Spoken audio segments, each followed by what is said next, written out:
Hi, I'm David Bach. I want to welcome you to the Automatic Millionaire program. And I want to congratulate you. I want to congratulate you because you are somebody that does it. You took action. You know, a lot of people got the invitation to buy this audio program. And they looked at the Automatic Millionaire and they said to themselves, oh, come on, can't possibly work. How could I become an automatic millionaire? And they took the invitation and they threw it away. You, on the other hand, did something different. You looked at that title, The Automatic Millionaire, and you said to yourself, why not me? Why couldn't I become a millionaire? And the fact that you did that makes me feel like I know you. I feel like I know you because I'll tell you what, I did the same thing about 15 years ago. About 15 years ago, I started buying every audio program and reading every single book and taking every single seminar I could find on how to become rich. And it didn't happen overnight for me. It took 10 years. By the time I was 30, I was a millionaire. By the time I was 35, I was a multimillionaire. Now, I don't tell that to impress you. I tell that to impress upon you that the only difference between me and you right now is that I went out and learned some things about money that I didn't know before. And that's exactly what we're going to do in this program. I'm going to teach you some concepts, some tools, some ideas that will literally transform your life by teaching you how to be somebody that wants to be rich to somebody that can be rich. The Automatic Millionaire program, the one you're listening to right now, I got to say something to you right up front. This is not a motivational program. Now, why do I want to say that to you? I want to say that to you because you know what? When it's all said and done, motivation's great, but it wears off. I mean, let's face it. Again, I've been to the seminars. I've gotten motivated. I've gotten pumped up. And then later, what happens? It wears off. The Automatic Millionaire, the idea behind this program is that in the next few hours, I'm going to teach you how to set up a system that doesn't require motivation. It won't require you to keep the energy going to be rich. It won't require you to have a budget.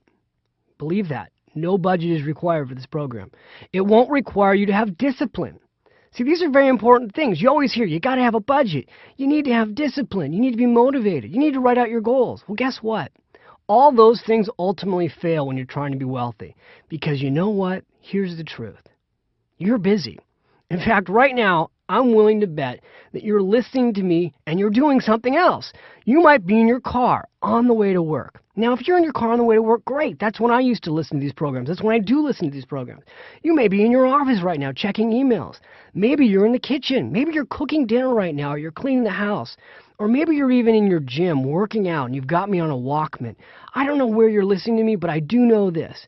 Nobody buys these programs, sits down at their desk, cleans off their desk, does nothing else, and then listens and takes notes. You're busy. And yet, it's very important to say that because you're busy, you need a system that will work while you sleep, that again is automated. So I want to go back for a second. What's the Automatic Millionaire all about? The Automatic Millionaire is this. I'm going to teach you in the next few hours a system that you can use to completely automate your way to wealth. Some of the ideas that you're going to learn today you've heard before. You'll go, God, I know that. That's so obvious. But you won't be doing them until now. Because with my coaching, you can tell I've got a lot of energy. I'm going to motivate you to take the 1 or 2 steps that you need to take to totally automate your way to wealth. Now, what does that mean? I keep saying wealth, riches. Look, the idea behind this program is I want you to have the American dream. Well, what is the American dream? The American dream means different things to different people. For some people, a lot of people, quite frankly, the American dream is to have $1 million. It's not a coincidence that the most popular televisions on show always have $1 million in it. Who wants to marry a millionaire? Who wants to marry Joe Millionaire? Who wants to date a millionaire? Who wants to meet the millionaire's father? Who wants to win $1 million? Everybody in America wants to be a millionaire. In fact, one of the things I just started doing is I just started becoming the money coach to America Online. So I've been spending a lot of time on America Online. So just last week, I'm on America Online, and I see this survey, and the survey pops up on the welcome screen. And it says, what's your best chance of being a millionaire? And they give you a bunch of different options. Win the lottery, inherit it, divorce, marry it, earn it, stock market. You know what the number 1 choice people selected? Win the lottery. At the moment I checked the survey, over 49% of the people who did this survey, at the time I think it was like over 5,000 people had clicked on these buttons, 49% put down that their number one option for becoming a millionaire was to win it. Now, folks, we all know how ridiculous that is. We know that the likelihood that you're going to win millions of dollars by playing the lottery is slim and none. I mean, I do seminars all the time, all over the world, and I always ask the room, how many of you have won the lottery? We're talking, I've been in front of tens of thousands of people, and I've almost never had anybody raise their hand and admit they won the lottery. Now, maybe that's the key thing. Nobody wants to admit it. But what happens a lot of times, I say, okay, how many of you know somebody who won the lottery? And usually about 10% of the room's hands go up. And I always ask the question, well, how many of those people gave you money? The answer is always nobody. Everybody laughs. But here's the thing. If you can't win the money in the lottery, how are you going to get it? How are you going to get the American dream? You're going to create it. So let me ask you, what is that American dream? Again, I haven't really answered the question. Well, the American dream is not necessarily $1 million. I believe that the American dream is this. The American dream is having the freedom to do what you want to do when you want to do it. You know, whenever I sit down with people who are talking about retirement planning, I say, what is your goal? And people always say, I want to do what I want to do when I want to do it. But here's the problem for most Americans. Most Americans, maybe even you, are putting off their life today, looking forward to retirement, age 65, 70. Someday when I retire, I'll go live the American dream. Well, that's a bummer. I mean, who wants to put off your whole life waiting for the American dream? I don't want to. I've found out that you don't have to. You can have the American dream today by putting in place a plan. Now, again, the idea behind the American dream is freedom. But you need to have money to have that freedom. And you can have a really big income and make a whole lot of money and still not have freedom. I'll give you an example. I've got a really good friend of mine. His name's Chris. Chris and I went to college together. When Chris got out of school, he started his own business. And as you know, if you've ever tried to start your own business, it's not easy. So in the beginning, he wasn't making a lot of money. I think his first year, he made $35,000. And he said, God, it's the end of the year, I haven't saved anything. I said, you always have to pay yourself first, which is a concept I'm going to teach you later. And he said, I will eventually. When I get to $75,000 in income, I'm going to start saving money. And every year at the end of the year, we get together for Christmas and we talk about, well, how did your year go? And every year at the end of the year, his company's incomes were going up. So one year he made $35,000. The next year he made $75,000. But guess what? The year he made $75,000, didn't save a dime. Then a year goes by. He's making $150,000. Got a much better lifestyle. Still is not saving a dime. A couple more years go by. Now he's making $250,000. Now think about that. The American dream. The guy's making $250,000 a year. But you know what? Hasn't got anything in savings. He's spending every dime he makes. Last year we got together and he had his best year ever. Last year he made over $500,000. And you know what? He's got a really nice house now and 2 beautiful cars, a Mercedes, a BMW. I think he's actually got a Range Rover too now that I think of it.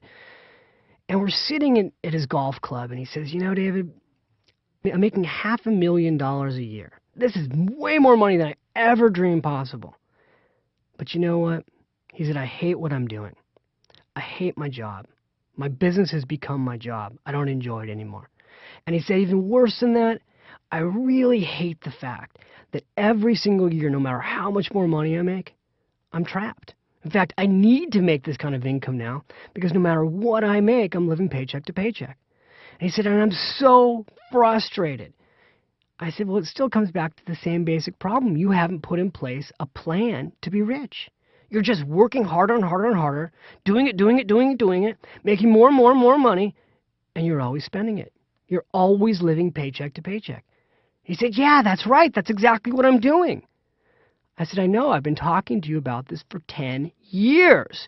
I said, people read my books and they take my programs and they act on them, and you don't listen to me. You got me for free. That's the problem. Well, the reason I tell you that story, and it may even be hard for you to relate to, you go, oh my God, please give me a break. If I made more money, I'd be rich. The reason I tell you the story is this. Income does not create wealth. Income does not create wealth. You making more money won't make you rich unless you do something with that money for yourself. And again, that's what this program is about. So let me tell you one more story. This is about a good friend of mine named Fred. Now, Fred was one of these guys that always wanted to take the guaranteed route. So he always worked really hard in high school to get really good grades. And then he went off to college. And again, he worked really hard to get really good grades. And he decided at a very young age he was going to be an attorney, because if he became an attorney, he would make more money than most of his friends. So he went off to law school. He got himself a good law degree. And then guess what he did? He got himself a good job at a good law firm, making a good amount of money. In fact, to be honest with you, right out of school, he's making more money than any of us. He had a six-figure income. He got $125,000 his first year out of law school. And he was happy. In fact, he's very proud of himself. He went out and bought a very fancy car. He's one of our first friends to buy a home. And he had a lot of nice clothes. But you know what? Fast forward now 10 years later, he's still making a lot of money. In fact, right now he's making over $250,000 a year. And where he lives, that is extremely high pay. But you know what's really sad? He's in his mid-30s. And he hates his job. He hates being an attorney. He regrets that he's an attorney. Now, logic would tell you to say, oh, well, then go do something else. But you know what? He's trapped. He has decided in his mind, partially because of the way he's handled his finances, he has very little savings, that he needs to continue to make $250,000 a year. And as an attorney right now, he can't think of anything else that he can go and do where he could make the same amount of money to provide for his family. He's got 3 kids, his wife doesn't work, so he's trapped. Now what's sad about this is that here is a guy in his mid-30s, looks like he has the American dream, looks like he's got everything we all want to have, and yet deep down inside, he's really, really unhappy. One of the things I always suggest to him whenever I see him is, you know what? If you deal with your financial life, if you would pay yourself first, if you start saving your money for the future, you could buy your way out of this problem in less than 5 years. We'll see what happens. All right, you might be wondering, well, who is David Bach? Well, first of all, let me give you my quote-unquote credentials. My background is that I worked at Morgan Stanley from 1993 to 2001. When I left Morgan Stanley, I was a senior vice president and a partner of the Bach Group. We managed over $750 million for individual investors during my tenure there. So yes, I've got a lot of practical experience as a financial advisor. In fact, I worked with over 1,000 clients. 100 of those clients were millionaires. So I know what it takes to work with people one-on-one. Since 2001, I've been focusing all my energy on working with more people through financial education. In fact, that's one of the reasons right now I'm here with you communicating through these audio sessions. Maybe you've read my books. Maybe you read Smart Women Finish Rich. Maybe you read Smart Couples Finish Rich. Maybe you read the Finish Rich workbook. We've got over 1 million of these books now out all over the world. In fact, my books are in 7 languages in over 20 countries. Maybe you've gone to one of my seminars. We've had 500,000 people in the last 4 years go to my Finish Rich seminars. Maybe you've been to my website, or maybe you've seen me on AOL, or maybe you saw me on the Today Show, or The View, or The Early Show, or CNBC, or CNN. Or maybe you have no idea who I am and you just thought, the Automatic Millionaire, I want that. Well, let me give you some background on me. First of all, I have to tell you the truth. I'm a weird kid. I grew up very strange. See, something happened to me at a very young age that changed everything for me. What happened was, at the age of 7, I had a grandmother, a Grandma Rose Bach, that changed my world. Here's what she did. One day at McDonald's, my favorite restaurant in the whole world, my grandmother looked at me and she said, David, you don't just have to be a kid that eats cheeseburgers and french fries. She said, you could get rich at McDonald's. Now, I looked at my grandmother and I said, Grandma, I think I'm a little too young to work here. And she said, no, David, I've got a bigger plan for you. She said, when we get home, I'm going to teach you how you could own McDonald's. Own McDonald's, Grandma? I'm 7 years old. I'm thinking, boy, is my grandmother rich? Is she buying me a McDonald's? Is there something I don't know here? But I knew my grandmother had something else in mind. And that day, she took out the Wall Street Journal and she proceeded to explain to me that McDonald's was what was called a publicly traded company, that I could buy 1 share of the stock and I could own a piece of McDonald's. I said, Grandma, does that mean when my friends go to McDonald's and they buy cheeseburgers, I'll make some money off of them? She said, you got it. And I was like, wow, this is cool. This is like Monopoly for big boys. She said, well, kind of. Yeah, sort of the same idea, but that's the whole idea. She said, David, whenever you go somewhere, if the company is publicly traded and you buy stock in it, you own the place. So you know what I did that year? I saved my money. I saved my birthday allowance, and I saved the cutting the lawn allowance. At the end of the year, she helped me buy a few shares of stock in McDonald's. Now, here's a true story. Had my parents bought 100 shares of McDonald's back when I did this almost 30 years ago, today those 100 shares would have grown to over $500,000 in McDonald's stock. Pretty smart kid, right? The truth was, I wasn't a sophisticated investor. I just knew I loved cheeseburgers. And my grandmother knew that the time to teach me about money was when I was young. Now, my grandmother Bach was an amazing woman. She's from Milwaukee, Wisconsin. And my grandmother Bach did something that changed the destiny of our family. She decided at the age of 30 that she wanted to be rich. Now, why was that a big deal? It was a big deal because she was poor. My grandfather and my grandmother were poor. They didn't have any money. They were renting a home. They were living paycheck to paycheck. In fact, both of my grandparents worked. My grandmother was working way before most women were working. In fact, my grandmother was a buyer of wigs for a company called Gimbels. You might even remember Gimbels if you're much older. And my grandmother decided at 30 that, you know what, this not having money stuff, this is not fun. The way she told the story is she said she looked at my grandfather and she said, Jack, this is not working. Now, when you're a man and your wife tells you this is not working, this is not a good thing to hear. But my grandfather said, well, what do you mean it's not working? She said, Jack, in case you haven't noticed, we're poor. We don't have any money. And he said, well, what do you want to do about it? And she said, I want to start investing. And what she did is she started taking $1 a week out of her paycheck. She was making $10 a week. She took $1 a week, started paying herself first. She put that money in a coffee can. At the end of the month, she took that money down to a broker's office and she started investing in the stock market. Now, the way the story turns out is that my grandmother became a self-made millionaire. And she taught the rest of the family how to do this. She taught my father how to do this, and he became a self-made millionaire. She taught me how to do this, and I became a self-made millionaire. And the whole family learned from this one woman the principles of building wealth. And now I've been going around the world for the last 5 years teaching other people the principles of building wealth. But for nearly 10 years, from 1993 to 2001, I was a financial advisor, working with clients every day in the trenches, helping some people that were retired make sure that their money would last their lifetime, and helping a whole lot of other people, probably like you, who want to build wealth, starting with nothing, get on a program. I've had clients literally come into my office and start with nothing. We've gotten clients to start saving $25 a month, and we've put them on a program. I've also had clients come into my office with over $10 million.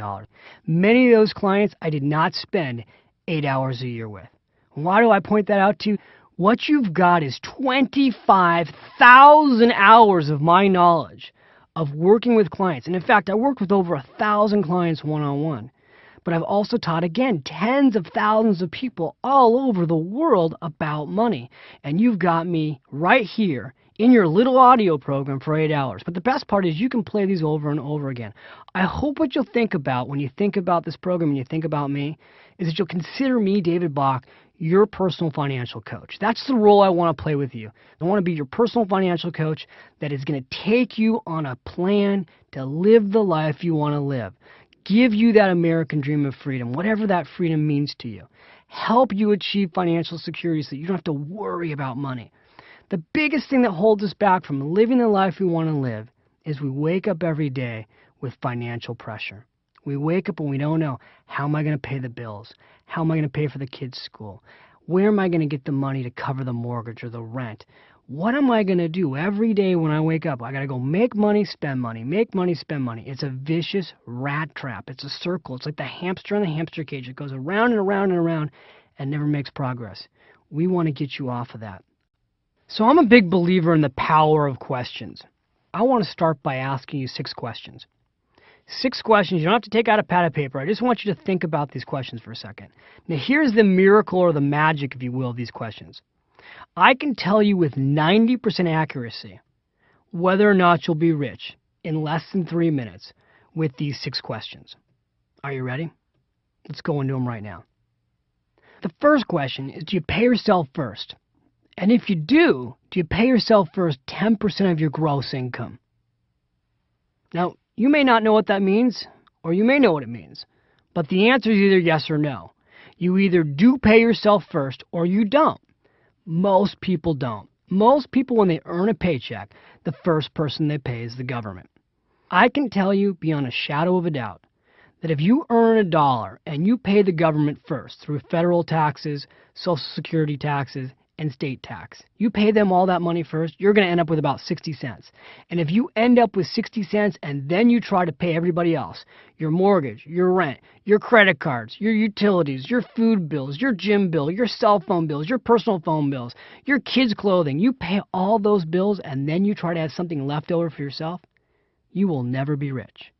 You will have paid everyone else first, and you last. And that is a recipe for poverty. And that is why most Americans don't have any money. They pay everyone else first and themselves last. So the first question again, do you pay yourself first? Do you pay yourself first 10% of your gross income before tax? Now the answer again is either yes or no, or I don't know, I should say. If you don't know if you're paying yourself 10% of your income, you're going to need to find out, but later we'll go through this. You have to be paying yourself first 10% of your income. Now that may sound impossible, but I promise you, as you go through this program, you will learn over time, maybe not tomorrow, but over time, that you can do this. We've had thousands of people go from saving absolutely nothing, in fact being minus 10% a month, to being 10% a month in a matter of weeks.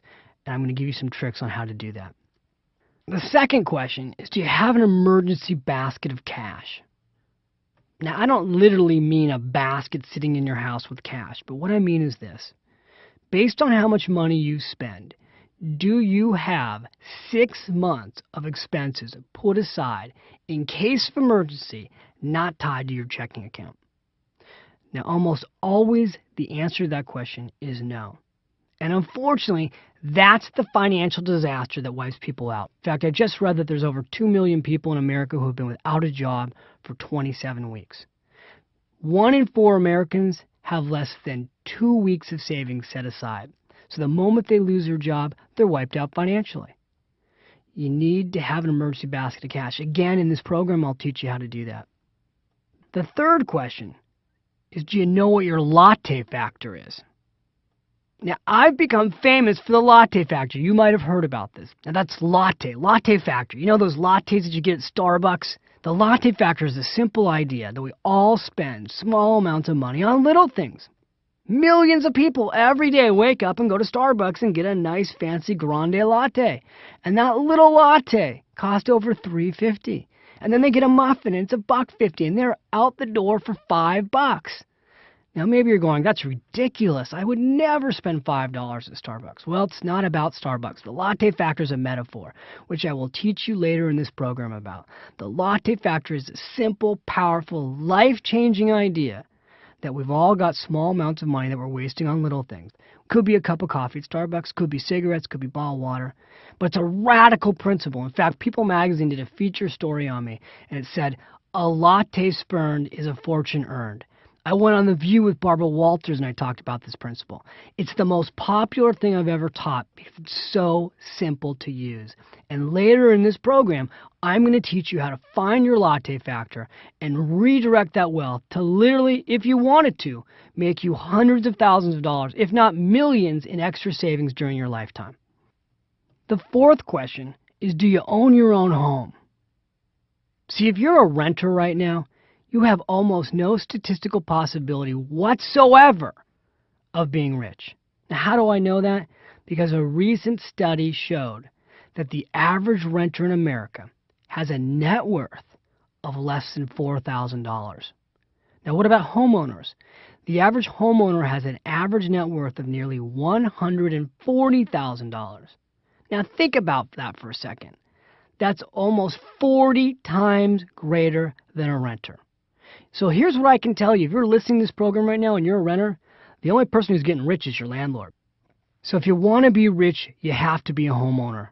Almost 40% of Americans rent. If you want to be a homeowner, you will learn in this program the secret to being a homeowner. But if you are a homeowner today, it's too early to pat yourself on the back, and I'll tell you why.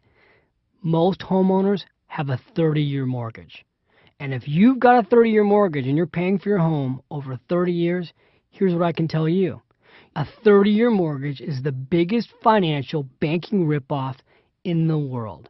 What you're going to learn in this program is this.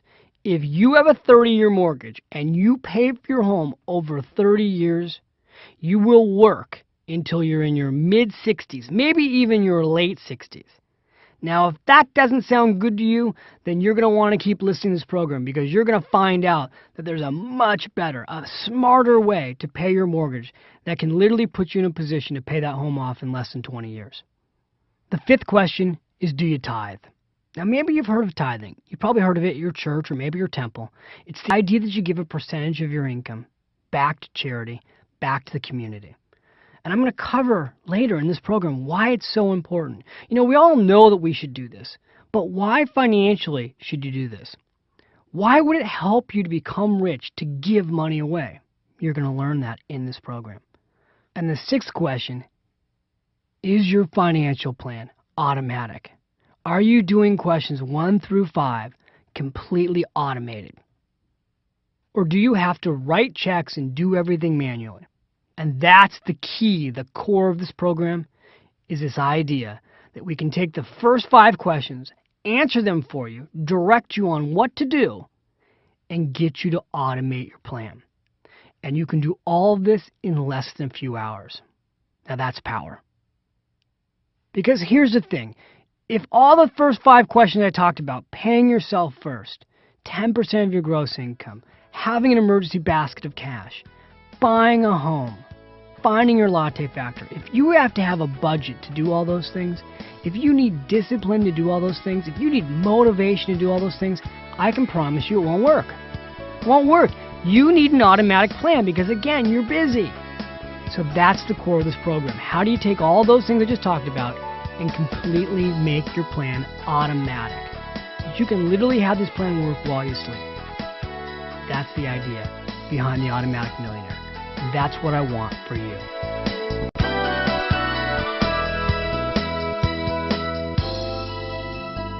I want to talk to you for a second about the title, The Automatic Millionaire, because maybe when you got this, you thought, well, gosh, is this a get-rich-quick scheme?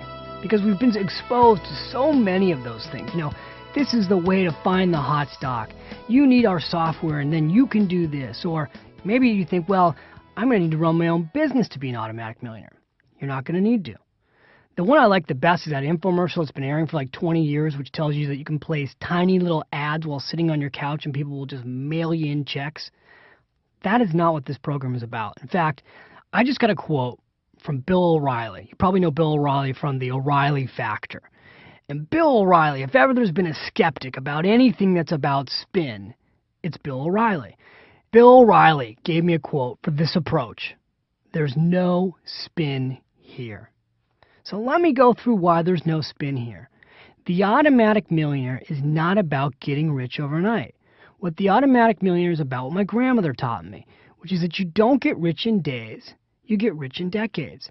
By creating a system that makes it so that you literally can't fail. Again, most people don't do it. You're going to learn there's all kinds of ways to pay your bills automatically, so you don't have to write the checks yourself. You're going to learn that today with technology, you can literally, in less than 1 hour, so that you can completely automate every aspect of your financial life. So that literally, if you were in a great situation where you could take a month off, which you probably can't even fathom right now, but if you went on vacation for a month, you went to Europe on vacation, you wouldn't have to even think about your finances because your bills would be paid automatically, your savings plan would be handled automatically, your mortgage plan would be handled automatically. You'd have everything automated and you wouldn't have to think about it. Now, doesn't that just make you feel better knowing that you could do this?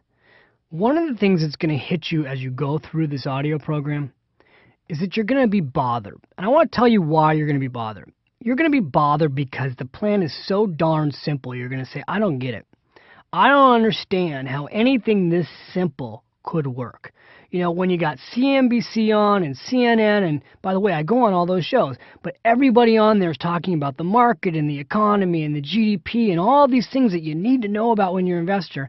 And yet here you're talking about, David, having a financial plan that's totally automatic in less than an hour. How can that be? There's all these technical books out there right now. Technical analysis of this investment, technical analysis of that investment, and there's 8,000 mutual funds, and there's 11,000 stocks, and how can it be this simple? Well, it can be this simple. The reality is there's a big business in making it complicated. There isn't a big business in making it simple. I don't know why that is. I don't know why more people are not out there sharing a simple message, but they're not. The stuff I'm going to teach you today, I have to tell you the truth, you should know everything I'm about to teach you. Should have been taught in school. You should have gone to school in the first grade, and they should have started teaching you all these principles so that by the time you got out of high school, you wouldn't even need this program. You'd already have an automatic plan for wealth. But it's not there. The government's not teaching it. Now, there are all kinds of reasons why the government might not be teaching it. The government might not be teaching it because if you're not financially secure, you could be dependent then on government services. The government might not be teaching it because guess what? Insurance and the financial service industry makes a whole lot of money out of our financial ignorance. But again, all those issues, that's not what really matters. What really matters is you. What matters is what happens in your life and what you do with your money and whether or not you have freedom and whether or not you get to live the American dream and whether or not your family, if you have one, gets to live the American dream with you. That's what matters. So again, I have learned a lot from teaching people about money, and what I've learned is when you make it simple, people act on it. When you make it simple, people use it. When you make it simple, people's lives changed. And again, you know what? When you look at simplicity today, some of the most powerful books out there today are the simplest ones. I mean, look at the book right now that's sold over 10 million copies. It's called Who Moved My Cheese? Chances are you've read it. Now, could you go take an MBA program to teach you on how to handle the change of the economy and the change of companies? Yeah. Or you could just read a 100-page little book and learn about the power of change. It's the same principles here with the Automatic Millionaire. You don't have to make something great complicated. In fact, in many cases, it's harder to make it simple. But that's what we've done here for you today. Now, I just told you what you're going to be bothered by, that you're going to be bothered by the simplicity of this program. So now let me tell you what you're going to love about this program. The first thing you're going to love about it, you don't need a lot of money to get started. If you've got $1 a day, I can get you going on this program. Now, let's not kid ourselves. You're not going to get to where you want to go quickly on $1 a day. But just saving $1 a day, if we get you set up automatically, will create the wheels in motion for you to believe that you can do this. Hopefully we can get you to do more than that. But you won't need a lot of money to get started. The second thing you're going to love about this program is you don't have to go and change your life. Now, the truth is, most Americans want to have their own business. They want to be their own boss. But you know what the other truth is? Most Americans won't go start their own business, and they won't be their own boss. And if you're an employee right now, and you don't want to start your own business, but you want to be rich, you're going to love this program because you can do it being an employee. You can do it earning $8 an hour. You could have minimum wage earnings and start to put the Automatic Millionaire plan into place. Another thing you're going to love about this program, you don't have to be overly interested in money. Now that might seem strange. The program's called an Automatic Millionaire, but I don't have to be interested in money. It's true. Again, this is a pretty boring program. The program itself, hopefully I will not bore you. But I can tell you, creating an automatic investment plan is boring. Because once it's in place, you don't have to think about it anymore. You get to go back to your life. You get to go back and have your life and not think about money. That's great. I think you'll like that. The other thing you're going to like about this program, you don't have to be good at math. Now, there's a reason you have to be good at math. I'm not good at math. I can tell you for a fact, you don't need to know a whole lot about math to get rich. If you understand the principle of $1, and you can do some basic math, like 10% of $1 is 10 cents. That's all you need to know to become rich using this program. And a few more things you'll like about this program. You don't need discipline. In fact, as I said earlier, discipline will require you to fail. You don't need to be disciplined. I'm not disciplined. That's why I have an automatic approach to wealth. You don't need a budget. You'll really love this part. This program is set up so that you don't need a budget. Now, why wouldn't you want a budget? Because budgets don't work. We've been hearing about budgets for years, and they don't work. If they worked, we'd all be on them, we'd all be using them, and we'd all be rich. They don't work. And you won't need one once you set up your automatic plan. And the last thing, and again, I say this to you in all sincerity, you don't need to be a landlord to get rich. You do need to be your own landlord. You do absolutely need to own your own home. And you do want to pay that home off early, but you don't have to go in the rental business of real estate to get rich. There are people that are getting rich every single day that don't have tenants in rental property. And you know what? Here's the truth. It always sounds great to say you should go out and buy real estate with no money down, and other people will pay for your real estate, and you'll have positive cash flow, and you'll live happily ever after. What people don't tell you is that is really tough. It's really tough to buy real estate with no money down, and it's really tough to find tenants that will pay enough rent for you to have positive cash flow. So this program doesn't require you to do that. You want to go do that, fine, but this program won't require you to become a landlord and buy real estate with no money down and have tenants. You won't have to worry about any of that stuff. Again, you'll be able to go on vacation and not think about your money because your plan will be automatic.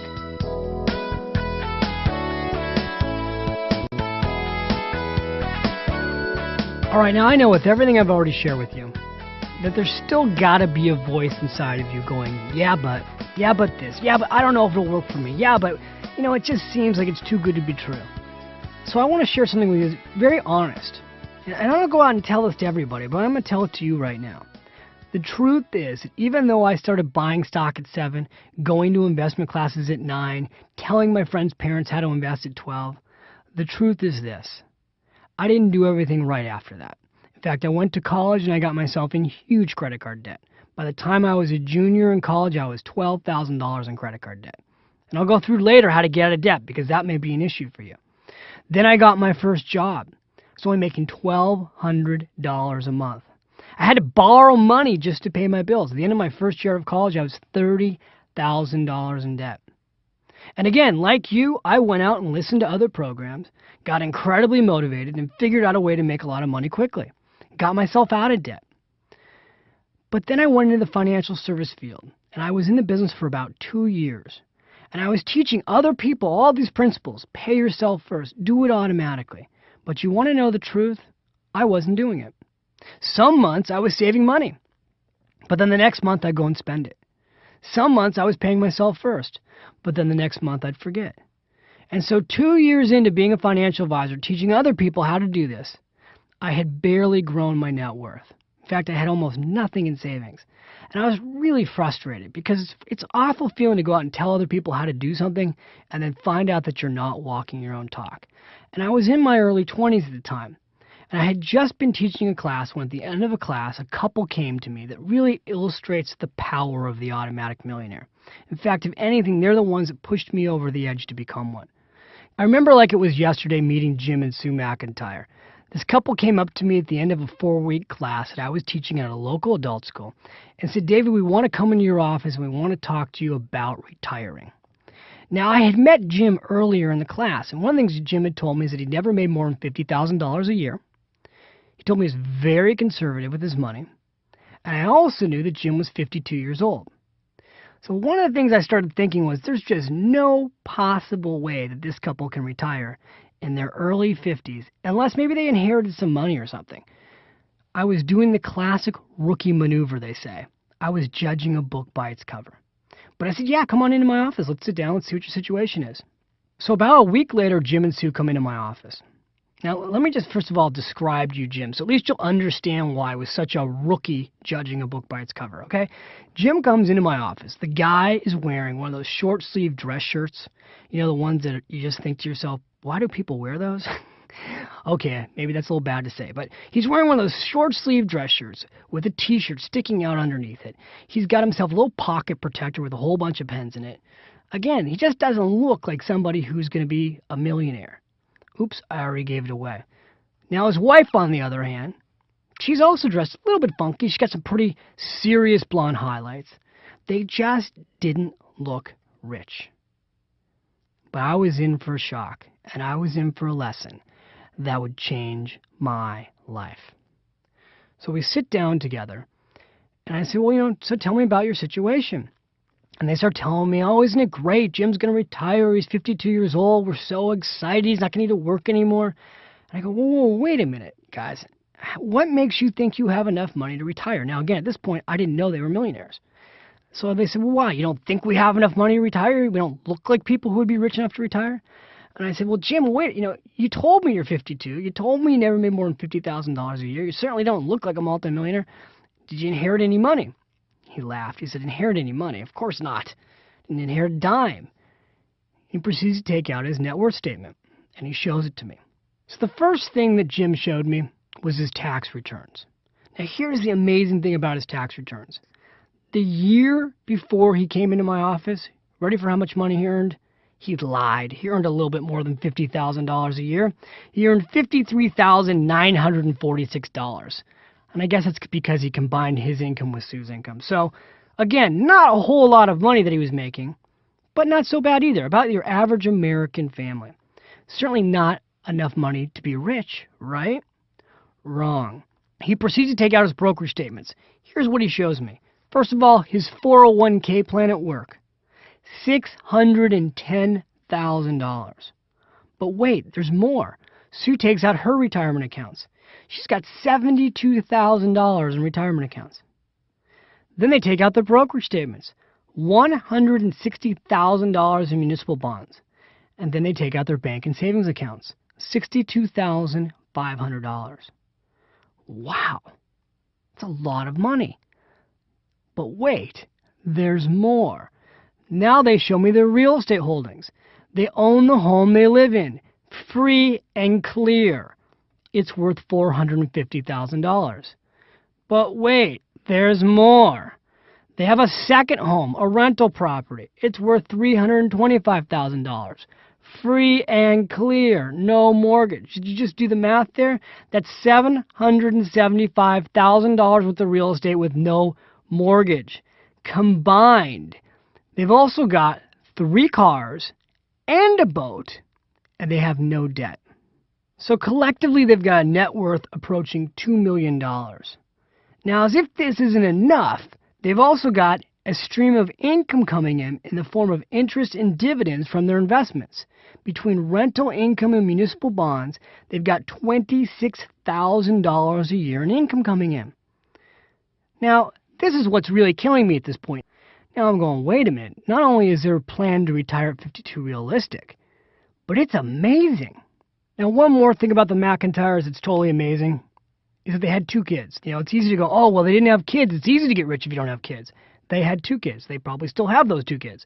And they sent those 2 kids off to college, and they paid for their college education with no student loans. And an important thing that the McIntyres did, and I'm going to share with you later why you should do this too, if you've got kids, they taught their daughter and their son how to do this at a young age.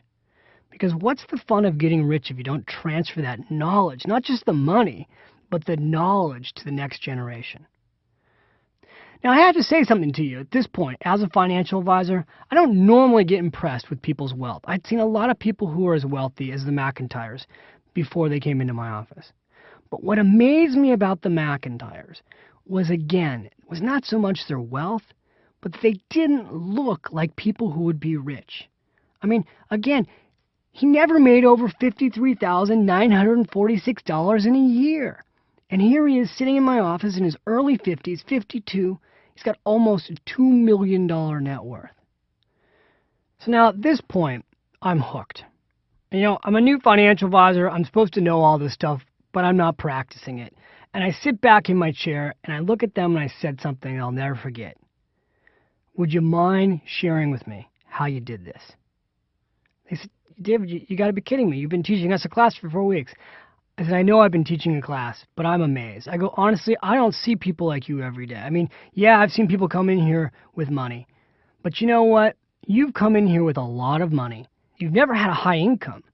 And yet you're almost worth $2 million. I need to know how you did what you did. Because, you know, here I am making, quite honestly, more money than you. And I got to tell you, I'm finding it tough to save. Would you guys sit down and share with me how you did this? And Sue looked at Jim, and they said, yeah, of course. Absolutely. How much time have you got? I said, well, how much time would it take? And they said, it wouldn't even take an hour. And the truth was they sat down in 20 minutes and laid out for me exactly how they did what they did. And the amazing thing is that they did everything that I'm going to share with you in this program. They paid themselves first. Didn't start off paying themselves first, but they paid themselves first. They automated their plan. They bought a home. They paid that home off early. They set up everything in their system so it was totally automated, so they didn't have to budget or write checks or think about saving. In fact, they got rid of their budget. Very, very important. But they created an automatic plan to be wealthy so they could not fail. Now, here's the kicker in their story. I asked them, how did you learn about this? And they said they learned from their parents.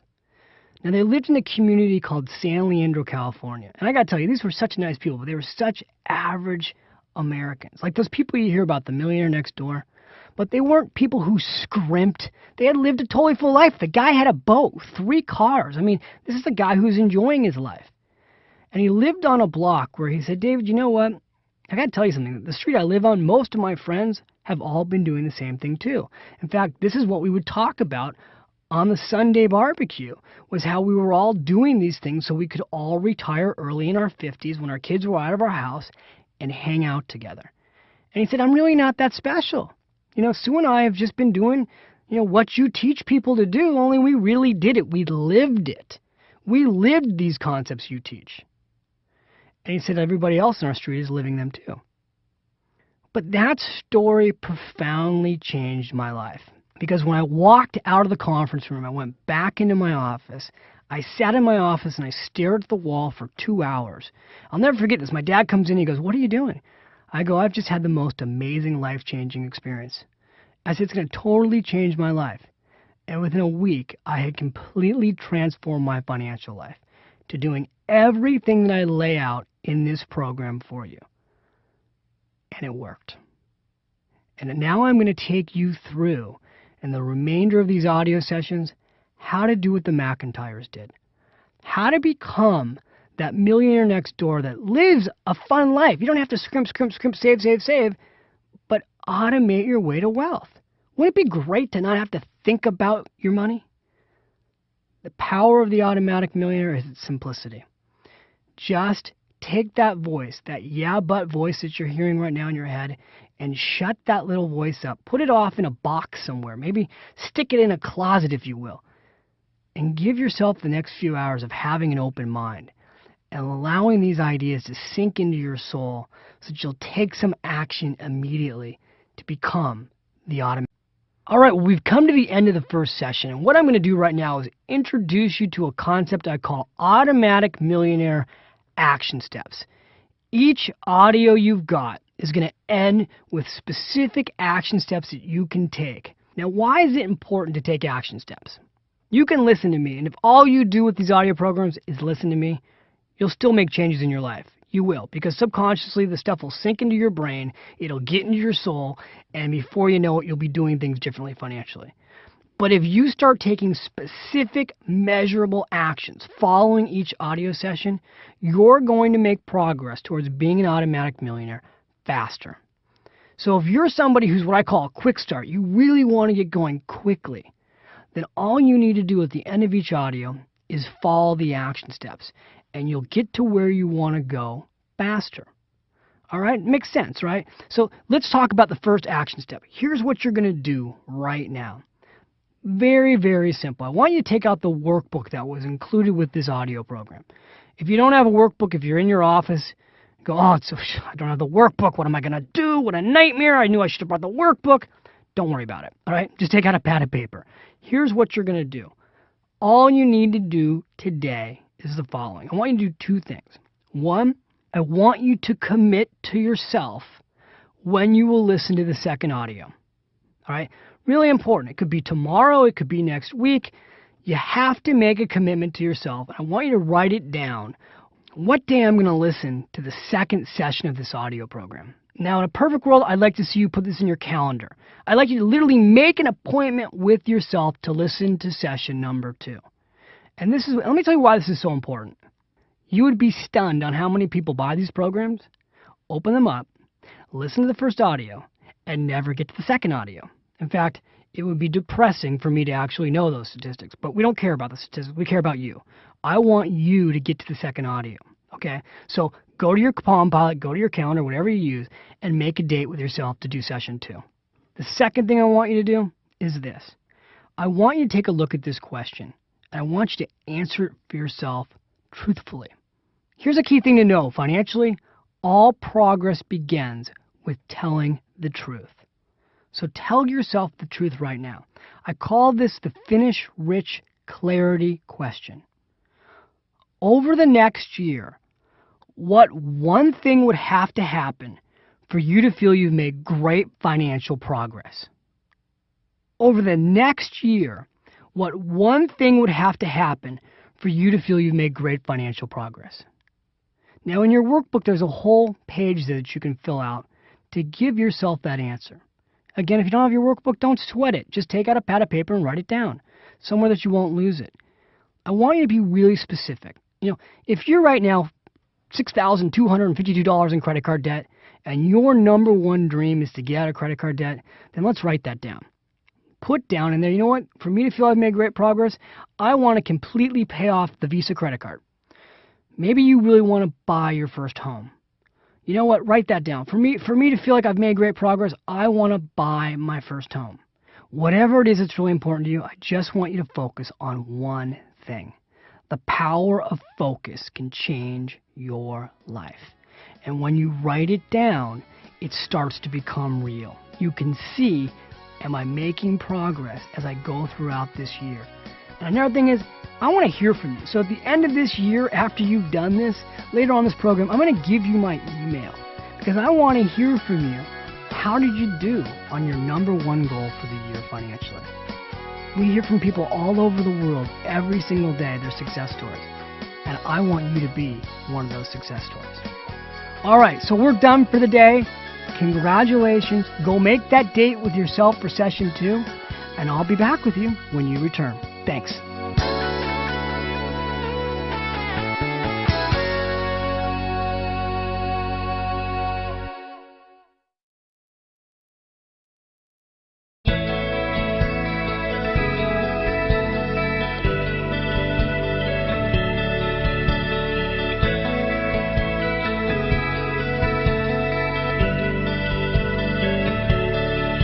Well, hi, and welcome back. This is David. And I'll tell you what, if you were sitting here right next to me right now, I would give you a big high five because you are on session 2 and you are clearly a doer.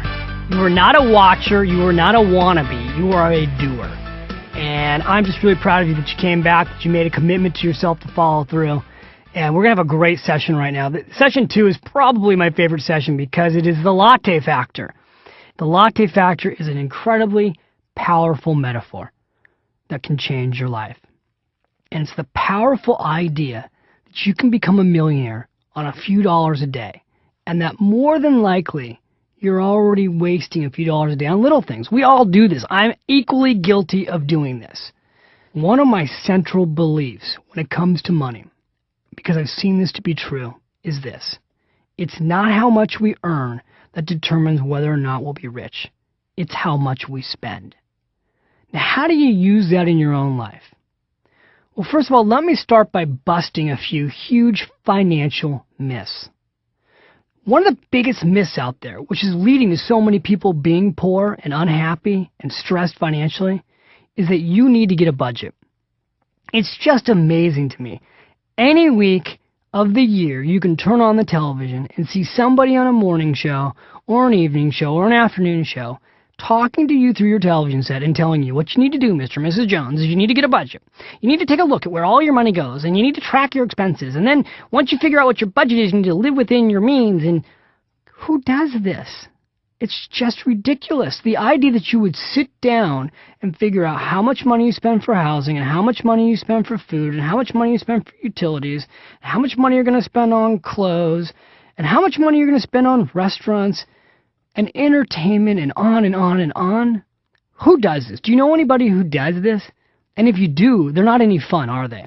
Now, here's the worst part about budgeting. There are two types of people in the world. There are those that are born, literally born, wanting to budget. I mean, they come out and from the moment they can talk, they want to carry a calculator and track where everything goes.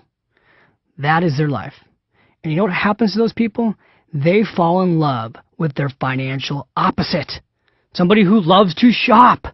And the two of those people drive each other crazy. I wrote Smart Couples Finish Rich because fighting about budgets is one of the number one things that people in America fight about. So I want to help you throw out that budget. And the first way I'm going to do that today is by teaching you the principles of the latte factor. Because you're going to see that you've actually got a lot of money. And once you realize that you've got this money and we can get you to redirect it, then I'll take you into the principles of paying yourself first and automating it. But first, I need you to believe at a core level that you may have more money than you think you have right now. And that's really where the latte factor begins. Most people believe that the secret to getting rich is all about finding new ways of increasing their income as quickly as possible. If only I could make more money, people will say, I'd be rich. And there's all kinds of programs out there that sell you on that idea, that what is missing in your life is more income. Well, let's be honest, we'd all like to have more income.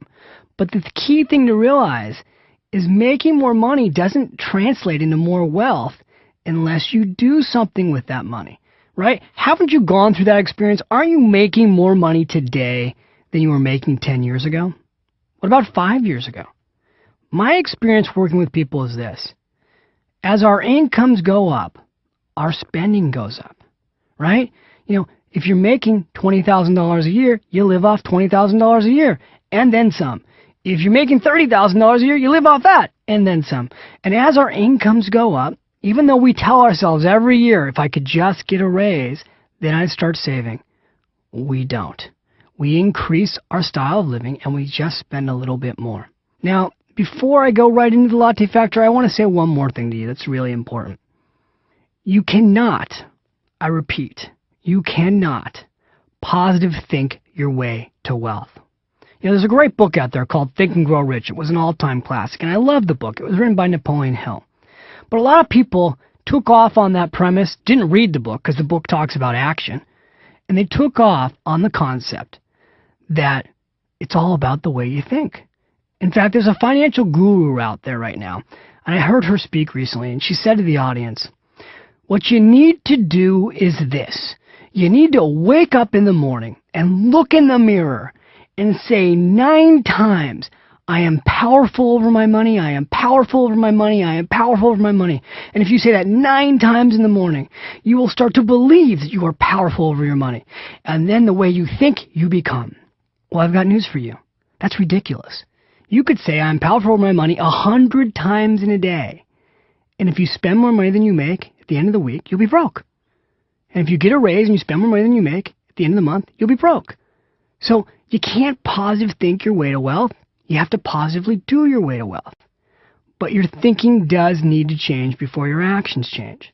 And so to take you into the thinking behind realizing you have the money it takes to be wealthy, I'm now going to take you into the story of the latte factor. Because the latte factor started with a real life woman telling me, David, you're full of it. I'm teaching a 4-week class. I had been teaching for almost 10 hours. All these ideas. You got to pay yourself first. You need to save some of your income. And a woman came up to me and she raised her hand. She said, David, I got to tell you something. Everything that you've taught us in this class over 4 weeks is good in theory, but not in reality. Now, when the woman raised her hand and said this, first of all, let me tell you her name. Her name was Kim. When she raised her hand and said this, it was like somebody was throwing a spear into my heart. I've only got 10 minutes left in the class. I thought I taught this great class, and all of a sudden somebody is standing up and telling me that everything I taught is good in theory, not in reality. And I was just totally 100% shocked. I said, Kim, what are you talking about? She said, David, first of all, I'm only 2 years out of college. She said, I'm making right now about $35,000 a year. I live in San Francisco. I don't have a dime to pay myself first. I'm living paycheck to paycheck. I'm totally broke. There's no way any of these ideas can work for me. Now, it would have been easy for me to just poo-poo that.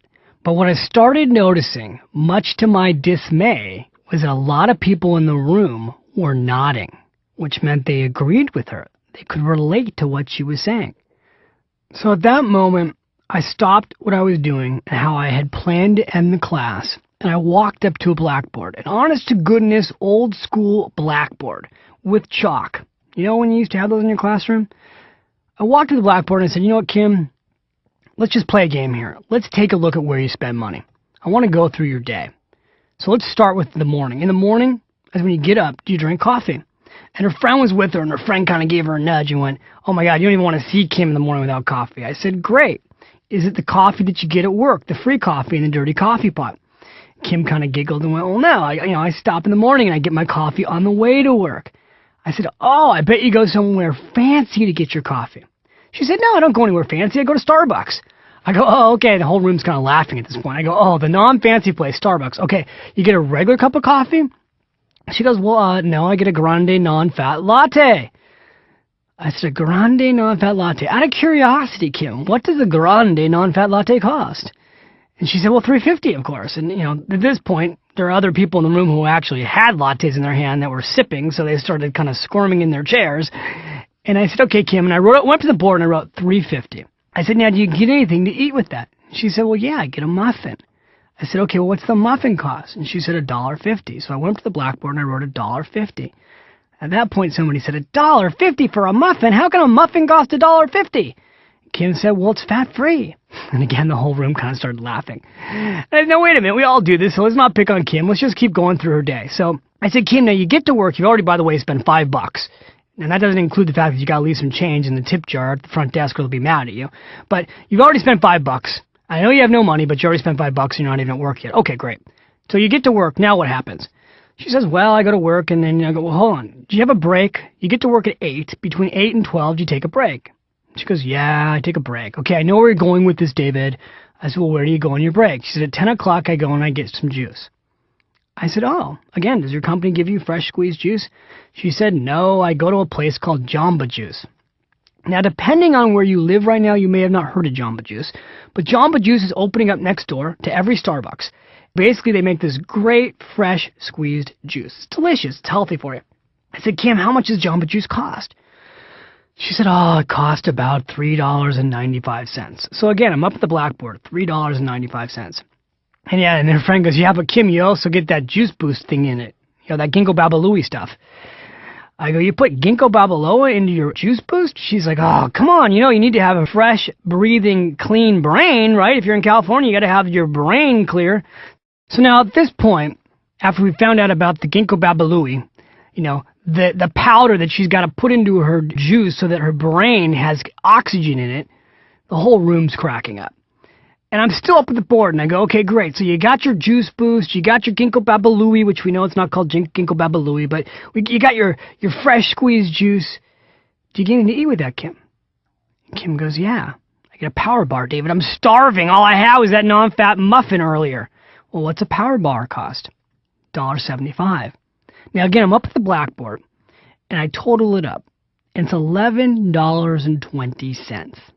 Now, remember, she spent $11.20, not including tax and tip, and she hasn't even got to lunch yet. The poor girl is starving. She hasn't even got to lunch yet, and she's already spent $11.20. Now, at this point, the room's having a pretty good time with this. Everybody's kind of laughing. Now, one of the reasons they're all laughing is because we're all guilty of this. But I go, you know what, Kim, let's just stop right there. We don't have to go through the rest of your day. Let's just do some basic math. All right, for the sake of argument, let's just pretend for a moment that instead of every morning going and getting a grande non-fat latte, you actually made your coffee at home. Instead of spending $5 in the morning, you'd have coffee that cost about a dime and maybe a piece of toast or an apple. So you'd only be out of your pocket, let's say 20, 25 cents, and you'd go to work. Now, again, I'm not trying to get you to starve or change your whole life. I just want to use this example. Imagine, for the sake of argument, that you could save $5 a day. I said, do you think you could do that? She said, fine, let's just see what happens.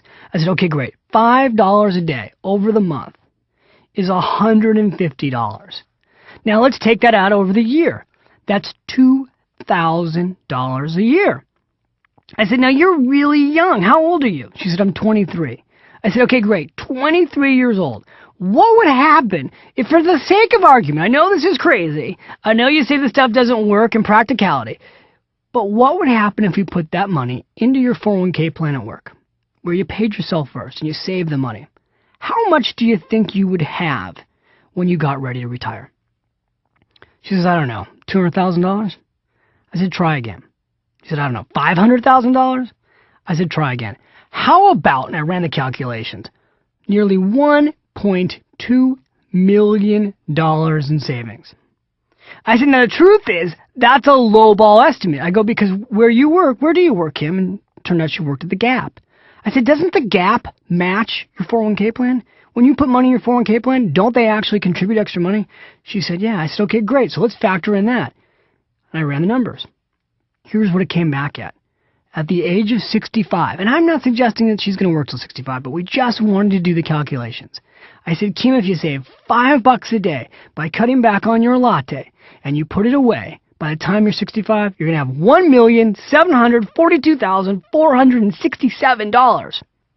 Now, at this point, Kim's a pretty smart woman, and she puts her hands on her hips and she kind of looks at me and she says, David, are you trying to tell me that my lattes are costing me $1,742,467? And what did I say? Yes. The whole room looked at her like, duh, aren't you listening? Now, here's the interesting thing. I don't know if that moment her life was changed. Here's what I know happened. As the class ended, and everybody was getting ready to leave the room, the thing that everybody was talking about after 10 hours of teaching, after 4 weeks, was the latte factor. And as I walked back to the parking lot with some of the students, I couldn't get over how much the latte factor, the simple idea that where we spend our money, a few dollars here, a few dollars there, can add up to a fortune. And I have to tell you something, that's where the idea for the latte factor came to be.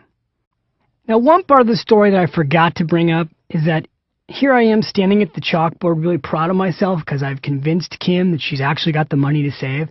And no sooner am I feeling proud of myself than one of my other students decides that he wants to throw that spear at my heart. And he says to me, you know, David, he raised his hand. His name is Roger. He says, I got to tell you something. That's a really cute idea for somebody who's young, but let me tell you something. I would never waste money on lattes. It's ridiculous. So I don't understand how this applies to me because I'm not wasting my money. I said, look, it may not be lattes. It may be bottled water. It could be cigarettes, gosh forbid. It could be buying magazines at the checkout counter at the grocery store. It could be always paying full price for things instead of getting them on sale. I don't know what it is for you. I said, all of us spend money in little ways that add up to a fortune. And I named it at that point the latte factor. Go, Kim's latte factor. The message here about the latte factor is not the latte. It's a metaphor. So all I want you to do when you go home tonight, is think about what is your latte factor. For some of you, it could be $5 a day. For some of you, let's face it could be over $100 a day. It all depends on your lifestyle. Well, here's the interesting thing. As we walked out of the classroom, what I found is that most of the people in the room were talking about the latte factor. They were all excited. Oh, what's your latte factor? What's my latte factor? And as I got to my car, I realized, God, this is a pretty interesting concept. It's so basic, it's so simple, but people can relate to it. And I thought the next time I go back and teach a class, I've got to teach this latte factor idea. Well, it's been almost 10 years, and now I've been teaching it all around the world, and it's taken off. As I told you earlier, it's been everywhere. But the idea of the latte factor, again, it's the metaphor. It's taking a look at how we spend money in small ways that can literally add up to a fortune. And I want to give you some of that math, what I call the latte factor math. Because when you really think this through, it's shocking. So let's just try this on for size for a second. And you'll find a little chart in your workbook that highlights this so that you can kind of look at it visually. But right now, wherever you are, I just want you to listen to this for a second. I want you to think about this. If you have a latte a day, and you are paying $3.50 a day for a latte, at the end of the month, you spent $105. At the end of the year, you spent on a latte a day $1,260. At the end of a decade, you spent $12,600 on your latte a day. Now, I got a little thing in my book. I call it, a latte a day keeps retirement away. But a latte a day can also keep your financial dreams away. It's not just about retirement. Now, a few years back, I gave this exact example on The View with Barbara Walters. And I said, if you do this over 3 decades, you could almost have spent nearly $40,000 on lattes. Somebody said in the audience, yeah, buy a coffee pot. I said, seriously, if you're going to spend this much money at Starbucks, at least buy Starbucks stock. And everybody kind of laughed. But again, it's a metaphor. So we just picked on Starbucks and we used the example of coffee. What about cigarettes? I live in New York City here. A pack a day, which a lot of people smoke, is $7. A pack a day for a month, $210. How about a pack a day for a year? $2,520. Now, what if you've been a smoker for 10 years, a pack a day, which a lot of people have? That's $25,200 during a decade. Man, that's a lot of money. God forbid what it's doing to your health, right? Now, there's so many examples like this. I mean, the newest one has got to be bottled water. Everybody drinks bottled water. Can you imagine 30 years ago when somebody came up with the business plan for bottled water? Hey, I've got this great idea. We'll take water and we'll put it in a bottle and we'll sell it. Water's free! Why would anybody buy water? Now it's a multi-billion dollar industry. Now you can buy water with vitamins in it. What? You can't drink free water out of the tap in your house and put a little pill in your mouth? You got to buy $3 vitamin water? It's all marketing. We're being marketed to more effectively than ever. And the entire purpose of marketing and branding today is to separate you from your hard-earned dollars. So that when you see that pretty package was developed to you go, I deserve this. I deserve this good cup of coffee. I work hard. I deserve this bottled water that's really cool, got a great label and a nice little bottle. Look, I'm not trying to take anything away from you. If you want to drink coffee or drink designer bottled water, that's great. Because, again, the point of the Automatic Millionaire is not to get you to be frugal. I'm using this latte factor as a metaphor because I just want you to think about where your money's going. I'm going to give you an exercise a little later to find where your money's going. But I just want you to change your thinking for a second. I don't want you to be frugal. I'm not telling you to be cheap. And I'm not trying to take the joy out of your life. Some people get really mad at me. They go, oh my God, he's trying to take away my latte. It's the best thing of my whole day. It doesn't have to be a latte. What else could it be? There's so many examples. I mean, here in New York City, it's very easy to take a cab everywhere. You can spend $10, $15, $20 a day in a cab, or you can get in the subway and spend $1.50. For some people, it's where they park their car. At work, you can spend $10 a day to park your car. You can park a few blocks away for $4 a day. For some people, it's that everyone in the family has a cell phone. Now, how much do we all have to have cell phones and talk on them all the time? We all did fine 10 years ago without cell phones. Everybody today has to have a cell phone. It could be the $100 a month that some people are paying on cable, or the $50 a month that people are spending on videos. You know, the Blockbuster video factor. In my family, we used to have a Blockbuster video factor. We would rent videos and then never return them on time. So we were spending $30 to $35 a month on late fees at Blockbuster videos. I'm like, this is ridiculous. That's like $500 a year in late fees at Blockbuster videos. No wonder they're growing. This may be happening to you. Again, I don't know what your latte factor is. I just read an amazing article about gyms across America saying that the average American who signs up for a gym visits the gym less than twice a month. So it's actually costing them almost $50 per visit to the gym. Now, here's a crazy idea. If you're going to join a gym and not use it, why don't you try this? Wake up, go for a walk. It's free. Now, again, I'm not trying to take away your joy. Seriously, the point of the latte factor, I just want you to think. I just want you to think, where am I spending this money? Now, as you're thinking about this, if you're really cynical, it's okay, I understand. Your brain, again, there's that yeah, but brain. Yeah, but. Okay, we know it's there. We're going to deal with that in a second. I want to share with you a story about a huge yeah, butter. A real story. You know, you can't make the good stories up, I promise you. So, I'm in New York City. This is before I moved here. And I'm doing a radio show.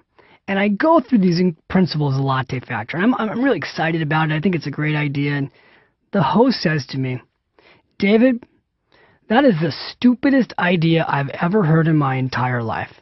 He said, you know what? My listeners are more sophisticated than that. My listeners need concrete tools that they can use to make their life better. And for you to be sitting here talking about the latte factor is a bunch of fluff. You know, I'm on this radio show. It's going out to millions of people all over the country because this guy has a show that's syndicated everywhere. So I'm not really feeling good about this at that point. And I said to the host, and I won't tell you who the host is. I get asked the question all the time now, who was this guy? But I looked at the host in the eyes, pretty mad, and I said, you know what? I'll bet you $100. I'll write you a check right now for $100 that if for 1 week you tracked your expenses and found out what your latte factor was, it would change your life. He says to me, David, again, I got to tell you, that's the dumbest idea I've ever heard in my life, but I'll try it. I said, great. At the end of the week, have me on your show and let me know what happens. So a week goes by, and I'm, of course, waiting by the phone, want to hear what happened. Do I hear from him? No. So I pick up the phone, and I call him. He says, yeah, I was kind of expecting your call. I said, you were? Well, what happened? Did you try it? He said, yeah, okay, here's what happened. He said, the true story is that I did track my expenses. And he said, you know what I found out? This week in New York City, I spent over $500 eating out. Now, you're listening to this audio right now, depending on where you live. You go, $500 a week eating out? That's insanity. But anybody who's in New York City, a lot of people can relate to this. It's very easy to spend $500. If you eat out breakfast, lunch, and dinner in a major cosmopolitan city, you can do that. But the point is, he said to me, you know what, David? I realized that's $2,000 a month I'm spending eating out. He said, so during the year, I'm spending over $20,000 eating out. He said, now here's the sad part of this story. He says, I've been working at this radio station for over 10 years, making over 6 figures. He said, 9 years ago, I shut off saving in my 401k plan because I was living paycheck to paycheck and I didn't feel like I had enough money to save. And he says, today I have less than $20,000 in savings. I said, well, great. What'd you do about that? He said, I went back and signed up for my 401k plan this week. So I said, it did work, right? It totally got you to change the way you think about your money and take action. When am I coming back on your show? Needless to say, I was never back on that show again. So the message is, look, his is an extreme example, but the message is this. I don't know what your latte factor is. In this guy's case, he was eating out a lot. But we've all got it. We're all spending money somewhere. And the sooner we find that little thing that we can redirect, that's how we start to build real wealth. Now, I want to give you a little bit more latte factor math because I talked about how spending the money adds up. I want to talk to you for a second about how saving the money adds up. And again, you'll find this in your workbook, but just listen, because I know if you're in your car or you're doing something else, you're not going to stop what you're doing and take out the workbook. So just listen to me for a second and try this math out. If you saved $10 a day, that's $300 a month. If you put that in an investment account and you let it grow, and it earned 10% a year, which I know right now may seem absolutely impossible, but the reality is the stock market has averaged over 10% a year for over 50 years. Let's just use that example for a second. You save $10 a day, $300 a month at a 10% return. In 10 years, you'd have $61,000. In 30 years, you'd have $678,146. In 40 years, remember this is just $10 a day, you'd have $1,897,224 on $10 a day. Now I want you to imagine something else for a second. What if you were married and you got your partner to do this? What if the two of you saved $10 a day? So $20 a day.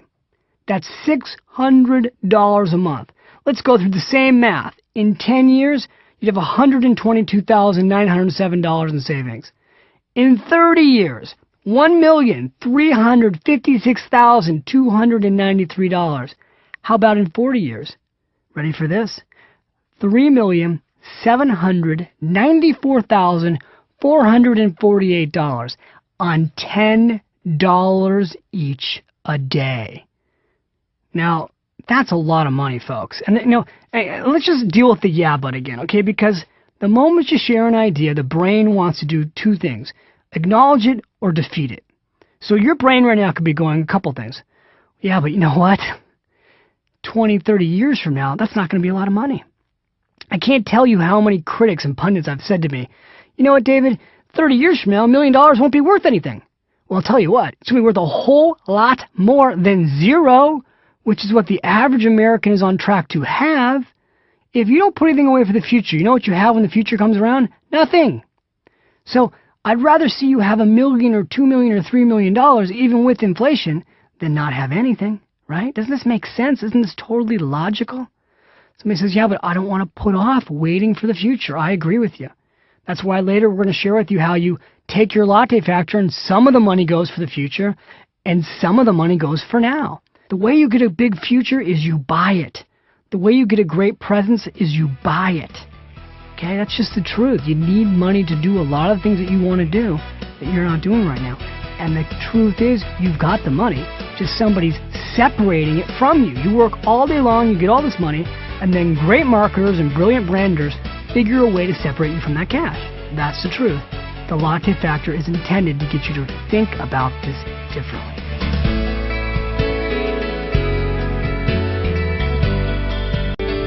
All right, so we've come to the end of this session, but your challenge now is just beginning. Here's what I want you to do. Here's your automatic millionaire action step. And again, this is so easy to do that you might not do it. I want to repeat that. It's so easy to do that you might not do it. Well, when I say you might not do it, I don't mean you. Other people might not do it. You're going to do it. You're going to do it, right? So here's what I want you to do. I want you to turn to the workbook, and you're going to find under session 2 what I call the Latte Factor Challenge.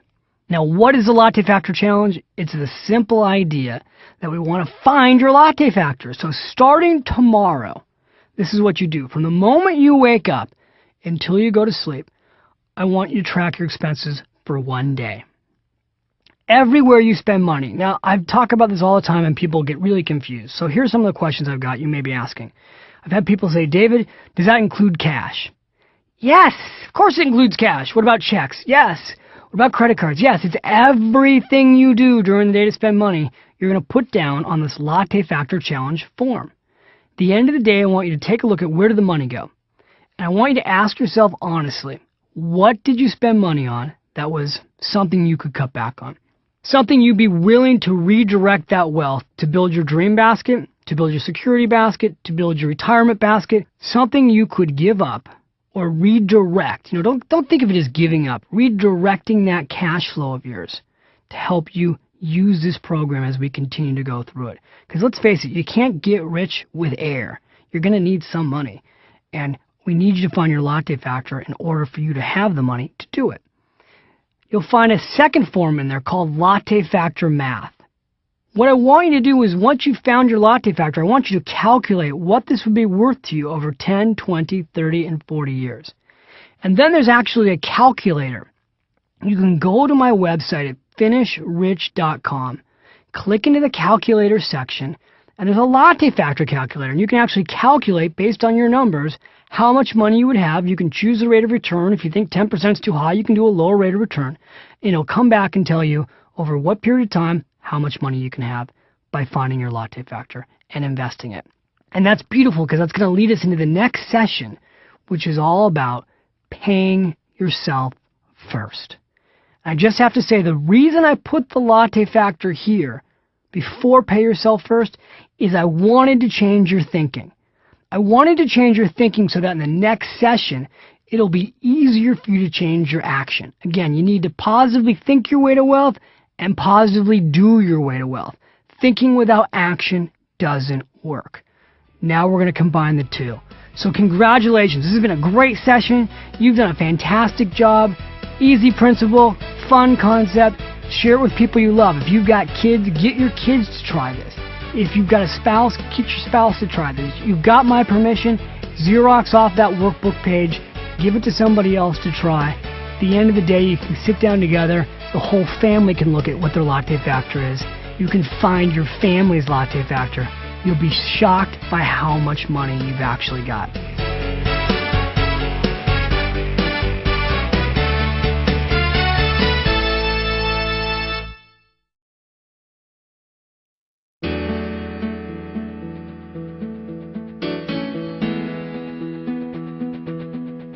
Hi, this is David. Welcome to session 3. This is the session where we're going to talk about the critical concept of pay yourself first. But before we go into this concept, I want to know something. Did you go find your latte factor? What was it? How much were you spending? I am totally curious. I wish you were here in this room with me because I would love to know what happened. If you've got a family, did you get your wife to do it or your husband to do it? Or your boyfriend to do it for that matter? Maybe you got your mom or your dad to do it. I hope you're helping other people find their latte factors. And I hope the biggest thing that came from finding your latte factor, or maybe it was just thinking about your latte factor, I hope the biggest thing that came is that you saw the possibility that you actually do make enough money to be rich if you just start saving a few dollars a day that you might be spending on something you really don't need. I hope that happened for you. And if it hasn't happened yet, don't worry. Keep going through this program. This stuff is going to sink into your system, into your brain, through osmosis, and begin to work. I promise you. So what we're going to do right now, you guys go, he's crazy. What's he talking about? What we're going to do right now is look at pay yourself first. Now, this concept, the idea that you should pay yourself first, I touched upon it in the first session, but I am going to drill the message home now. Because I know chances are you've heard of pay yourself first. I mean, every time I go into a room and I do seminars, I just did a seminar recently, we had 5,000 people in the room. I said, how many of you have heard of the idea of pay yourself first? And you know what? 5,000 people's hands went up. I said, really? A lot of people have heard of pay yourself first, but let me ask you some questions. Number one, do you really know what it means? Number two, do you know how much you should pay yourself first? Number three, do you know where you should put that money? And number four, is your plan automatic? And as I started asking those questions, the hands started dropping. Before I knew it, there were very few hands in the room that were up. So first, let me say something to you about pay yourself first. I want to go back over this message. It's really important. I want you to ask yourself a question. Why would you wake up in the morning, leave your family, not do what you want to do with your day, go to work all day long, upwards of 8, 9, 10 hours a day, commute back home, get up and do it all over again? Why would you do that 5 days a week, 4 weeks out of the month, 12 months out of the year? Why would you do all of that to earn money and not pay yourself first? Doesn't make any sense. But I want you to know something. Most Americans don't pay themselves first. Most Americans, again, when they earn a paycheck, the first person they pay is the government. See, the government takes money out of your paycheck automatically. The government goes and they suck out what's called federal withholding tax, right? You know about this. Depending on your income level, it can be anywhere from 15 to over 30%. Then the state, depending on the state you live in, they come and they suck money out. It can be as upwards of 11% if you live in New York City. Then Social Security comes and they suck money out, and it's upwards of 7%. If you're not in your car, you can take $1 out, stare at the dollar right now, and I want you to imagine, or you could actually do this physically. It would upset the Treasury, but you could do this physically for dramatization here. I want you to imagine that you cut off 40% of that dollar, so that all you were left with is 60 cents. Now, so most people, again, they paid the government first. Now they go and they start paying everybody else. The first payment people make is always their mortgage or their rent. Then they pay the utilities. Then they pay the food bills. Then they pay things like credit cards. And everything else you can think of, HBO and the phone and the cell phone and the gym, all that stuff we've talked about. The insurance for the car, the insurance for the house, the insurance for the jewelry, life insurance they got. They pay everybody else first. They get to the end of the month, and guess what's left? Nothing. Nothing is left. You worked all month long and nothing is left. And you keep hoping. People hope, oh God, I hope. I hope as I get to the end of the year, I'll have something left so I can put it away for savings. And what happens? In the real world, here's what happens. We get to the end of the year, and it's Christmas time. It's the holiday season. It's Hanukkah. It's Thanksgiving. We spend more money in the last 6 weeks of the year than in any other time of the year. That's why you hear all the news about the retail season. That's when people go spend their money, right when they're hoping to have something left over to save, so that everybody else gets paid first. And if anything's left over by a miracle, which is what it would take, a miracle, then they pay themselves first. Well, folks, this is all backwards. This is what I call pay everyone else first and you last, and that system stinks. And if you have that system right now and you don't have money, that's why. The odds are set up against you. It's too tough for you to get rich if you're paying everybody else first. So we need to change this. We need to completely redirect your income so the first person who gets paid is you. So let me say this to you. Before I jump into pay yourself first, I want to just go through the budget again. Because the reason people try and have a budget is that they do this whole thing where they're not paying themselves first, they're paying everybody else first, they're paying themselves last, and they think to themselves, you know what, the only way I'm ever going to find money to pay myself first is to budget. And again, I don't want you to have a budget. The whole point of finding the latte factor was not to get you to have a budget. It was simply to get you to realize you had some money. I don't want you to have a budget. What I want you to do is pay yourself first automatically. See, if we take the money automatically out of your paycheck and we get you to pay yourself first, and you just spend what's left over, you won't need a budget. You won't need a budget to save because the first thing you do every dollar you earn is save. But before I go into percentages, how much you should save, where you should put the money, how you do all of this, I want to stop for a second. Not physically stop. You can keep doing what you're doing. But I want to stop for a moment, and I want to give you one more thought. One more thought that you need to process in your head to really grasp this concept. So here's what I want you to do. I want you to think. You don't have to write anything out. I just want you to think. How much money do you earn an hour? Now, if you take a look at how much money you earn an hour, let's say it's $10 an hour. How much money did you earn this week? Let's say it's $400 during the week. Of that money, how many dollars did you pay yourself first with?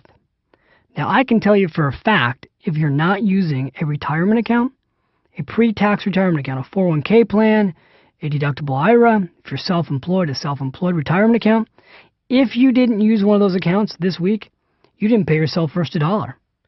The average American saves less than 22 minutes a week of their income. Did you get that? Less than 22 minutes a week of their income. Now, how did I get that number? It's based on the average amount of money that the average American saves percentage-wise. The average American saves less than 2% of their income. In fact, a year ago, we had a negative savings rate. Now, again, why would you work all week long and now have some of the time in your day go to you? So here's what I want you to psychologically think about. I believe that the first hour of every day that you work should be going to you. And now I'm going to share with you how you do that. But I just want you to think about that. Why not have the first hour of income that you earn every day go to you? So that by the time you've been at work for 1 hour, you at least know that you paid yourself first. The rest of the day can be for everybody else. But the first hour that you worked, at least it was for you and your family. Right? Doesn't this psychologically make sense? Doesn't this mentally make sense? I hope it does. Now, I know, again, there's that yeah butter inside of you that's going, you know what, pay yourself first, heard it, was looking for a new idea, give me something else. And you might even want to fast forward through this audio. Don't do that.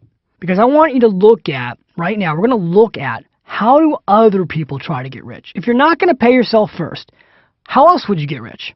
So let me go through the other ways that Americans try to get rich. Let me go through what I think are the top 6 approaches. When you boil it down, there are basically 6 routes to wealth in this country. Let's go through them. The first way, the number one way in America, what's the number one approach to getting rich in America? You can win it. Yeah, I talked about it earlier, the lottery. Sure. Go out and buy lottery tickets and be the one of the few that ends up with money. Now you might go, that's ridiculous. Of course I know that's not a real approach. Yet did you know over $500 billion have gone into lottery tickets since the early 70s when the lottery was started in the United States of America? Think about that for a second. Imagine if that money had actually been put away for the future. There'd be trillions of dollars in savings today for Americans. But the first approach is to win it. The second approach, marry it. Yeah, wouldn't it be great to marry rich? You know, I heard Dr. Phil recently say on Oprah that when you marry for money, you pay for it for the rest of your life. You know, it's not that easy to marry for money. First of all, how's that working for you so far? You might be laughing right now. Yeah, it's not easy to marry for money, and if you do, you might pay for it for the rest of your life. Listen to Dr. Phil. So that takes us to step number 3. I wouldn't try to marry it. The third step is inherit it. Now, honestly, inheritance is actually a real approach to wealth in this country because we're going to see more wealth transfer in this country in the next 15 years than we've ever seen in the history of humankind. Reportedly, there's $15 trillion in wealth transferring from one generation to the next generation. So if you've got some wealth, if you were born under a money tree, well, good. That's a good thing for you. But let me just say this. If you go home during the holidays and you see your parents and you say, hey, how you feeling? They say, great. And you're depressed by this? This is a little sick. All right, so inheritance may come to you and that may be nice, but that's not a retirement plan. That's not your American dream. Yeah, I hope my parents die and leave me some money. That's not what you want to be counting on. The fourth approach in America to getting rich, you can sue for it. Hey, why work? Let's just go out and sue for it. Sock it to them. You know, over 90% of the attorneys in the world are in America, and over 90% of the lawsuits, guess what, in the world are done in America. This is not a real approach to wealth, though. The last approach is you can budget for it. You know what? You can try and scrimp and save and cut back on everything, track where all the money goes, not have any fun in life. I don't think that approach works. I think it's a lot like dieting. You know, you can go on a diet, but if the fundamental principles, including exercise, aren't there, you're not going to be healthy. When it comes to your money, it's the same thing. You can try and go on a budget. The chances are very slim that you'll stick to it. I know every time I meet somebody who tells me that they budget, when you really come down to it, they really don't. They tried budgeting for a few months and they gave up. So I suggest, again, you throw the budget out. And that leaves us with the sixth approach, the sixth route to wealth. And it's the number one route, and that's what this whole audio is about. This audio session right now is about the sixth route, and that is pay yourself first.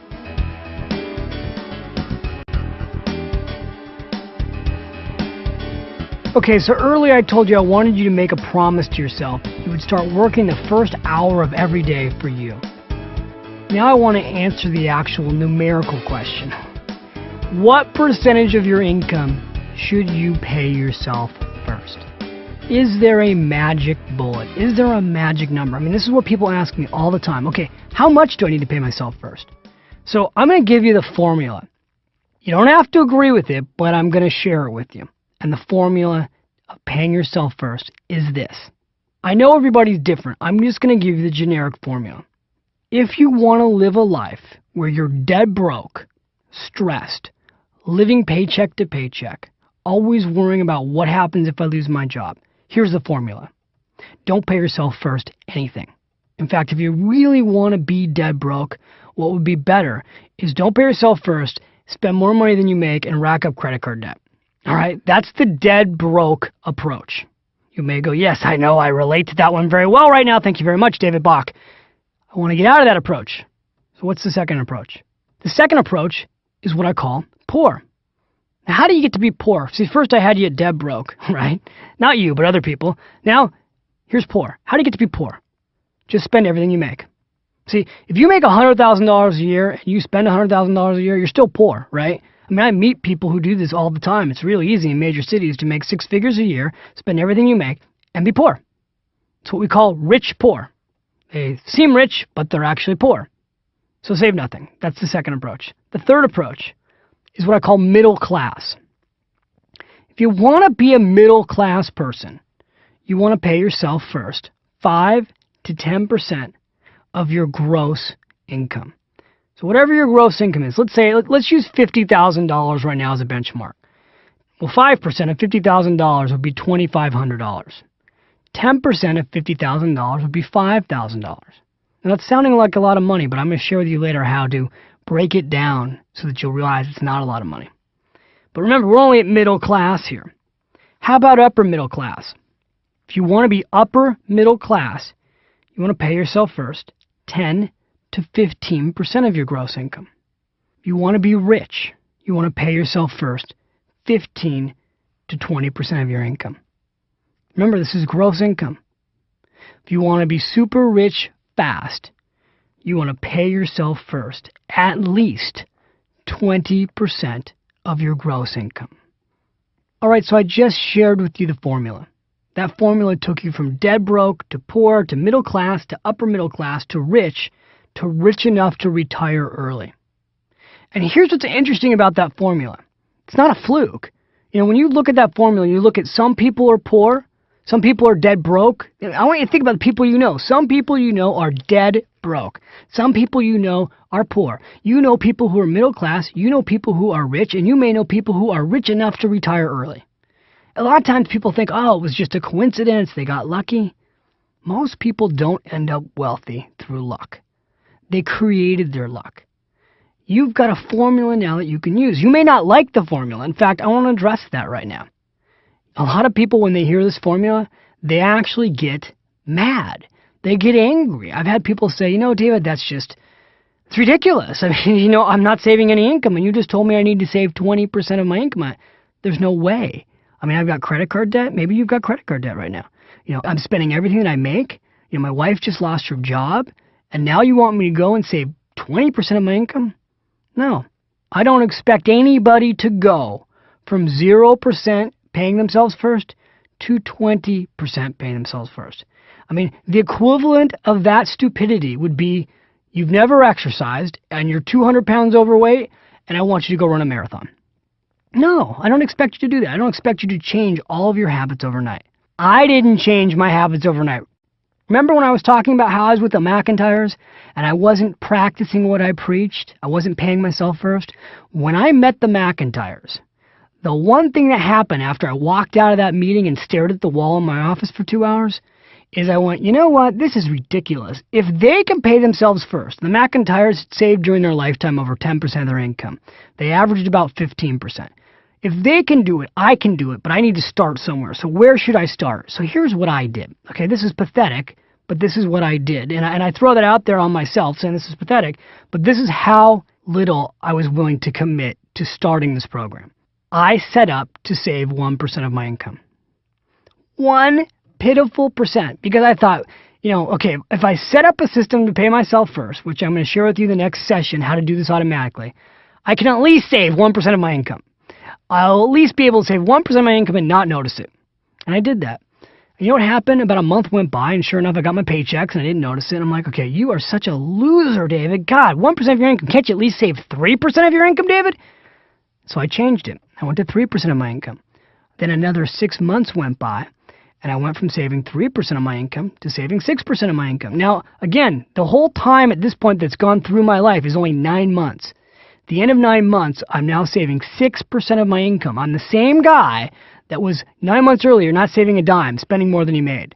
By the end of the year, I had increased my savings from really what was a negative percentage, because I was spending more money than I made many months, to over 12% of my gross income. And I did that all in 1 year. And I did that again because the McIntyres influenced me. I felt like if they can do it, I should be able to do it. But I didn't do it overnight. And I'm not suggesting that you should do it overnight. And again, I'll show you later how to do this all automatically. Now, truthfully, have I had people go through my programs, read my books, take my seminars, and decide overnight to save 10% of their income, or 15% of their income, or 20% of their income? Yes, I have. Sometimes it's harder to do it that way. You've got options. You can start with 1%.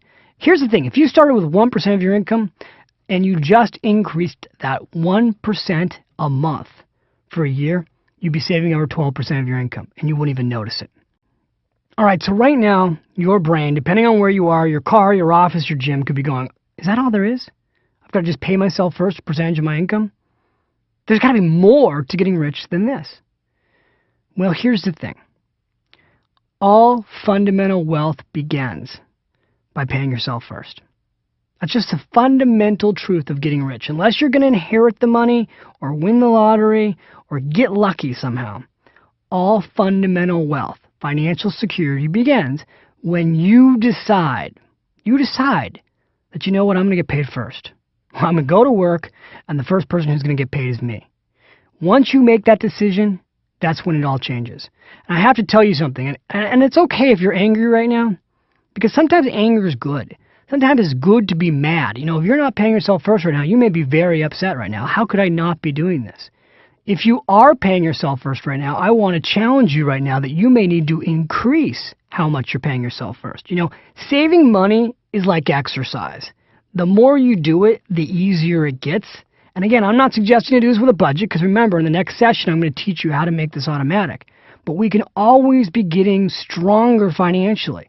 And one of the things that happens when you do this is that as your wealth starts to build, as you start seeing the effects of paying yourself first, you get excited. You get excited because often for the first time ever, you'll start seeing financial progress. And that excitement will motivate you to do even more. So now I've got you motivated, and I'm sure the question you're wondering is, okay, great. Where do I put this money that I'm going to pay myself first? Is this going into a retirement account? Is this going into a mutual fund? Is this going into real estate? What if I've got credit card debt? Am I supposed to pay the credit card debt down first? I know you've got 1,000,001 questions right now. I don't want you to think about those questions, okay? Just put those in the back of your mind because I'm going to get to them. In the next session, I'm going to go through retirement accounts and how you pay yourself first before the government. In the following session after that, I'm going to go through credit card debt and what percentage of your income should go to pay down your debt. So don't even worry about that right now. There's only one thing left for you to do today. And by the way, you've done a great job. You've done a great job listening this far. I'm very proud of you. The only thing left for us to do today is, again, go to the Automatic Millionaire action step. Okay, so in your workbook, there's a little section called the Automatic Millionaire Promise. I want you to turn to that right now. And if you don't have your workbook in front of you, that's okay. Then just keep listening to what I'm about to suggest. You can think about this concept or you can take action. I want you to take action. Here's all you need to do today. In the workbook, there's this section, the Automatic Millionaire Promise. It says, I blank, insert your name, that's you. Hereby promise myself that starting this week, I will work at least 1 hour a day for myself because I deserve it. Therefore, I promise that I will start paying myself first, blank percentage of my gross income, no later than blank, that's where you insert the date, signed by blank, which is you. This is the only thing you got to do today. So I want you to take a look at how much money you're making right now. Go out and pull out your last W-2, your last paycheck, your last pay stub. Look at how much money you're making. And I want you to ask yourself a very simple question. How much of that money that you're making do you believe you deserve to pay yourself first? If you only believe you deserve to pay yourself first 1% of your income, then that's all you should write down. If you believe you deserve to pay yourself 20% of your income, write that down. I'm not going to force you to go and do that, but I want you to not just mentally get this. I want you to physically write this out because it's been proven that once you write something out with a pen, you start moving your body, moving yourself mentally, physically, emotionally towards that goal. And that's what I want to see happen for you today. You've done a great job. The next time we speak will be session number 4, where you'll learn how to make your entire financial plan automatic. I'll see you then.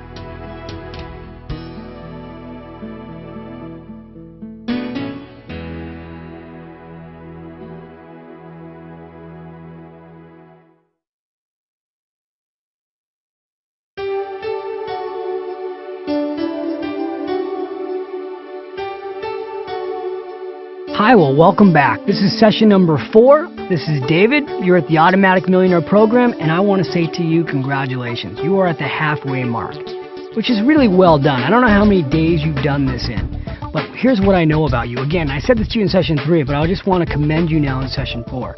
A lot of people buy programs like this. A lot of people have good intentions, but not everybody does what you're doing, which is actually using it. So to be at the halfway point, you're doing a great job. I'm very proud of you. I'm going to challenge you in this session, and I just want to tell that to you up front. I'm going to challenge you in this session that I need all of you. I really need you to show up. And again, I know you may be listening to this in your car, and if you're in traffic, you can only show up so much mentally. Or if you're in the gym right now, you may be focused on working out. But I really want you to focus on this. I want to even suggest that you might go back and listen to it again, because the concepts of making your financial life automatic, this is the core principle of this entire program. And if it goes by you and you miss it, this program will still help you, but it won't help you as fast.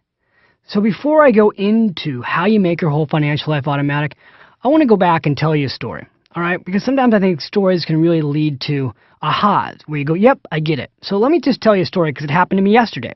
Honest to God, can't make this stuff up. Yesterday, I went to the gym, and I went to go work out, and there's a woman in front of me that gave the gym her card. You know, the little card you use to get in the gym? So she gives the guy her card, and the card goes through the machine, and the guy looks at her from across the counter and says, I'm sorry, ma'am, but your credit card has expired. We can't let you in the gym. And she says, well, gosh, I've got a new credit card, but I didn't bring my wallet with me. And he says, well, I'm sorry, you'll have to go get your credit card and set up the system again because we can't just let you into the gym. Now, what just happened there? First of all, what happened to her? She didn't get to go work out. She had to leave. But what just happened there is that this major company that has thousands and thousands of members figured out a long time ago that unless they get their members' credit cards where they're automatically being paid every month on a certain date, they figured out that their members won't pay them or they won't pay them on time. So they figured out that the only way they could run their business was to automate the process of getting their customers, you and I, to pay them directly, automatically, from their credit card. Now think about that for a moment. We're talking about Fortune 500 companies today doing this. In fact, in most cases, when you go out today and you sign up for a service, they're asking you for your credit card number or your checking account number because these companies know that the fastest way for them to get paid is to be paid automatically. It's for them to be paid first instead of you. By the way, how did these companies learn this? How did they learn they should get paid first automatically? Well, they took a page right out of the government's playbook. See, the government, the good old US of A, didn't used to get paid first. It used to be that you go to work, you'd make money, and then you had to pay estimated taxes. But something happened. Some miraculous thing happened. You know what that was? Believe it or not, people weren't paying the government on time. So somebody in Congress and the Senate got together and they said, you know what, guys? We can't run the government on the hopeful expectation that Americans will budget. Now, granted, the government can't run on a budget, but they said, we can't hope that Americans will budget and then pay us. We've got to suck the money out of their paychecks automatically and get paid first. So when did they do that? Well, believe it or not, it wasn't that long ago. They started doing it in 1943. And you know what?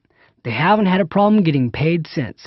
Then the states started doing it. They haven't had a problem getting paid ever since either. So now, pull back for a second, wherever you are. Just mentally think about this. The government figured out how to get you to automatically pay them first. Corporate America has figured out how to get you to automatically pay themselves first. Why in the world wouldn't you use the exact same technology that they're using to pay yourself first before you pay them? Why wouldn't you use that technology? It's not difficult to use. What do you need? You need a phone and a pen. So that's what this session is about. All I'm talking about in this session is doing exactly what the government is already doing to your paycheck and exactly what the gym wants you to do with your paycheck.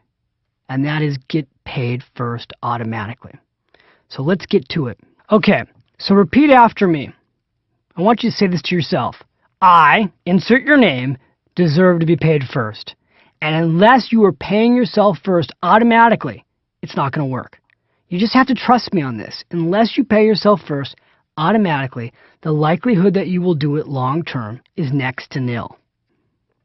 Having worked with clients as a financial advisor for many years, I can tell you that when you present this idea that all you need is a phone and a pen and the ability to make one decision, and then you can automate your financial plan, there are always people that want to short-circuit the system. I can't tell you how many times I've sat across the table from my clients and had them say, David, you don't know me. I'm so disciplined. I'll write you the check every 2 weeks. I can pay myself first without automating it. Well, you know what? Here's what I had happen in a 9-year career.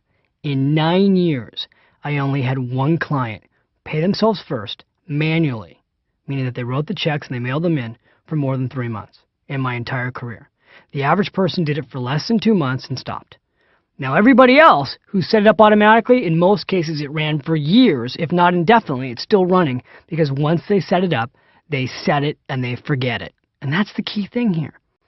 So now I want to go back to Jim and Sue McIntyre. Remember our couple, the famous automatic millionaires? I want to share with you what they did because they're such a great example. And again, they were the motivating factor that led me to want to do this. Now, when the McIntyres started, the first thing Jim did was he signed up to use his 401k plan. I'm going to explain what that means in a little bit and talk to you about how you can do this too. But in their case, they used a 401k plan, and originally all Jim did was sign up to save 3% of his gross income off the top. So when he got his first paycheck, after he had started saving, he barely noticed it. Then he gradually increased it. In fact, what he told me is he bumped it up to 5% about 6 months later. And then another year went by, and he gradually increased it again from 5% to 7%. He said it took him 4 years to get to 10%. And a few years after that, they decided to go even further, and they increased to 15%. Now, the reason I share that with you is it's important to say, yeah, you know what? They became very wealthy. But they didn't go from saving nothing and being in credit card debt to saving 15% of their income. They did it over time. And you might want to use that same approach also so that it doesn't feel like a big deal for you to go and do this. Now again, I don't want to beat this to death, but after they left my office, the decision that I made that changed my financial destiny is that I went back to my benefits person, and I'll explain this in a second, and I signed up for my 401k plan. Originally, I wasn't even using it. All I did was sign up to save 1% of my income. I was in my early 20s. Over time, I realized this is really not a big deal, and I increased it to 3% of my income.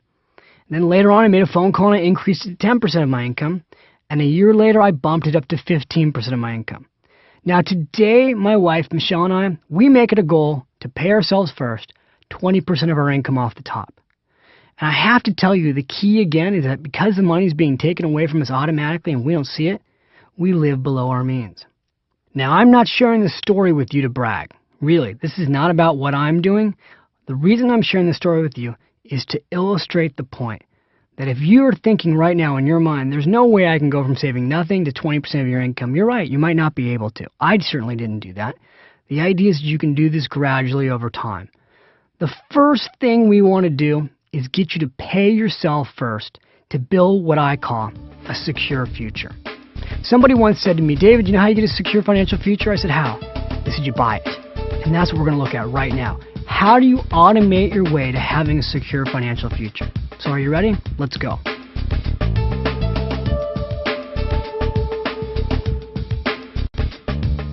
All right, so your first priority is to pay yourself first for a secure future. Now let me explain to you why this is so important. Earlier I told you that normally the government gets paid first, right? They're taking anywhere from 20, 30, 40% of your paycheck. If you've got a high income, they're taking as much as 50% of your paycheck. Again, you earn $1 and they've got the ability to take anywhere from 15 cents of that dollar upwards of 50 cents of that dollar. That is what you call income shrinkage. It's very hard to get rich when you have that income shrinkage. Let's just go back to an average American family again, earning $50,000 a year. If you lose a third of that to taxes by the time you get your paycheck, you're now only earning $30,000 a year. It's tough to live off of that, isn't it? That's why people go, gosh, no matter how much money I make, I still feel broke. There's only one legal way for you to get out of those taxes. Only one. The key word here is legal, with a capital L. The only legal way for you to get out of those taxes is to pay yourself first using a pre-tax retirement account. Now, what's a pre-tax retirement account? That includes the following: a 401k plan, a 403b plan, a deductible IRA account, a SEP IRA account if you're self-employed. Those are the four core types of accounts that exist for people to pay themselves first. There's one more type of an account if you're self-employed. It's often referred to as a KEO account. But those are the core ones. Now, if you were in a room and I was doing a speech, I'd ask everybody in the room to raise their hand. I'd say, how many of you have a 401k plan? And the majority of people in the room would raise their hands. But right now, let me ask you, do you have a 401k plan? Let's start with the idea that you do. If you don't, a little bit later, I'm going to cover what to do. But let's just start with the idea that you've got a 401k plan. Or if you work for the government or a nonprofit organization, it'll be called the 403b plan. These plans are provided by your employer. These plans allow you to contribute your own money to your own personal retirement account without paying taxes on it. That's the most important part of the whole system. The money goes in before it's taxed. Now, the other thing that's really important with these plans is that they're what's called self-directed, meaning you tell your employer how much money to take out of your paycheck and how much money you want put into the plan. You also tell your employer how you want the money managed. You have complete control over how that money is managed. Again, that's why it's called self-directed. Again, there are 6 key reasons why you shouldn't pass up the chance to sign up for your 401k plan or your 403b plan. Number 1, you don't pay any tax on the money. I cannot overemphasize that enough. Number 2, you've got the ability to put away in 2004 up to $13,000 a year of your income into the plan. The third thing, you can arrange to have the money automatically taken out of your paycheck and automatically put in your retirement account. You don't have to touch the money. You don't have to do any work. The fourth thing, In most cases, your plan at work is free because your employer is paying the administration costs involved in running the plan. The fifth thing, you get free money. You get two forms of free money. One, you're getting free money because the government's not taxing you. And two, if you have an employer that matches your contributions, you're getting free money from your employer. As an example, you may put in $1 and your employer may have what's called a 50% match. So for every dollar you put in, they may put in 50 cents on that dollar. That's free money. Why would you pass that up? You shouldn't. And the sixth thing is that by contributing your plan every single paycheck, every single month, you get to enjoy the miraculous benefit of compound interest and buying the market at different prices. Now, why is that important? Well, let's just look in the last 3 years. The market's been going down almost for 3 years straight. Now it's starting to come back up again. I don't know where the market will be when you listen to this, but that's not a bad thing, especially when you're young. If the market's going down and you invest in your retirement account, you'll be buying the stock market every single month as it gets cheaper, so that when the market starts to go back up again, you've been buying something on sale and now it's going up to full price. That helps you get rich faster. All right, so right now I need you to bear with me for a second because what I'm about to share with you is life-changing. In fact, I've put this in your workbook. You can go back to your workbook later and look at it. But right now, I just want you to visualize. Just visualize what I'm about to say to you.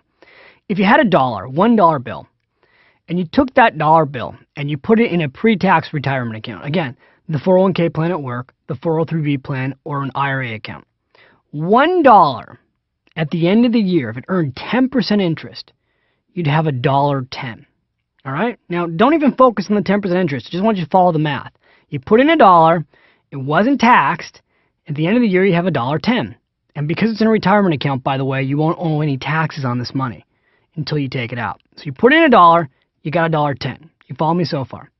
That's the pre-tax, pay yourself first retirement account. Now, let me show you what it looks like otherwise if you do an after-tax account. Let's say you earn $1. You're going to pay taxes first. So you're going to pay your federal tax and state tax. Let's say you lose a third of that, 30 cents. So you paid $1. Now you've got 70 cents in your pocket. Now, if you take that 70 cents that you have in your pocket and you earn the same 10% interest, at the end of the year, you've got 77 cents. So imagine you had two pockets. The left pocket, you have $1.10. That's the money you paid yourself first before taxes in your retirement account. The right pocket, you've got 77 cents. You did the exact same thing. You basically took the money and you made 10% on it, but one's got $1.10 and the other has 77 cents. Now, which would you rather have, $1.10 or 77 cents? Right? This is easy. This is obvious. Now, let me take it a step further. Imagine that you had $1. You put it in your retirement account. Your employer matched you just 25%. So they basically gave you a quarter. You put in $1, you got a quarter. Now that money earns 10%. So the $1.25 earns a 10% return. At the end of the year, you would have $1.38. Now remember, that's $1.38. It's in your left pocket. You pay yourself first, pre-tax, special pocket on the left-hand side. On the right-hand side, you still have the same 70 cents that you put into your after-tax account that earned 10% that's now worth 77 cents. So now you take your hands out of your pocket, and in the left hand, you've got $1.38. In the right hand, you've got 77 cents. Now I ask you, which would you rather have at the end of the year, $1.38 or 77 cents? Now, this is so obvious. Whenever I do this on a chalkboard, the whole room goes, oh, duh, I want to have $1.38. No question, right? It's almost twice the amount of money than you have in the after-tax pocket, the 77 cents. So the question is always, well, why wouldn't everybody use their pre-tax retirement account? If it's so obvious that you can have so much more money at the end of the year, why wouldn't everyone use their 401k plan or their 403b plan or their IRA account? It's so obvious, it doesn't make sense that anybody wouldn't use it. Well, let me tell you all the reasons that people make the wrong decision and they don't use it. Let me go through them because we got to get that out on the table. There's a lot of reasons that people will tell you not to use your retirement account. I want to get those on the table now. Number one reason I hear, well, my employer doesn't match. What difference does it make? Again, go back to the example where your employer doesn't put any money in. You invest $1, you have $1.10 at the end of the year, or you invest 70 cents after tax and you have 77 cents. We've already agreed that $1.10 is better than 77 cents. All right, so that's a dumb argument. Don't even listen to that one. The second argument is this. Well, the investments inside our company plan stink. I hear that all the time. Well, it's not doing well. Our investment plan is not doing well. I don't want to use it.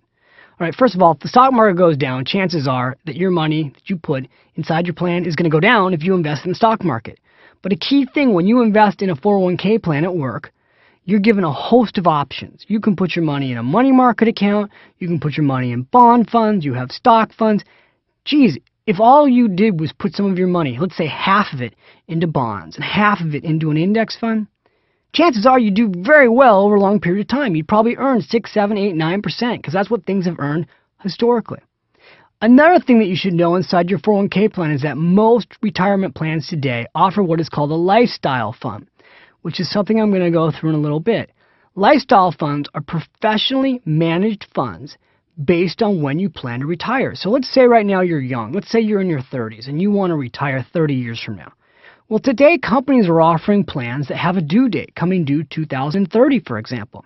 So you don't even have to think. You can sign up for your 401k plan, use that fund, have it completely professionally managed and rebalanced, and there's nothing for you to do and there's nothing for you to think about. It's all automatic. That's a great approach. Other reasons that people won't use their plans. Once I make the decision, there's nothing I can do about it. It's not true. Most companies today will allow you to change how much you contribute to your plan every 90 days. Some companies will actually allow you to do it every paycheck. But in most cases, it's every 90 days. So that once you make a decision, if you're not happy with how much money you're having taken out of your paycheck, if you don't feel like you have enough money at the end of the month, you can go back and have them change it. Now, in my experience, most people who set it up never go back and change it. They leave it alone. Another reason people say, well, geez, I don't want to put any money in my plan because I can't ever get to it. Okay, that's not true either. Most plans today allow you to borrow out of your plan. Now, I'm not suggesting you do this. I actually think borrowing money out of your 401k plan is a mistake. But it is an available option. In most cases, you can borrow up to $50,000 of your money out of your plan. And provided you pay that plan back, there's no taxes involved. The last example I want to give you, because it's probably the most common one I hear, is, well, when you take the money out, you're going to have to pay taxes anyway, so I might as well just pay the tax up front and get it over with. All right, folks, that's just nonsense! Ridiculous! Absolutely not true! Let me give you an example. Imagine that you had a $100,000 pile of money. All right, you with me? $100,000 pile of money. And you put it in your 401k plan, and you let it grow at 10% a year. You never added another dollar to the plan. In 30 years at 10% interest, you'd have $1,744,940. Okay? That's the pre-tax plan where the money grows tax deferred. Now let's use a second example. You have $100,000 and you invest that, instead of being in a tax deferred account, in a taxable account. How much would you have at the end of 30 years? Well, in this example, if you're in a 35% tax bracket, the answer is you'd have $661,437. So you get to the end of 30 years, and in one pocket you've got $661,000, and in the other pocket you've got $1,744,000 and some change. Now, that's a huge critical mass difference, right? The pre-tax retirement account has over $1,083,503 in additional value. That is huge. Now somebody says, yeah, but when you go to take that money out, you got to pay tax on it. When you pull money out, because the pile is so much bigger, if you just pull out a year, 10% of the money, even after you pay taxes, you're going to end up having $113,422 a year in income versus the taxable account, which would have $66,143 in income. So now, I know I just threw a bunch of numbers at you. Here's the bottom line. A taxable account can never catch up to a pre-tax account. It's virtually impossible. You're starting too far behind. The only way you can catch up is if you're in an unbelievably low tax bracket. And the chances are, if you're listening to this program, I'd be willing to bet that you're not in a low tax bracket. In fact, I'd be willing to bet that your taxes are probably at least 30% of your income, which is why you'll always come out ahead with a pre-tax retirement account. Okay, so again, I think at this point now, you get it. You get the idea. You got to pay yourself first. So let's just go through now, how do you do it? All right, let's start with your 401k plan, or it could be, again, your 403b plan. Whatever you have available to you at work, you want to sign up for the plan. All right, now this is so darn obvious. But again, I know how it works in the real world. In the real world, you get a job.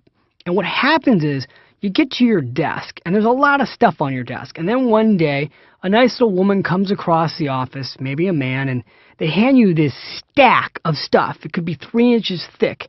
It's called your sign-up plan. And you look at this stack of information and you go, oh, I don't even want to deal with that right now. And you put it off to the side of your desk. And then what happens is a few weeks later, you get a memo that says, you know what? Enrollment closes on Friday and it's Thursday. What do? Well, what do most people do? A lot of people take that information and they set it aside and they never get back to it. That's why they don't sign up for the plan. Other people go and they sign up for their plan and they turn to the person next to them. I call this cubicle copying. And they say, well, what did you do? The person says, oh, well, I checked off the box that says 4%. Well, why did you put 4% away? Oh, the employer, they only match up to the first 4%. Oh, okay. Well, which funds did you use? Oh, I used this one. They just copy their neighbor. They do exactly what their neighbor did. Doesn't matter if their neighbor lives on the same street that they do or has the same financial situation or the same dreams. They just copy their neighbor. That is just dumb. All right, now that's just dumb. Now, how do I know that people do this in the real world? Because I live in the real world just like you. And I teach seminars and I talk about this and people crack up. We all do things like this. So I don't want you to. I want you to take that paperwork.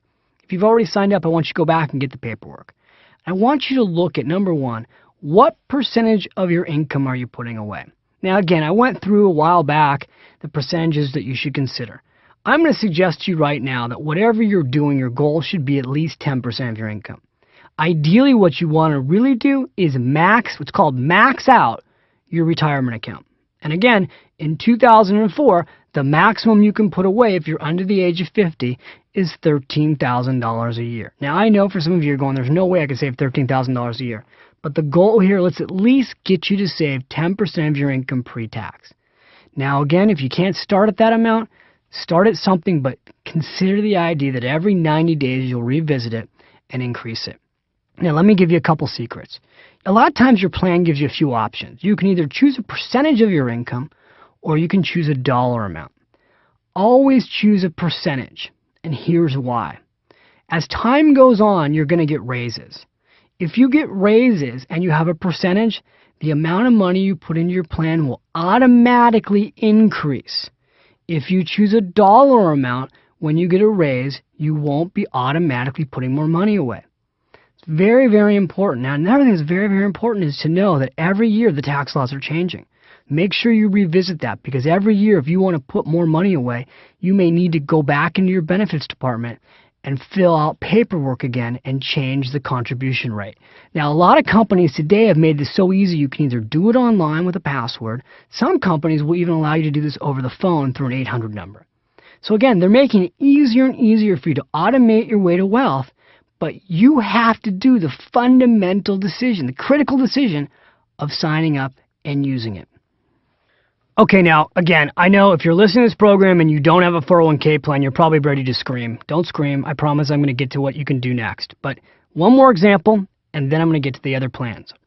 I want to give you one last example, a story, if you will, that really illustrates the power of paying yourself first and putting the maximum away. All right, are you ready? Here it goes, because this is a true story. I used to teach retirement planning seminars. This is back in my days at Morgan Stanley. When I was at Morgan Stanley, we would go into companies and we would do what are called IRA rollover seminars. And we usually were brought into companies to do this when they were having a downsizing.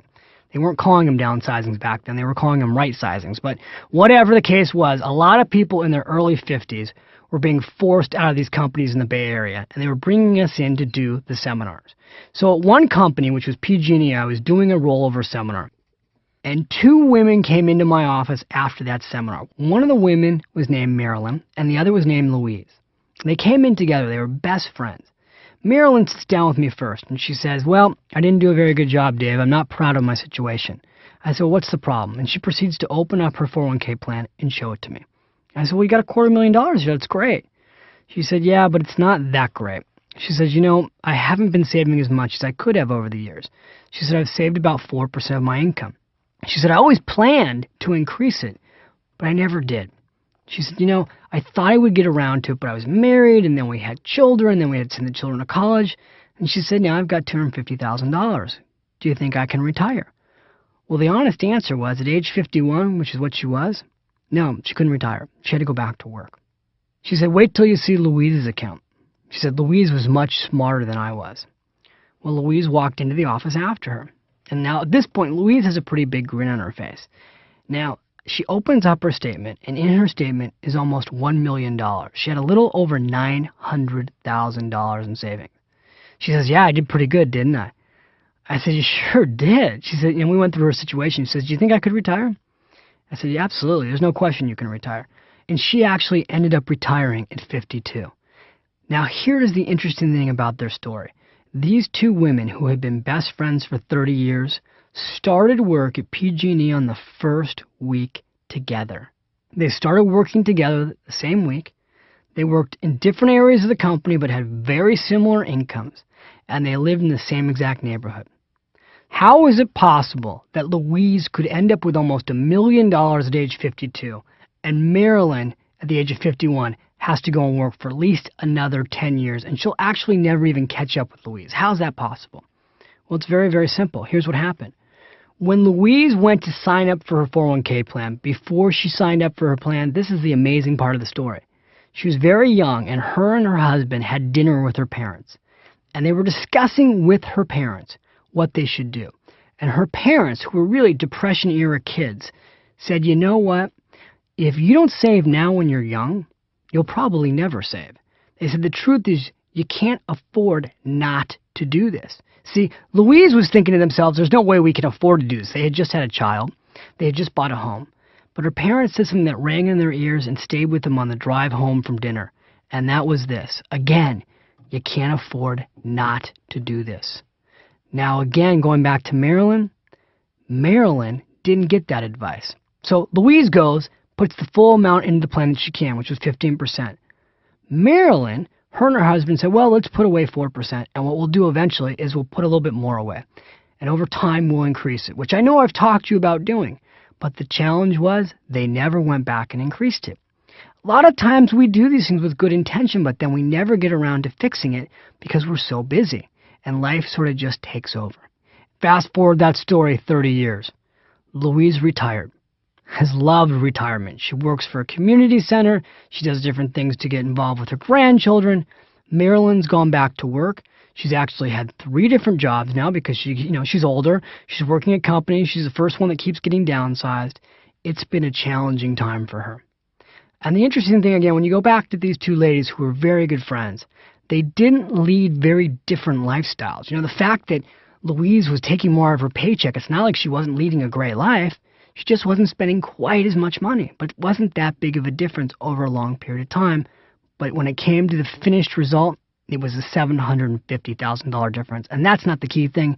The American dream of retiring 10 years sooner is the dream that she got to lead. And that's the one that I'm hoping you'll get to live when you make that critical decision right now to pay yourself first and hopefully put the maximum away in your plan.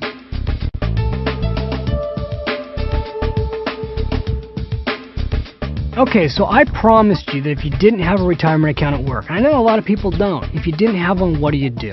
Well, let's start off with the simplest thing you can go and do. You can open what is called a deductible IRA account, individual retirement account. Where would you open these? You can open them at a bank, brokerage firm. You can even open them today online. In fact, in the workbook, I'm going to give you a long list of companies that you can go to. I'm going to give you the phone numbers, the websites, everywhere you can go to open up an IRA account to make the process really easy for you. What I want to do right now is just explain to you what an IRA account is and what it is not. Very important, okay? So the IRA account, you pay yourself first. How much money can you put in an IRA account? The answer right now is $3,000. If you're over the age of 50, you can put more away. You can put $3,500. Now again, depending on the year you listen to this, the numbers may have increased or changed, so check in your workbook. But for right now, it's $3,000. You can put that money away pre-tax. Here's the key to an IRA account. In order for it to work, you've got to make the plan, again, automatic. See, the 401k plan was easy because your employer did all the work for you. With an IRA account, you have to go be proactive. When you walk into a bank or brokerage firm, this is exactly what you tell them. You say, I want to open up an IRA account, I want a deductible IRA account, and I want to set up what is called a systematic investment plan. Now, what that means is that you'll be putting money into it automatically whenever you get paid. And they'll ask you two questions. How do you want to do that, Mr. and Mrs. Jones? The answer could be one of the following. I want you to take the money out of my paycheck. They'll ask you for a specific form that you need to get from your employer to do what is called payroll deduction. Most employers today offer this feature. And it's a great feature because that way the money will be automatically moved before you get paid directly into your IRA account wherever you opened up that account.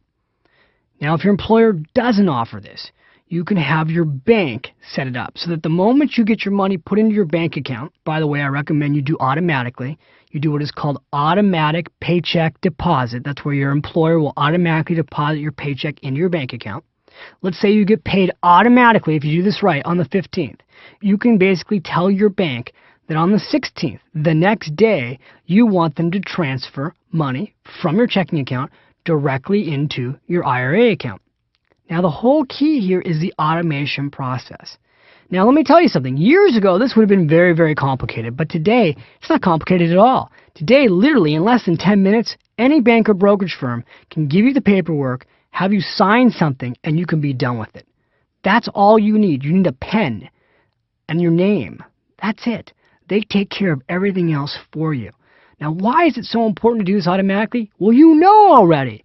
If you don't pay yourself first automatically, you'll be paying the government, you'll be forced to budget. And then you gotta get to the end of the year and hope and pray you've got money left over to save. It'll never happen. Now, let me explain to you what an IRA account is not. This may come a little bit as a surprise to some of you. An IRA account is not an investment. When you go to a bank or a brokerage firm, you don't buy an IRA account. A lot of people think when they have an IRA account that they actually own an investment. You don't. When you open up an IRA account, what an IRA account is a holding tank. That IRA, if you will, is nothing more than a holding tank. It's like a checking account. You put your money inside that holding tank. Now you have to invest it in something. What you invested in determines how fast it grows. So if you invest it in certificates of deposit and the bank gives you a fixed rate, say 3% interest, that's what it's going to grow at. If you put it in a bond fund and the bond fund earns 6%, that's what it's going to grow at. If you put it in the stock market, we don't know what it's going to grow at because some years it'll go very high and some years it might go down. But what we hope is over time, with a good stock market mutual fund, you'll average about 10%. The key to how your money grows is what you put the money in. I can't say that enough to you. So many people, maybe even you, think you own an IRA account because when you went to the bank, you said, I need an IRA, and then they gave you one, and then they told you, here you go. And you thought, oh, thank you very much. I must have bought an IRA. No, you didn't. And if you're not sure right now what's in your IRA, you should go back to your bank or your brokerage firm and have them meet with you and explain to you what you actually own so that you can figure out if you've got the right investments. Now, in the workbook, I'm going to give you a bunch of websites that you can go back and look at that you can use to actually take a look at the investments you may own. For instance, if you've got mutual funds, you're going to want to know, are my mutual funds performing well? A great website you can go and look at to help you evaluate how your funds are performing is called morningstar.com. My favorite website for looking at the performance of mutual funds. Now, before I leave this section on IRA accounts, I want to talk to you about a concept called Roth IRA. That's ROTH IRA. You've probably heard of this before. It's a new retirement account. Now, here's how it's different. When you put money into a deductible retirement account, again, the money goes in pre-tax. You understand that now. And it grows tax-free. And when you go to take the money out after the age of 59 and a half, you're going to have to pay ordinary income on that growth. And I explained to you earlier why that can still work out to be okay. With a Roth IRA, though, it's a little different. The money doesn't go in pre-tax, so you're going to lose whatever your taxes are first, and then you're going to save in a Roth IRA. You can put the same dollar amount away, but here's the key thing. Money in a Roth IRA grows tax-free. You have to leave it in for 5 years minimum. After the age of 59 and a half, the magic retirement year, I don't know why they came up with it, but that's what they picked. After 59 and a half, you can start pulling money out of your Roth IRA without any taxes. So it's a totally tax-free retirement account when you go to take it out. Now, a lot of proponents right now are preferring and recommending the Roth IRA over the deductible IRA, especially for young people. And, this is a really tough issue to tackle because there's all kinds of mathematical formulas to help you determine which is better. I'm going to give you one website you can go to. You can go to www.rothira.com. Once again, that's rothira.com, rothira.com. And on that website, you'll find a bunch of calculators and a bunch of articles that really help you decide what you should use, a deductible IRA or a Roth IRA. I'll tell you my personal opinion. I think you should use the deductible IRA, and here's why. In order for you to save $3,000 in a regular deductible IRA, you only need to save $3,000. And the reason you only need to save $3,000 is because you're not paying any taxes on that money. So that money's all going in pre-tax. It's not costing you anything to put it in there, and that makes it easier. In order for you to save $3,000 in a Roth IRA, you actually have to earn at least $4,000 to put that $3,000 in. Because remember, you've got to pay taxes. So if you earn $4,000 and you lose 25% of it to taxes, which the truth is you'll lose more, but let's just use that number. You make $4,000, $1,000 goes to taxes, now $3,000 goes in your Roth IRA. It's about 30% harder for you to put the same dollar amount in the Roth IRA than the deductible IRA. So here's the thing. If you can get yourself to save and max out your Roth IRA and you feel like you can handle that, then that's a great way to go because the money will come out later tax-free. But if you're worried about how much money you're going to save and you feel like it's hard for you to do, then look at the deductible IRA because it's easier for you. I hope that helped. When you think of paying yourself first, I have to say something to you again that I don't want it to slip by, and it is this. This is not about you just putting money away so you can someday retire. I'm not suggesting that the whole reason to save is that you can get to be 65 and then go fishing, because we all know that there are a lot of people who retire and then literally drop dead a year later. So I'm not suggesting that what you should do is not enjoy your life, work for 30 years, 40 years, 50 years, then retire and have fun. That is not the principle of pay yourself first. The principle of pay yourself first, which we're going to continue to go through throughout the rest of these sessions, is that some of your income is going for the future, your retirement accounts. Some of your income is going to go away for now, your security, your dreams. Some of your income is going to go away for your home. Maybe you'll be paying yourself first right now with the sole reason being you want to quit your job and go start your own business. Maybe you do want to retire young. Maybe you're listening to this program right now and you're in your early 20s and you're thinking, you know what? I would love to be an automatic millionaire by the age of 40 and just absolutely be done working so I could enjoy my life early at a young age. And I'm willing to sacrifice for 15 or 20 years to retire early. Well, then that could be an option for you. The key behind paying yourself first goes back to the beginning of the first session that we did, which is the American dream. What I want you to do is realize this. Every single day of the week that you wake up and go to work, you are in essence trading your time for income. And the faster you pay yourself first, the faster you stop trading your time for income. Because you start to build a pile of cash, which becomes your financial security. And let's face it, when you've got financial security, you have money that allows you the freedom to do what you want to do when you want to do it. And that's my dream for you.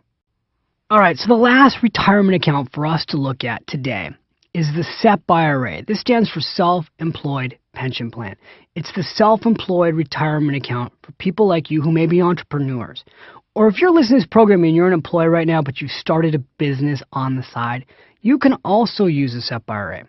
Now, here's the thing. I'm all for being an entrepreneur. I think it's great. There's no question that if you have your own business, you've got potentially a better chance to get rich than if you're an employee. But there's a lot of reasons why you have potentially a better chance to get rich. The number one is this. The government allows self-employed people to get rich faster than employees. It's truly amazing. The new tax laws allow you, when you're self-employed, to put up to $40,000 a year away pre-tax. Now compare that to an employee. Again, an employee only gets to put away $13,000 a year right now, and a self-employed person gets to put away up to $40,000 a year. That, my friends, is how self-employed people get rich quicker than employees. But the key thing here is you got to use your plans. So here's what you do. If you're self-employed, you walk into a bank or a brokerage firm, or again, you can do this online, and you sign up for a SEP IRA. They're going to allow you to put up to 25% of your gross income up to $40,000 a year away. You just got to think that through for a second. That is just unbelievable. Now, what's really sad is most people who are self-employed, again, maybe you're self-employed, are not doing this. A recent study said that 75% of self-employed people do not have retirement accounts, have not set up SEP IRAs. Now, why would people do this to themselves? The number one reason that I've heard is this. If you're running your own business, it's possible that you're so busy running your own business that you haven't had time to deal with your finances. Well, let me tell you something. That's a huge mistake. The entire point of being an entrepreneur, other than the freedom to be your own boss, is the ability to build your wealth. It's the ability to buy your freedom. If you're not taking care of yourself first, again, you're an employer. Now you have your own business. You may have employees working for you. If you're not paying yourself first, what's the point? Doesn't make sense. I've seen entrepreneurs work in a business for 10 years. At the end of 10 years, the business goes out of business, and they've got nothing to show for it because they haven't saved a dime. And this is really important if you're an entrepreneur. When you build a retirement account, if your business goes out of business, and we all know that this happens, you are protected against bankruptcy. In other words, that money that you put into your pension plan will not be hit by your creditors. That's the one thing the government almost always allows to be protected is your retirement account.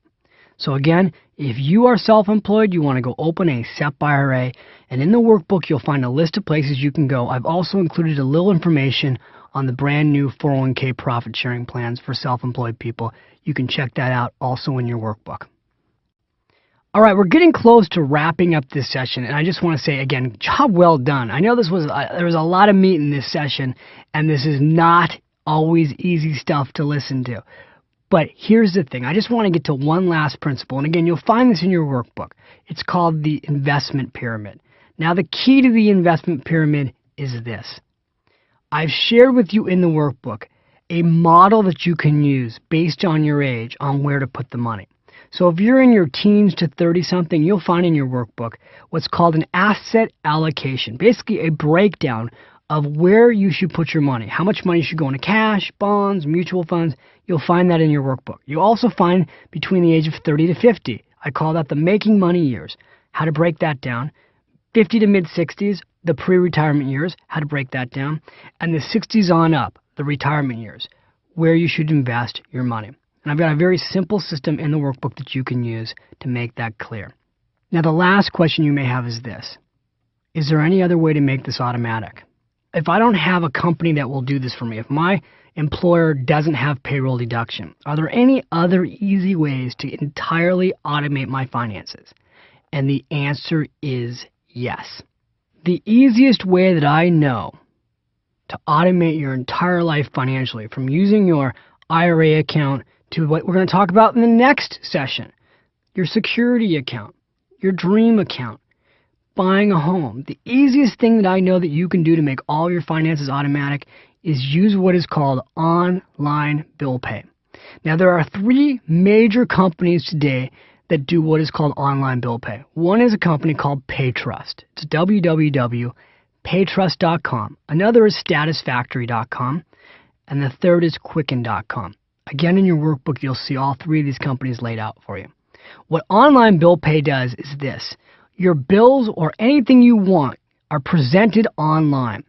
And you can set up your system to automatically direct money from your checking account to anywhere you want it to go, whenever you want it to go, automatically. So let's say that, on the 15th of every month, you want your investment accounts to be automatically funded. You want a mutual fund account to be automatically funded. You want your house to be paid for automatically. All of that can be done at an online bill payment company. Now, the cost to do this right now is running a little bit less than $10 a month. Many banks today are also offering this exact same service. And some banks, maybe your bank, are even starting to offer it for free. Now, you can try using your bank. There's nothing wrong with that, especially if it's free. But I personally prefer online bill pay companies because if you get unhappy with your bank, let's say you're using Citibank and for whatever reason you're not happy with them or you decide to move your account to Wells Fargo. If you're paying all your bills through Citibank, you've got to get all those bills moved to the next bank that you go to. When you have online bill payment, let's say you're using PayTrust, all you do is you go into your website, you click a few buttons, you redirect which bank you're using, and you're done. You don't have to change anything. So I'm a big proponent. Now you may be going, oh my God, David, that's too much technology for me. That's fine. If it's too much technology for you, don't do that right now. Just do the payroll deduction that's automated or have the money automatically moved from your paycheck directly into your retirement account and worry about the bill payment process later. All right, you've arrived at the end of the session. Congratulations, you did it. We're now at the Automatic Millionaire action steps. So here's what you want to do. Again, go to the workbook and you're going to see the following things. I just want you to basically have a checklist for yourself. Number one, I want you to make sure that you are signed up for your plan at work if your employer offers one. Number two, whatever your percentage is, if you're saving right now 4% of your income, the single biggest decision you could make today that would fundamentally change your life would be to increase that. If all you did was go from 4% to 5% this year, this program has paid for itself 10 times over. If I can get you to go from 4% to say 10%, this program has paid for itself 100 times over. Your entire financial life will be changed the moment you make that decision. So again, sign up for your plan. The second, increase the percentage from whatever point you're at right now. Now the third thing, if you don't have a plan at work, again, you got to go get one. So you're going to need to get an IRA account. What I want you to do in your workbook is commit to a date in the next 30 days that you're going to make an appointment with yourself to go into a bank, a brokerage firm, or do this online from the comfort of your own home. I've given you all the websites in the workbook that you can use to go to do this from home. Make a date to really do this. Self-employed, same thing. You want to make a date to go open your SEP IRA account. Okay, so when it's all said and done now, this is up to you. You need to go make these dates. The last thing I want to say is this. Check out bill payment companies. So go visit paytrust.com or statusfactory.com or quicken.com. Again, you'll find those websites in the workbook. Go visit them, check them out, see what you think. I think you'll be overly impressed with the service these companies provide. All right, that's it. We're done. We're now going to head into, just so you know what's coming up in the next session. I know this session was really tough. There was a lot of material. Next session is a little easier. We're going to talk about how you build a protection plan, a security basket to protect your family in case of emergency. All right? I'll be back with you in the next session. Until then, have a great day.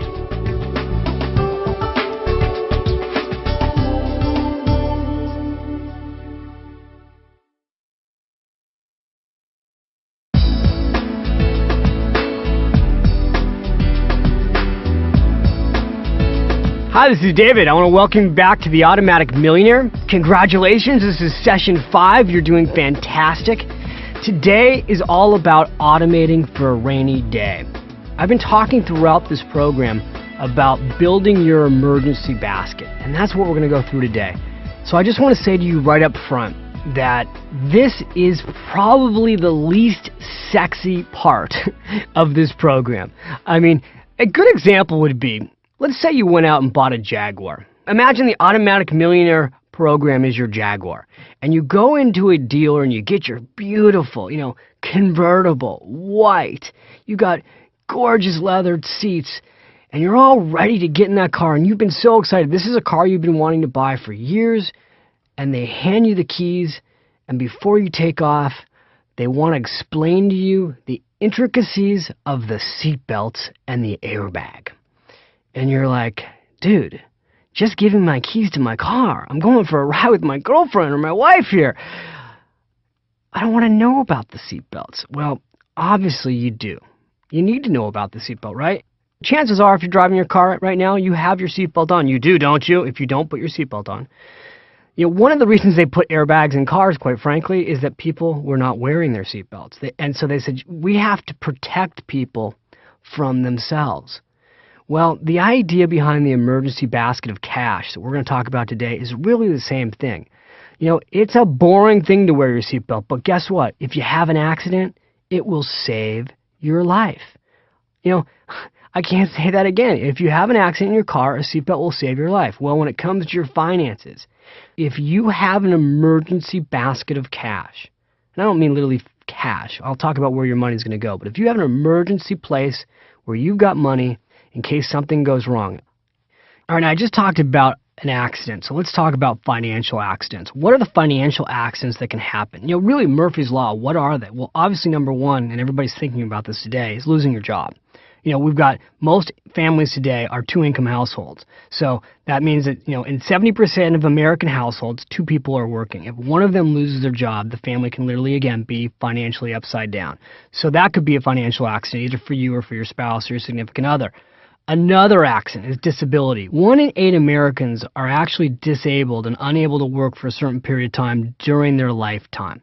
That can really derail your financial life. So you've got to protect for that. Now, there are other things you can do. There's disability insurance.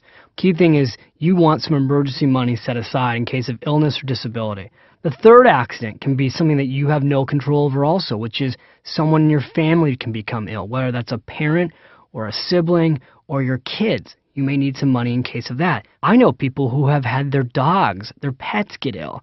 Boy, the cost of taking care of your animals right now, your dog gets sick. I have a friend of mine that just had to spend $1,500 taking care of their dog at the veterinarian. So these are unexpected expenses. What else can go wrong? You can get in a car accident, need to get it fixed. You've also got the appliance factor.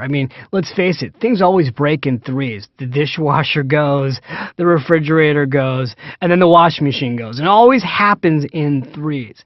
What else is there that you can be concerned with? Isn't this great? I'm giving you all these things to be concerned with. Well, just think about it. What could it possibly be? There are always things that are going wrong. Again, they're financial accidents. That's why you prepare for them.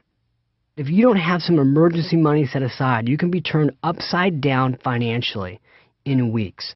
I said earlier in this program that there's a new statistic out that 1 in 4 Americans are only one paycheck away from being unable to pay their rent or their mortgage.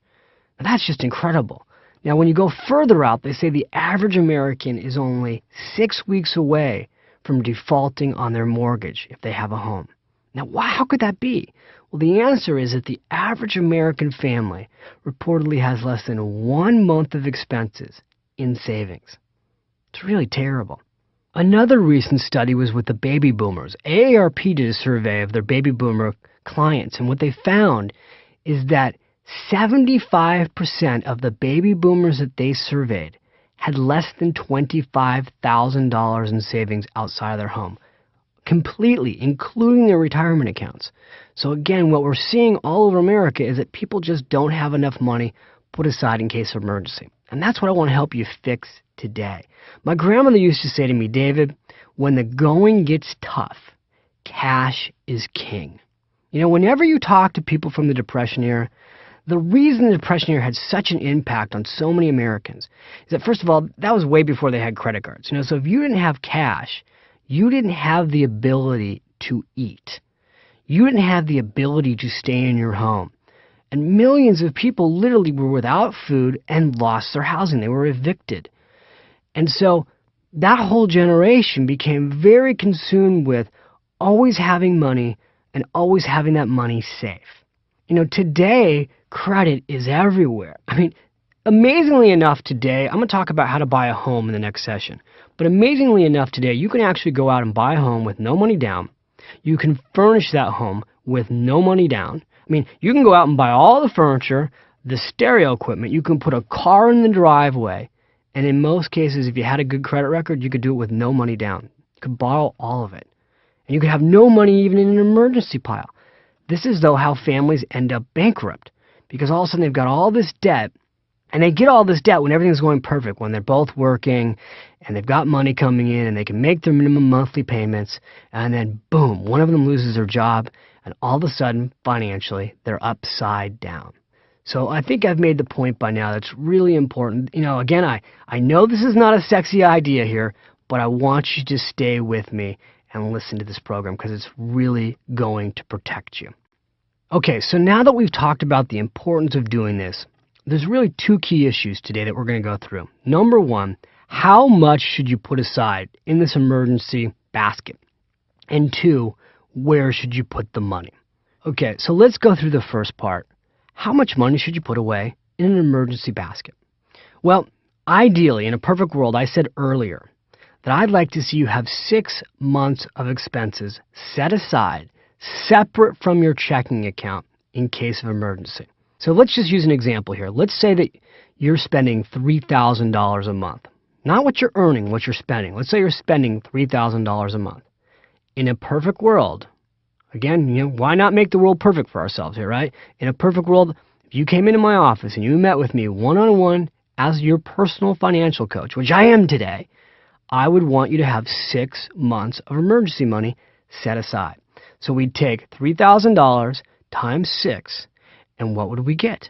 We'd get $18,000 set aside somewhere safe. Now, a lot of times when I tell people this, they just go, I don't even have $1,000 liquid right now, and you just told me I need to have $18,000 saved. It sounds impossible. So I'm going to go back to how you're going to do this, okay? Just like you paid yourself first using your retirement account, we want you to pay yourself first into a security account.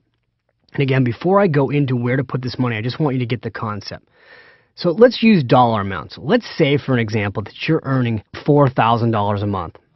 All right, now, realistically, if you did everything I suggested that you should do, and you put 10% of that money into your 401k plan at work, that means that right now, off the top, $400 of the $4,000 is actually going away for the future. So you're actually really going to get a $3,600 paycheck before taxes. How much of that money do I think you should put into your emergency basket? I'm going to throw it back at you. How fast do you want to get your emergency basket filled? Whatever it is, let's just use dollar amounts. Could be $100 a month, could be $200 a month, could be $300 a month, could be more. Whatever dollar amount you decide you want to focus on, the key is it's got to be automatically taken from your paycheck and directed into one of the investments I'm going to go through in a little bit here. The whole key is automation. Whatever you decide, whether it's $100, $200, it could be as little as $50 a month. You decide that. It's up to you how fast you want to build your emergency basket. Some people decide that this is their number one priority, that they really do want that feeling that they're going to have from having the security of knowing they've got an emergency basket of cash. But you decide. I usually recommend to my clients at least 2% of their income should be going directly out of their paycheck into their emergency basket of cash. Now, there's 3 ways you can do this to make it automatic. Number one, you can go back to your company, talk to your benefits people, and do payroll deduction. So you'll actually have them take money directly out of your paycheck and put it wherever you direct them to go. That's number one. Number two, you can get your bank to do this for you. And they have systems at your bank where they can automatically move your money from your checking account into wherever you decide to put it into your emergency account. The third way you can do it again is through online bill payment, where you've got money being moved from your online bill payment company from your checking account directly into, again, your security account. So that's the process. Now what I want to do is go through, well, where would you put this emergency money? And this is the key thing.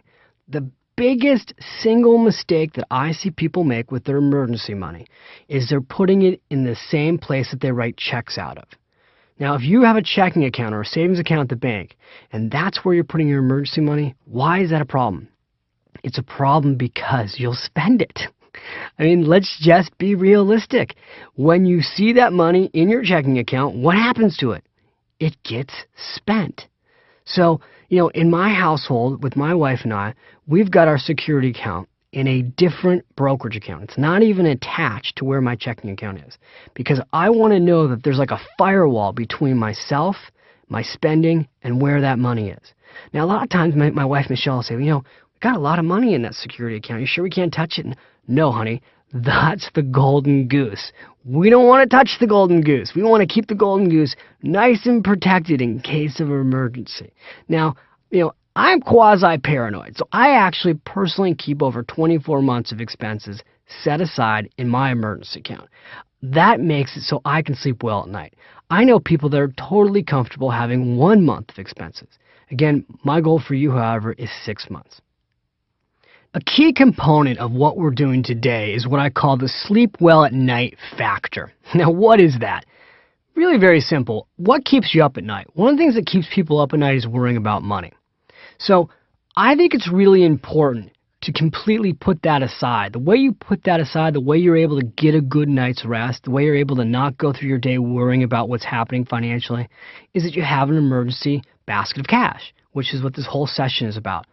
The critical thing with this money that you've got is that your emergency basket of cash is not going to get you rich. Okay, this is not about getting the highest rate of return possible. This is simply about having money somewhere very safe that you don't touch in case of emergency.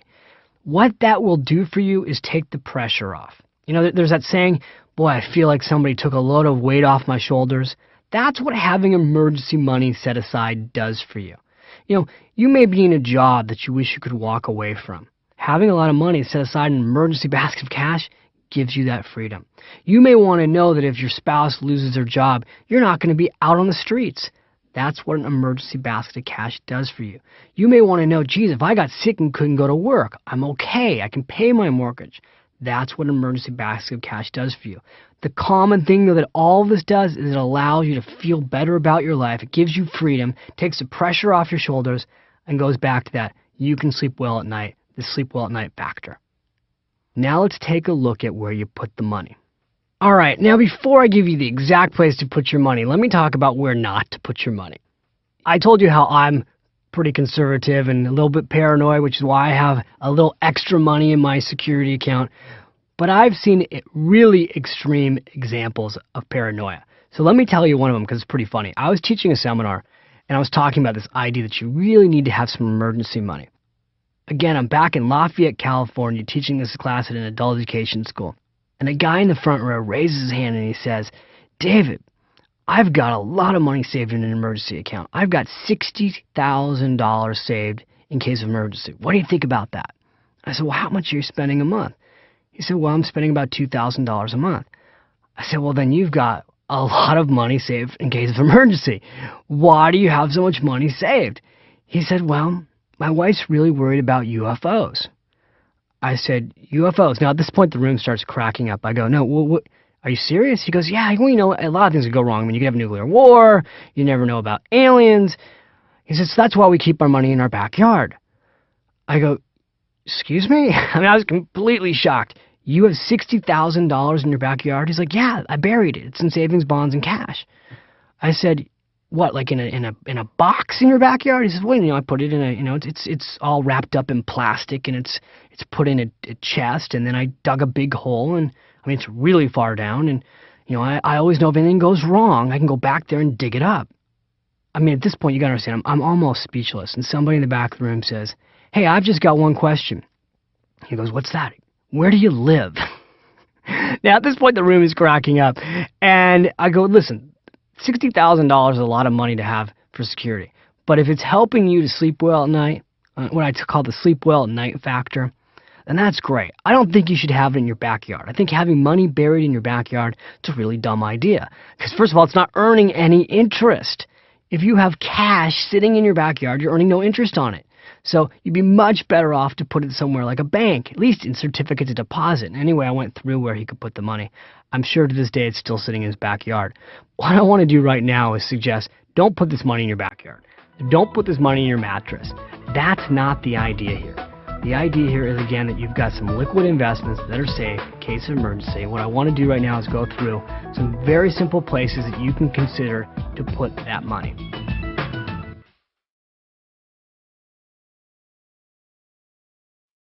Okay, so now it's time to go shop for a rate of interest for your security money. We need to find a place for you to put your money where you'll get a good rate of interest. Now, I have to tell you the truth. If I was doing this audio back in 2000 or 1999 or 1998, this would be a lot more exciting. It would be more exciting because I could talk to you about money market accounts that were paying 5, 6, 7% interest, totally safe, completely liquid. Now that's pretty exciting to me. Today I can't do that. Today most money market accounts are paying 1%. Now I know I haven't even told you what a money market account is yet. Don't worry, I'm going to get to that. When you listen to this program, I don't know when it'll be. So the point here is I don't want to give you outdated material. I want to teach you where to go to find the rates whenever you're listening to this program. So here's where you go to find rates on different money market accounts. And then again, I promise you I'll explain to you what a money market account is. You can go get a Wall Street Journal or USA Today, and you will find in the business section a list of money market accounts. You'll find a list of savings accounts. You'll even find a list of certificates of deposit, bank CDs. And they'll give you phone numbers on what the rate is of the different banks, what the rate is of different money market accounts, and where to call. Another place you can go is online. Now, my favorite website that you can go to is my favorite website. It's mine. Go to www.finishrich.com and click into the resource area where I have a link with all the different money market accounts. So if you go in there, you go finishrich.com, go into the resource center, click into money market accounts, and then I've put a whole bunch of links to where to go to find money market accounts. I'll also give you another website I love. It's bankrate.com. www.bankrate.com. That's bankrate.com. And again, they list all the rates all over the country, depending on state, depending on what you're looking for, money market accounts, savings accounts, certificates of deposit. You can also look in your local paper. If you pull out your local paper in the business section, you'll find a listing of money market accounts and certificates of deposit. And again, they'll have the phone number in there, so it's very easy. But you want to be proactive on this. Don't just go to your local bank and say, what do you have available? You really should shop for this, just like you would shop for a refrigerator or a car. You should at least look at 2 or 3 or 4 alternatives so you really feel like, you know what, I did my due diligence. I found a really good rate. Now let me go through with you the different types of investments that are actually available for you for your security money. Okay, so the first thing I want to talk to you about right now is what I call money market account. Actually, I don't call it a money market account. It's called a money market account. And they're all over the world. You want to find one in the United States. Money market accounts are liquid investments, meaning that when you put your money into them, you can get your money out immediately. It's not tied up. What happens with a money market account is it's a mutual fund that invests in very short-term government securities and bonds. All you care about is that it's been around for a while, it's a safe investment, and what's the rate of return that it's paying. So here's where you can go to find a money market account. All right, first of all, you can go to any brokerage firm. When I say brokerage firms, I'm talking Merrill Lynch, Morgan Stanley, Payne Weber, Charles Schwab, Fidelity, E-Trade. All these companies, they all offer money market accounts. In your workbook, I listed all the brokerage firms that are offering these money market accounts, went through where to go, and I specifically have given you in your workbook companies that offer money market accounts with no minimum. As an example, if you're just getting started, there's a company called ING Direct. You can go online to this company and open a money market account right now with no minimum investment. And this account, as of today, is paying right about 2% interest. So it's one of the highest yielding money market accounts in the country with no minimum investment. Another company I talk about in the workbook is called Edward Jones. They've got a wonderful money market account. They're a great brokerage firm that's located all over America. They have over 10,000 branches. They've got money market accounts, again, with no minimum requirement. Now, just one thing I want to say, because this is my disclaimer. When you look at the listing of brokerage firms, I'm not endorsing anybody. Even though I just told you about ING or Edward Jones and you'll see E-Trade and Morgan Stanley or Fidelity Investments, I'm not suggesting one over another. Don't email me and ask me where you should put your money. That's a decision you're going to need to make, but I'm giving you all the tools and the resources to go and do your own search, okay? Now let me let you in on a little secret. Some of these brokerage firms have higher minimums. You may need $2,000 to open the money market account. Some actually are as high as $10,000. As I speak to you right now, Charles Schwab has a minimum of $10,000. The interesting thing that you need to know is a little secret. Some of these brokerage firms will waive the minimum if you set up an automatic investment plan. So again, I told you earlier, the whole key to funding this plan is to make it automatic, where you're sending in $50, $100, $200 a month directly from your paycheck right into the investment account. And again, the company that you set up the money market account can give you the paperwork to do this. They can help you with this whole process. It can be done in less than 10 minutes. All you need to do is tell them, I want to set up a systematic investment plan.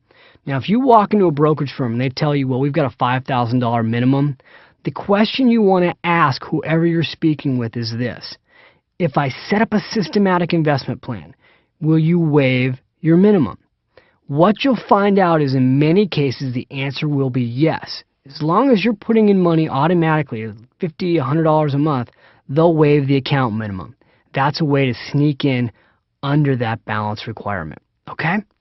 All right, so I've talked about money market accounts. Now I want to talk about certificates of deposit. They're called CDs, and they're bank certificates of deposit. Basically, you walk into a bank, and a bank will give you a guaranteed rate for a specific period of time, and they'll insure that rate. So in other words, as long as you put in less than $100,000, you don't ever have to worry about the bank going out of business. You're going to get your money back. With a bank CD, they'll offer you 6-month rates, they'll offer you 12-month rates, they'll offer you 18-month rates, they'll offer you 2-year rates, and on and on and on, all the way out to 10 years. When you go into a bank, find out the following things. Number one, what's the rate? What's the time horizon? Meaning, how long do you have to tie the money up? And if you needed to sell that CD early, what's the penalty fee?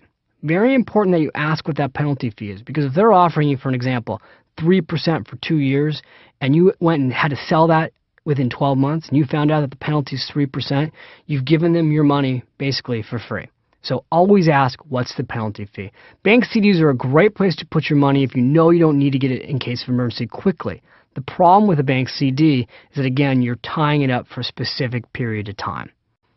Okay, the next thing I want to share with you is how the government can help you build your security account.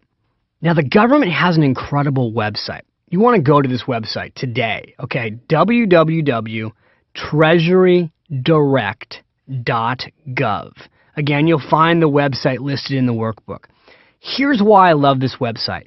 The government has made it easy for you to set up your security account and make it completely automatic. The government, again, they get it. They get this idea that the best way to invest is automatically.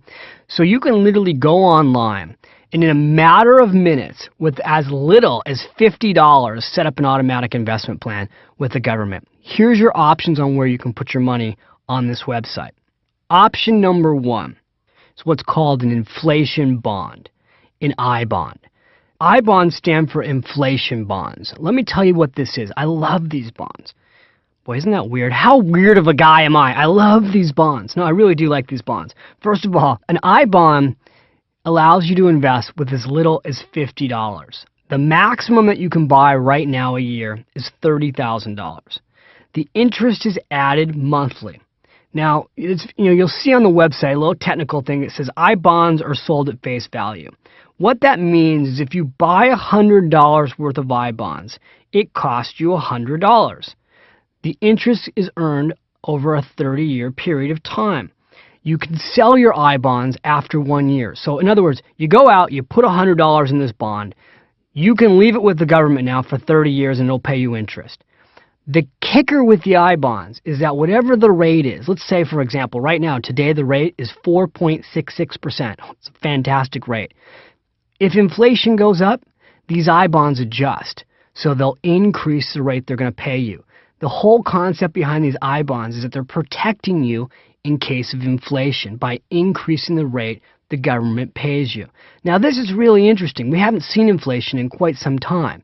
But as I sit here in the studio, that's the big concern about whether or not inflation is going to kick in.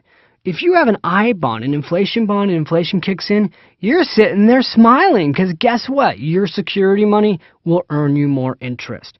So again, real simple, check out these I bonds. You can set up a systematic investment plan with as little as $50 a month. All right? Now, your second choice on this website is what's called an E-bond. And these E-bonds, it's actually double E, EE bonds. These are a lot like the old savings bonds you used to get when you were a kid from your grandparents. Today, they're calling these bonds Patriot bonds. They brought the Patriot bonds back after 9/11. So after 9/11, the government reissued these bonds. They're now called Patriot bonds. The rate on the Patriot bonds is not as high as the I bonds. But here's the deal with the Patriot bonds. Again, interest is added monthly and it's compounded semi-annually. Patriot bonds are not sold at face value. So in other words, like before with the I bonds, if you put in $100, you got $100 worth of bonds. With Patriot bonds, you're actually buying them at a discount to par value. Now, I know these all sound like technical terms, but in layman's terms, if you go out and you buy $100 worth of Patriot bonds, you'll actually pay $50. And when they come due, you'll get the full amount back. So if you put in $50, when they come due, you'll get $100. Now, again, with the Patriot bonds, these bonds are good for up to 30 years. One more thing to know about the Patriot bonds is the Patriot bonds are basically tied to the Treasury rate, and they pay 90% of whatever a 5-year Treasury is paying when you buy them. So the website's great because they really explain this in layman's terms. They show you exactly how to set it all up automatically. What they've got on this website is what's called Easy Saver. So click into that Easy Saver button and they explain to you how you can use a credit card or use a checking account. I believe they even take payroll deduction, and they will automate everything for you in minutes. You can go onto this website and literally in minutes set up your entire security account and be done with it. It's fantastic.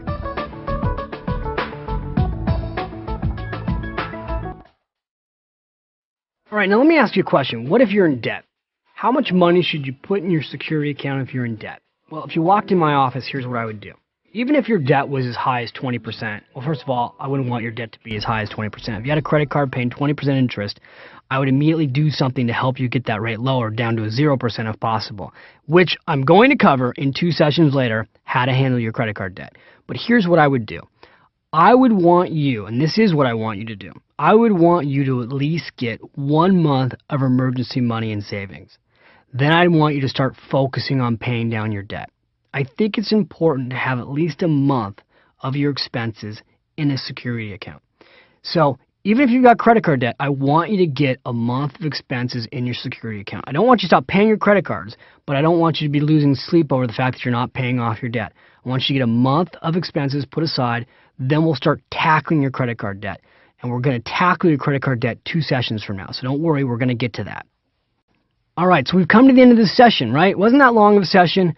I know it wasn't the most exciting session, but again, very, very important that you do this. So here's your automatic millionaire action step today.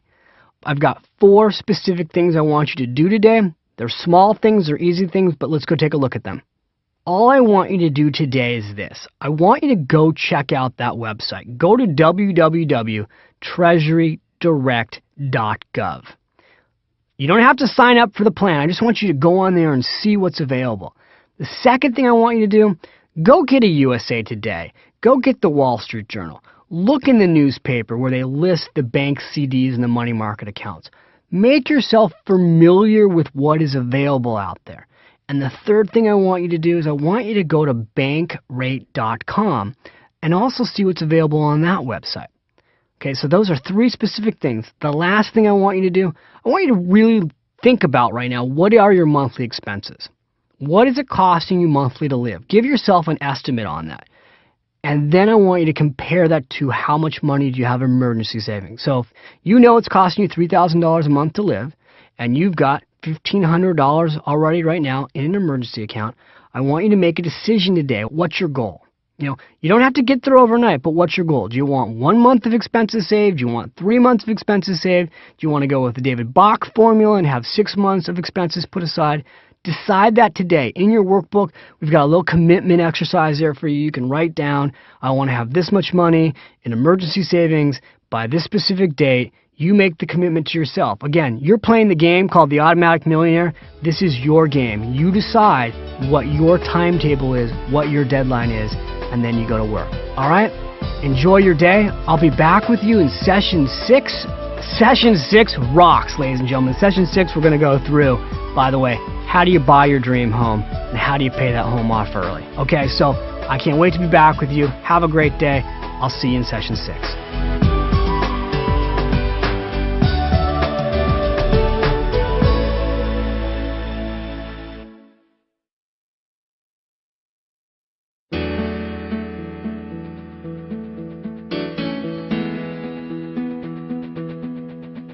Hi, and welcome back. This is David. We're at the Automatic Millionaire program, and today is session 6. We're going to go through automatic, debt-free home ownership.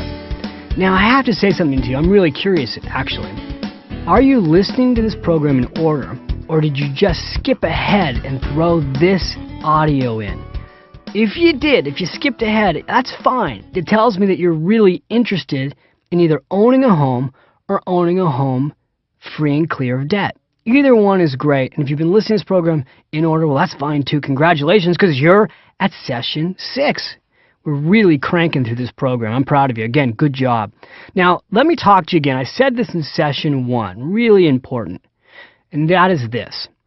The likelihood of you being rich as a renter is virtually zero. It's nil. It's none.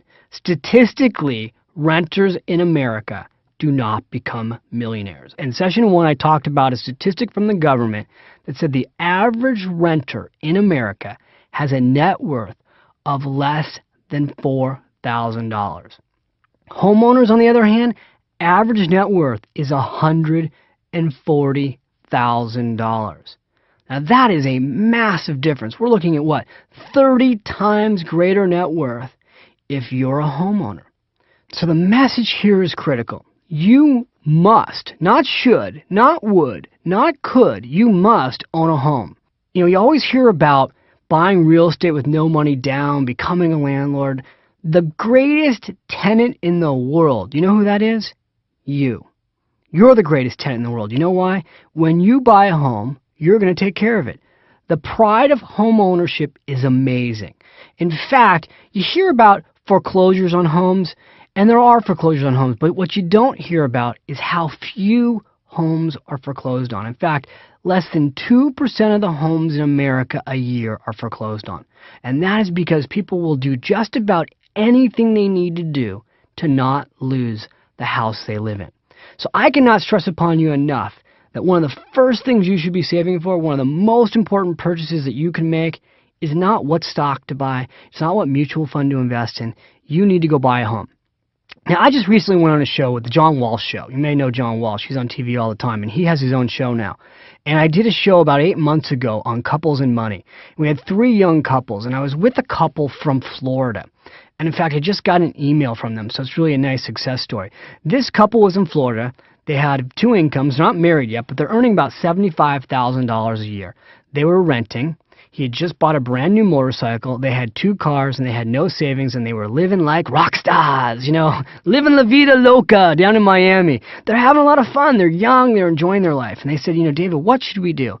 And as a part of the money makeover, I said to them, the number one thing you need to do is buy a home down in Florida. If you're going to stay in Florida, you need to buy a home. I don't care if you're even going to be there just a few years. You need to buy a piece of the American dream. You need to get some real estate. They said, oh, God, that just seems like it's so impossible. I said, it's not. I'm going to walk you through the same steps that I took them through. And I took them through these steps literally in less than a half an hour. And I'm going to do the same thing with you. It's been 8 months. They have already put a down payment on a brand new townhouse. And they're going to be moving into that townhouse in less than 90 days. So they were not even motivated when we talked about this, and they've already done it. They've done it in less than a year. So if they can do it, I know you can do it. Because I've had so many stories of people who thought, I can't buy a home. There's no possible way. How would I do it? Well, I'm going to lay that out for you today, how you would do that. Now, if you're going, David, big deal, I already own a home. Get to the point. I'm going to cover in this session, if you own a home, how to turn that home not only into a great asset for you, but also get yourself out of debt with that home. How to be smarter with your mortgage, because most people have a 30-year mortgage, and that 30-year mortgage should not be paid over 30 years. Now, one last thing I want to talk about is you hear people say, you know, your house is not an asset. Your house is a liability. Well, yes and no. Here's the thing. When people tell you your house is not an asset because you're never going to sell it, well, that's not really true. People sell their homes all the time. In fact, as a financial advisor, what I will tell you is, in my experience, people's homes are actually the greatest asset, the greatest amount of equity that they have when they retire. So, you know, I can just tell you what I've seen in the real world, having literally sat before thousands of people one-on-one and looked at their net worth statements. In most cases, people build more equity, more asset value in their home than any other single investment over their lifetime, including their retirement accounts, because most people don't pay themselves first the way you've learned how to do. So I got to tell you, your home is a great asset. The sooner you buy one, the better off I think you're going to be. And with that, I want to go through why homes are such great investments for you to consider. So let me go through 6 reasons why homes make great investments.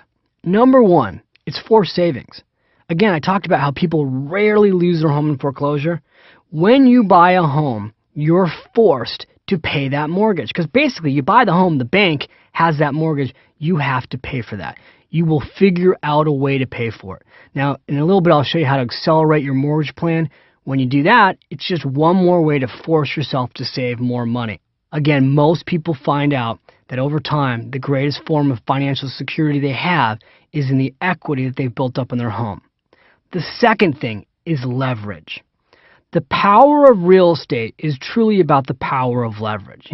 If there's one reason that real estate has made so many Americans rich, it's leverage. See, I'll give you an example. If you go out and you buy a $250,000 home and the bank asks you to put 20% down, that means you'll be putting $50,000 into that investment. You'll be taking a $200,000 mortgage from the bank. Now, let's say that the home goes from $250,000 in value to $300,000. That means that your investment, your home, just went up in value $50,000, right? Well, what was your return on investment? You put $50,000 down. The house has gone from $250,000 to $300,000, so it's gone up in value $50,000. In essence, you just had 100% return on your money.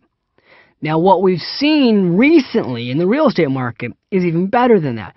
We've seen people go out and buy a home for $250,000, which may sound like a lot depending on where you live, or it may sound like very little depending on where you live.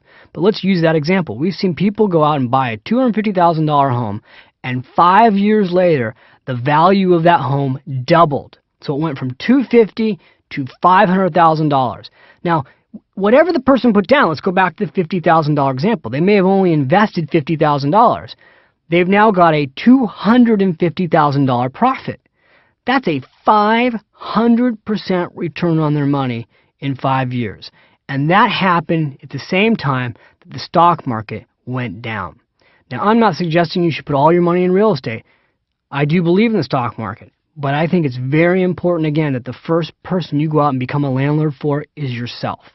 So that first person you want to go buy a home for is yourself. You get the benefit of living in it, and you get the benefit of leverage. Now let's take a look at the third major reason why homes make great investments.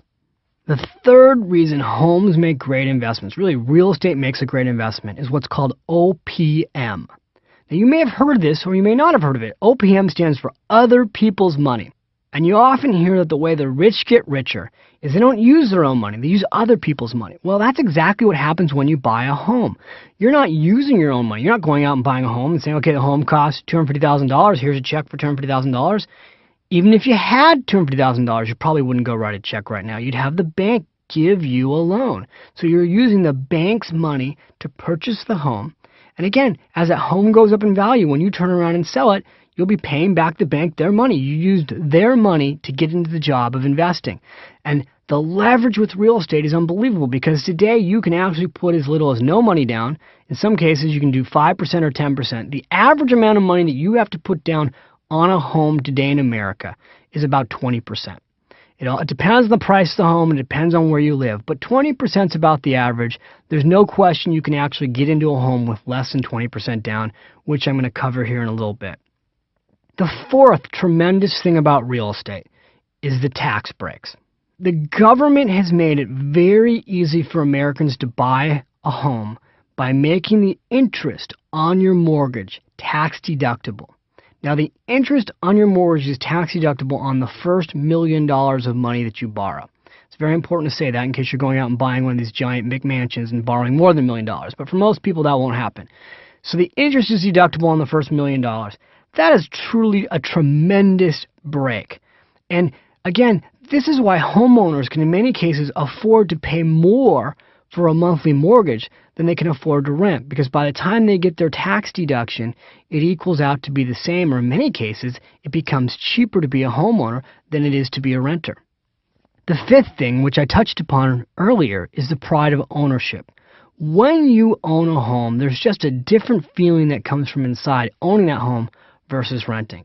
It's that pride of ownership. It's that sense of security. It's that sleep well at night factor.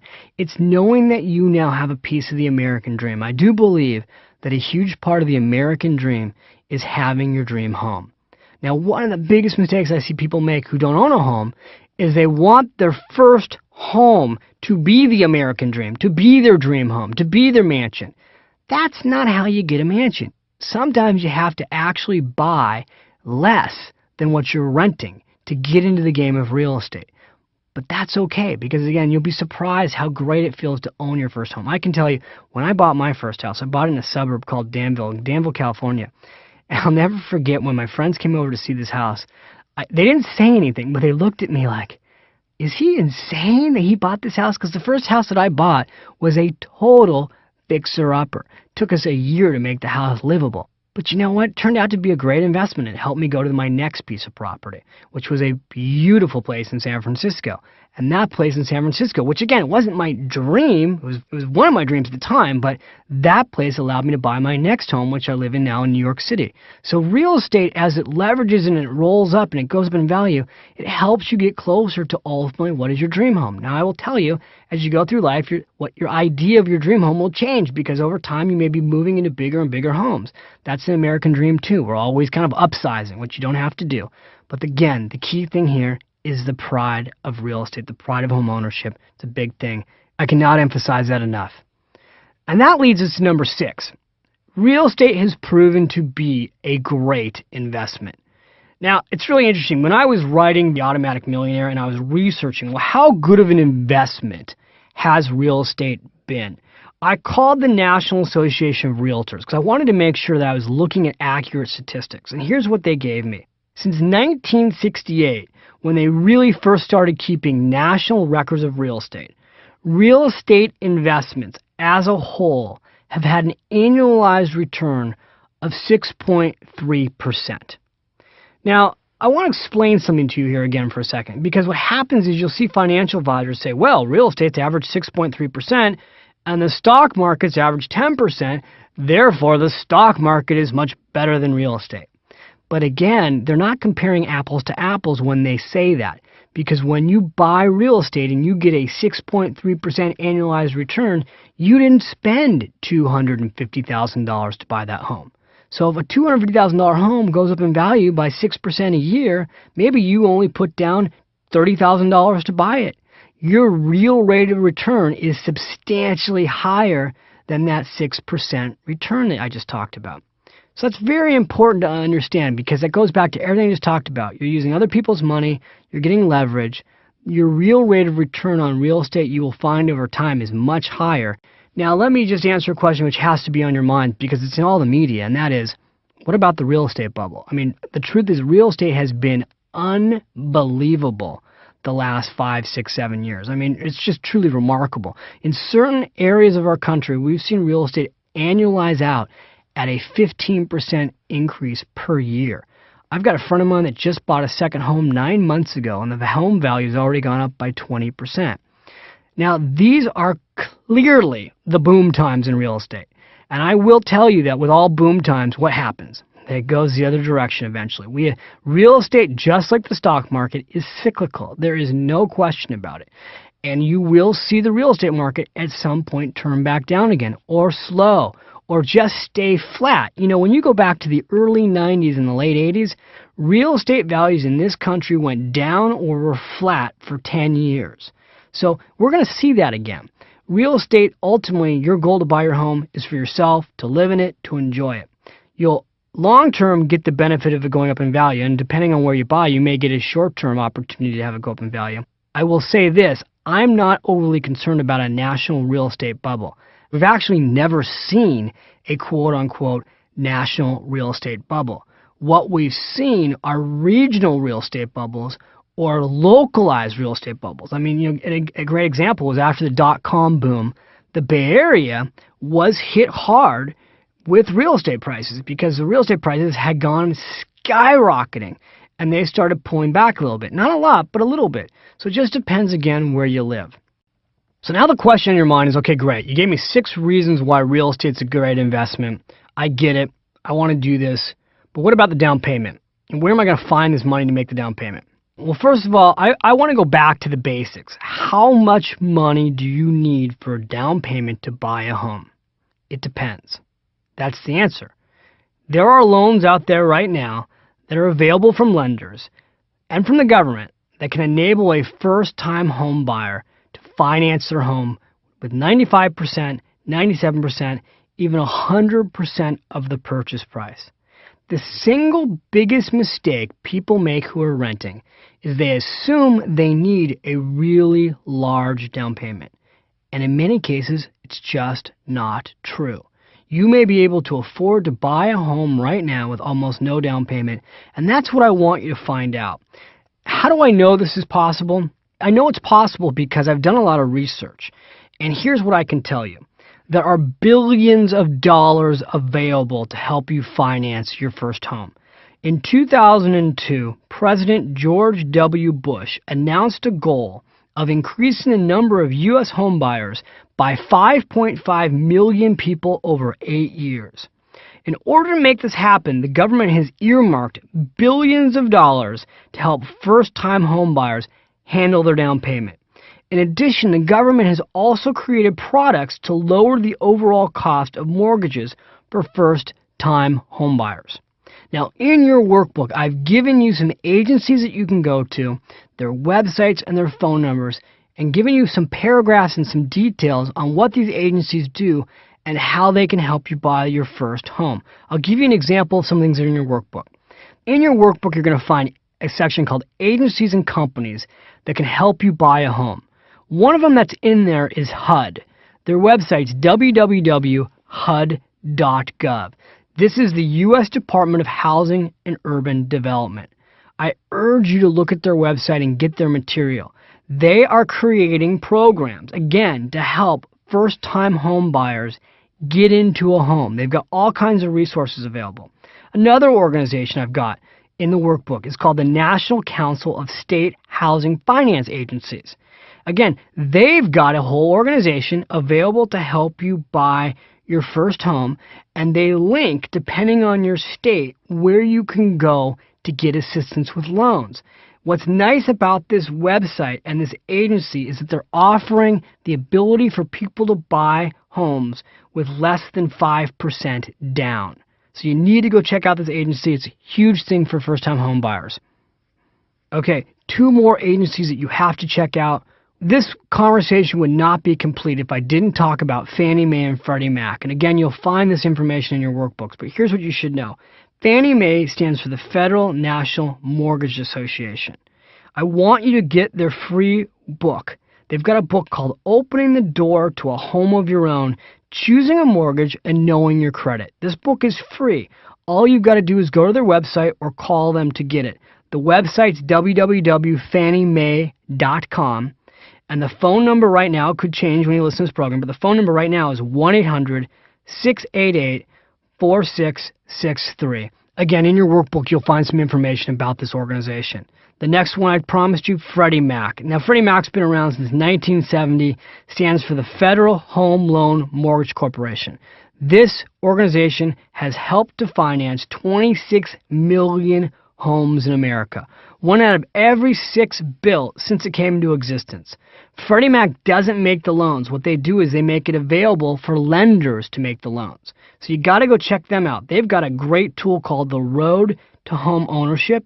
You'll find it at www.homesteps.com. Again, you'll find this information in the workbook. All right, so I've given you a bunch of organizations that can help you buy a home, get into a home, possibly with very little money down. There's another type of loan you want to consider. It's called FHA loans. Again, a little paragraph in your workbook about this. Also, VA loans. If you've been a veteran, the Veteran Administration can help you often. The Veteran Affairs Organization has special loans available for veterans. You want to check that out. And again, there's information in the workbook on state bond loan programs. Each state has their own special bonds. They've set aside specific loans to help people buy their homes in their state. And I've given you that website, but I'll give it to you right now. It's www.ncsh.org, and that stands for the National Council of State Housing Finance Agencies. So check that out.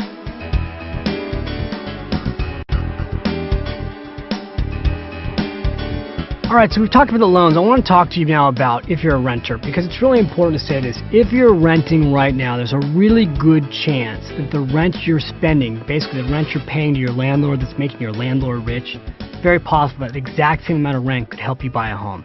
Let me give you an example. Put this real simple. Let's say right now you were paying $1,000 a month in rent. Well, that's enough money to support a $125,000 mortgage, including taxes and insurance. In other words, let's try $2,000. Let's say you're spending $2,000 a month in rent. You could actually afford a $250,000 mortgage. Now, in most parts of the country, this is going to buy you a lot of home. Now, why would a renter not buy a home? Let me give you an example here. I live in New York City. New York City is a classic example. It's very expensive to buy a place in New York City. And so there are hundreds of thousands, actually millions of people in New York that have gotten stuck in the rent trap. And I'll give you an example how this happens. I was just doing a speech up here in New York City, and I had a lot of people in the room, and about 75% of them were renters. And I talked about this issue because this is really, I was telling them the story of the automatic millionaire, the McIntyres, and how it's so critical to buy a home. And people were really getting frustrated. And one woman looked at me and she said, David, for what I'm paying right now for a 2-bedroom place in New York City, she said, I'm spending about $3,500 a month. She said, if I was to go out and get a mortgage, I could not buy a 2-bedroom condominium for that same amount of money. She said, I could only afford to buy a 1-bedroom condominium. I said, okay, yeah, your point is? She said, well, my point is I can't live in a 1-bedroom. I said, so how long have you lived in the 2-bedroom? She says, well, I've lived in it about 5 years. How long have you lived in New York City? Well, I've been in New York City 9 years. So in 9 years right now, I want you to figure out how much money you've spent on rent. So we started doing the math. Now, just use her example. She was spending over $3,000 a month on rent.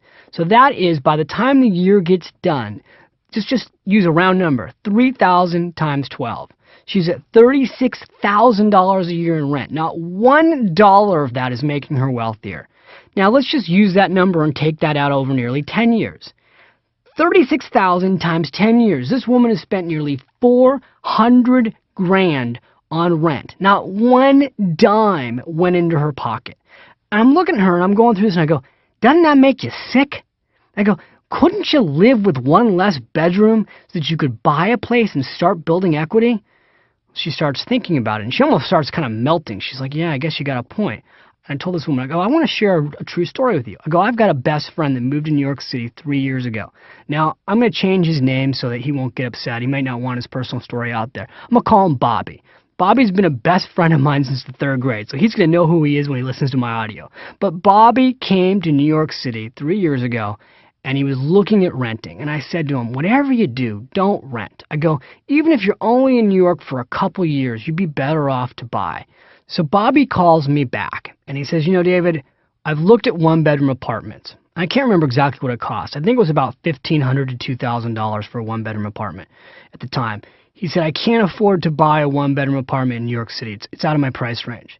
He said, but I can afford to buy a studio. He said, now, the studios are really small. He said, I'm looking at a studio right now. It's a little less than 500 square feet. And I can't believe how much it's going to cost. It's going to cost $175,000. But I could own it. I can get in with less than 10% down, so you only need $17,000. He says, I can get in, I can do the mortgage, I can make the mortgage payments. It's smaller than I want. What do you think? And I said to Bobby, do it. You'll be glad you did. Now I wish I had bought one with him when he did this. That $175,000 studio, remember, this is only 3 years ago. Today is worth over $350,000. Now, again, go back to that math I talked about earlier. He's had an investment go from $175,000 to over $350,000. It's almost increased by $100,000 in value, and he only put $17,000 down. Now, he's not the least bit upset today that he's living in a studio. In fact, he's been saying, geez, I might actually sell it and buy a one-bedroom. But you know what? It's great. I got a really low overhead right now. I'm actually used to living in a studio. He's not married. He doesn't have kids. The moral here, and when I shared this story with this woman, she was almost in tears. I said, the moral here, sometimes you have to buy a little less than you can rent to get into the game of ownership and building wealth. The fastest way to build wealth in America is to become your own landlord. That's how you get rich. You got to buy a home. All right, how much home can you afford? The FHA has a rule of thumb, and here's what it is. They recommend that people can afford to spend 29% of their gross income on housing expenses and as much as 41% if they have no debt. Now, I have to tell you personally, I think 41% seems a little bit high. But a great estimate, or a very simple rule of thumb, is that I think no more than a third of your gross income should be going to housing costs. And even though the FHA looks at gross income, I usually look at net, because we live in a net world. In other words, your gross income's irrelevant. I mean, if you're making $3,000 a month, but you're getting $2,000 after taxes, that's what you've got available to spend. And if you use the FHA's rule of thumb that you could spend a third of your gross income on a house, you'd spend $1,000 on your mortgage and you'd be left with $1,000 to pay for all of your expenses and everything else afterwards. So I think a good rule of thumb is more like a third of your net. That's the number I would use. It's pretty conservative, but I think it's a good rule of thumb. But again, I would compare it to your rent. I think you look at, well, what are you renting right now? Figure you might need to spend an extra 10, 20% to buy. You make that leap, you go in, you buy a place, and you figure out other areas to cut back in your life. For instance, finding your latte factor and going, you know what, I can give up my latte factor, whatever that was for you, in order to own a home so I can start getting rich. One last thing about how much you can afford to buy. There's no question that when it comes time to buy a home, depends on where you live, ego definitely gets involved. Keeping up with the Joneses gets involved. There's this new thing in America they're calling them McMansions. I mean, America's all about bigger and better and bigger and better. And today people are buying bigger homes than ever. And some of these communities, there's no exaggeration. You'll see people who have basically leveraged themselves to buy their McMansion, and they don't even have furniture in the house. I mean, there's no curtains. They really can't afford to live in the house. Now, the question is, does that make sense? I would tell you that it doesn't make sense. It's, you don't want to be what is called house poor, where basically you can barely afford to live in the home. You got nothing left over. You're eating rice and beans every single day just to make this mortgage payment on a McMansion. I think that's a mistake. But I do want to see you stretch a little bit to get into home ownership. I think that's critical. Just don't buy a home based on ego. Buy a home based on necessity. And then the last question, of course, is, well, what about that pay yourself first stuff? If I buy a home, do I stop paying myself first? No, of course not. You got to keep paying yourself first, whatever the percentage is. Maybe you're doing 10%, maybe you're doing 5%, maybe you're doing more. Whatever you're doing, ideally, I'd like to see you keep doing that and buy a home. In a perfect world, what's going to happen is you'll be paying yourself first for retirement. You'll have a little bit of money going into your security account, and now you'll be buying a home. You're going, oh my God, I'm doing a lot here. Well, this is what you need to do if you want to be rich. Again, I know I'm suggesting a lot of work here, but the reality is, if you want to be rich, you bought the Automatic Millionaire. If your goal is to be rich, you have to do certain things. This is not one of those programs where you can become, overnight wealthy by placing tiny little ads in newspapers for almost free and hope that checks will show up in your mailbox. This is the no-nonsense, real deal approach to wealth. I'm giving you the roadmap. All you got to do now is go use it. Now, your question may be, okay, great. David, I've been listening to you now talk about this for a while, but I already own a home. So how can you help me here if I already own a home? Well, that's a great question. This is the next area, and that is financing. When you go to buy a home, you're going to have to get a mortgage. The mortgage that you decide on, the financing that you use for your real estate, is one of the most important financial decisions you'll make in your lifetime.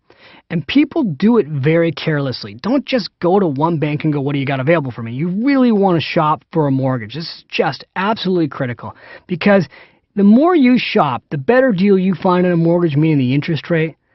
You could possibly have this mortgage for years. I mean, some people have a mortgage for the lifetime of their mortgage. In the workbook, you'll find a whole list of websites that you can go to do research on mortgages.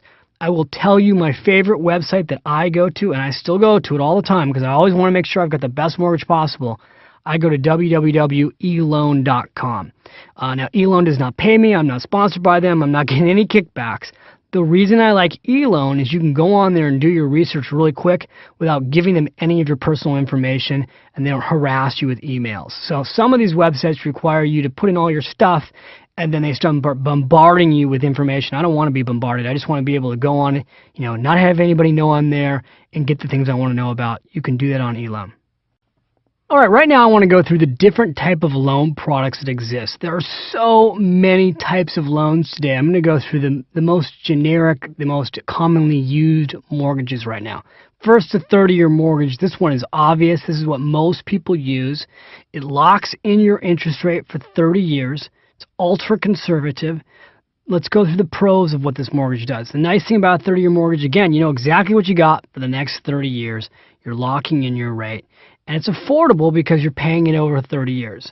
The con, however, is that with a 30-year mortgage, you're paying for it over 30 years. So it's actually long-term very expensive. A little bit later here in the session, I'll go through what you can do if you have a 30-year mortgage to be smarter with it.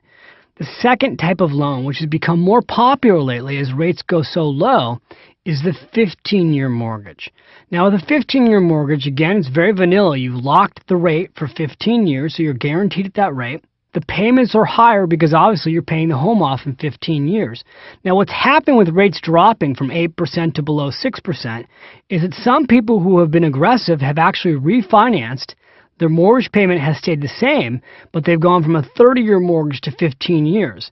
Now, what's really exciting about that, especially if you're young, if you're somebody in your 20s and you do a 15-year mortgage, which would be more expensive, but if you do a 15-year mortgage, you could literally be completely debt-free, no home payments whatsoever by the time you hit 40. When you look at the McIntyres and you see what Jim and Sue did, they basically bought their first home and paid it off in less than 20 years, and then they bought another home and they paid that one off in about 15 years. And so by the time they were in their early 50s, they owned 2 homes free and clear. A 15-year mortgage is a forced way to save, but it gets you debt-free really quick. And that's an exciting thing to do right now with rates being so low. Although you can do the same exact thing with a 30-year mortgage, and I'll show you how to do that in a little bit. Other types of mortgages have become very popular. Short-term adjustable rate mortgages. They call these ARMs. They have 3-year ARMs, 5-year ARMs, 7-year ARMs. Basically what those are is they lock a rate for a specific period of time. So you may do a 5-year ARM. They lock your rate, which is a lower rate than a 15 or a 30-year mortgage typically, and you'll get that rate for 5 years. At the end of 5 years, the rate adjusts based on interest rates. Now, in a low interest rate environment, the reason people will do this type of what's called a flexible loan is that it gets them into a home with a lower monthly payment. The challenge with these mortgages is as rates move up, you could find yourself in a position that, after 5 years when the rates are higher, you may not be able to afford the home if rates go up significantly. So that's something you want to consider. Now, who typically will do a short-term mortgage like this is somebody that knows, well, geez, I know I'm not going to live in this home for more than 5 years. So I'll do a 5-year ARM. It'll be a low rate. I know I'm going to sell it in less than 5 years. That may make sense for that type of person. One other type of mortgage has become popular. This one I think is a little bit frightening. There are actually what are called monthly flexible mortgages. They're typically called LIBOR loans. They actually adjust to what is called the London Index of Bonds, basically. And these mortgages have the lowest possible rate. Like right now today in the paper I saw 2.25% on a rate for a LIBOR loan. Well, the good news, rates are low. You're getting into a mortgage for dirt cheap. I mean, it's almost free. As rates move up, though, those interest rates adjust monthly. I think it's hard to sleep at night if your mortgage payment can change every month. So I'm not a big fan of those mortgages. All right, so now I want to go back to the 30-year mortgage because, again, it's very likely that if you've got a home, you actually have a 30-year mortgage. Now, let me go through how 30-year mortgages can be a ripoff, and then I'll kind of give you the pro and con of a 30-year mortgage. Here's why I think a 30-year mortgage can be a ripoff. I'm going to give you a specific example. If you buy a home for $250,000, you get a $250,000 mortgage. And let's just use that number as an example. You get a $250,000 loan. You pay 8% interest. Over 30 years, that loan, you will actually pay $660,000 for that $250,000 home. You'll spend over $410,000 on interest payments. See, this is why the banking business is a great business to be in. They know you're not going to foreclose on your home. They like the fact that they can give you a 30-year mortgage because it will cost you a fortune, and they make all that money. So this is a problem that I've got with this. Now, not only does the bank know they're going to make a lot of money on a 30-year mortgage, but they also know something else that's really interesting. They know that on average, Americans move every 7 to 10 years. So they figured out if we do a 30-year mortgage, if we go out and sell 30-year mortgages, there's so much interest cost involved in these mortgages that in the first 10 years, almost 90% of your payments that you're paying to the bank are all going to interest. So if you have a 30-year mortgage, you barely see the actual mortgage go down until you get past 10 years. Well, the bank's really smart. They figured out, you know what? We'll do all these 30-year mortgages. People will never pay down their principal. Then they'll move and they'll have to get a new mortgage and they'll start all over again. And this is why people are in debt all their lives and have to work until they're in their mid-60s. See, this, in my opinion, is completely a game set up for our failure. Now, who set up these rules? Well, I have to tell you something. If you really look at the banking industry, which has a lot of lobbyists, they lobbied Congress and the Senate for the tax deduction on your mortgage. Now, somewhere at some point, somebody had to figure out, you know what? If we do 30-year mortgages, you know what will happen? People will have to work all of their life to pay for their mortgages. That means that we'll have people working and they'll be paying taxes. See, I don't really think the government wants an entire society of people retired at 40. That's a big reason why I don't think you see a lot of promotion of 15-year mortgages or a promotion of people paying down debt. The more debt you have, the longer you have to work. It's as simple as that. And the biggest single argument that you hear for having a mortgage and not paying it down early, and I'm going to share with you in a little bit how to pay this mortgage down early. There's a whole bunch of arguments why people say, oh, you shouldn't pay your home off early. Let's go through them. Number one, you get a tax deduction. You know, people will go on and on and on about this, especially accountants. Oh, don't pay off your mortgage early. There's no point in putting extra principal towards your mortgage. It's a great tax deduction. Now, let me get this straight. I should work for years to pay interest on a mortgage so I can get a tax deduction.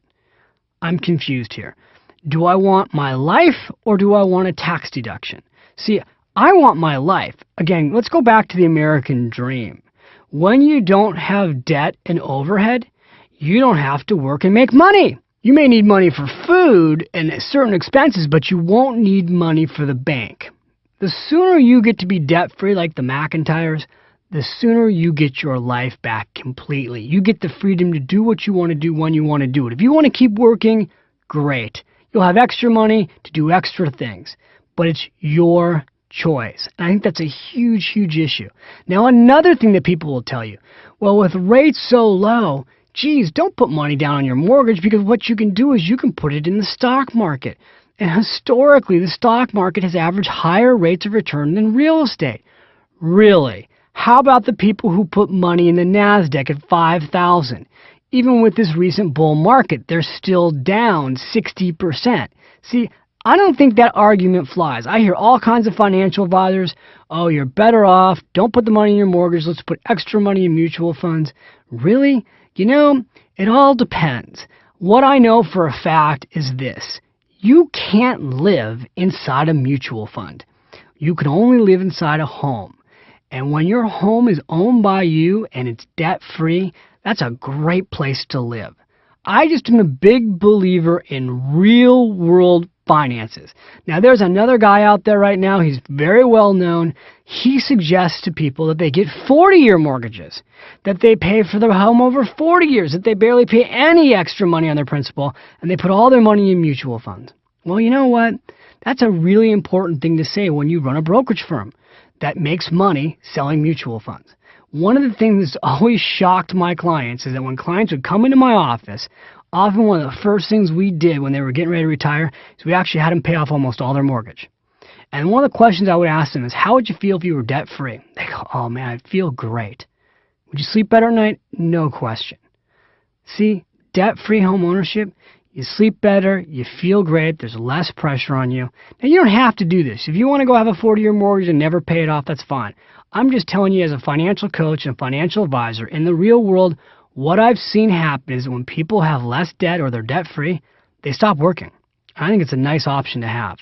The last argument against having your home paid down early is liquidity. Well, geez, if all my money's in my home, I can't get my hands on that money. Well, first of all, that is not true. It's never been easier to tap the equity in your house than it is today. There are banks that will actually give you a credit card to tap the equity in your home. I don't suggest you get those credit cards, but they are available. You can refinance your home in days today and pull equity out of your house. That's a bad argument. Now, I'll give you the last argument. This is the one that I would make about not having your home paid off. Being quasi-paranoid, this is me personally. I've owned homes in a few places that, one could be actually concerned about having it completely paid off, and here's why. One of my homes that I owned was in San Francisco, and I owned a home until just recently in the marina. Now, I have no question in my mind that long-term owning real estate in San Francisco, the only place it can do is go up. But in the marina where I owned my home, the last time there was a major earthquake in San Francisco, that area was seriously devastated in certain pockets. In fact, I actually owned a home that was built on an area that had been wiped out by the last major earthquake. Now, I had earthquake insurance, but one could argue that you wouldn't want to have that whole home completely paid off because even with earthquake insurance, there's usually a 10 to 20% deductible.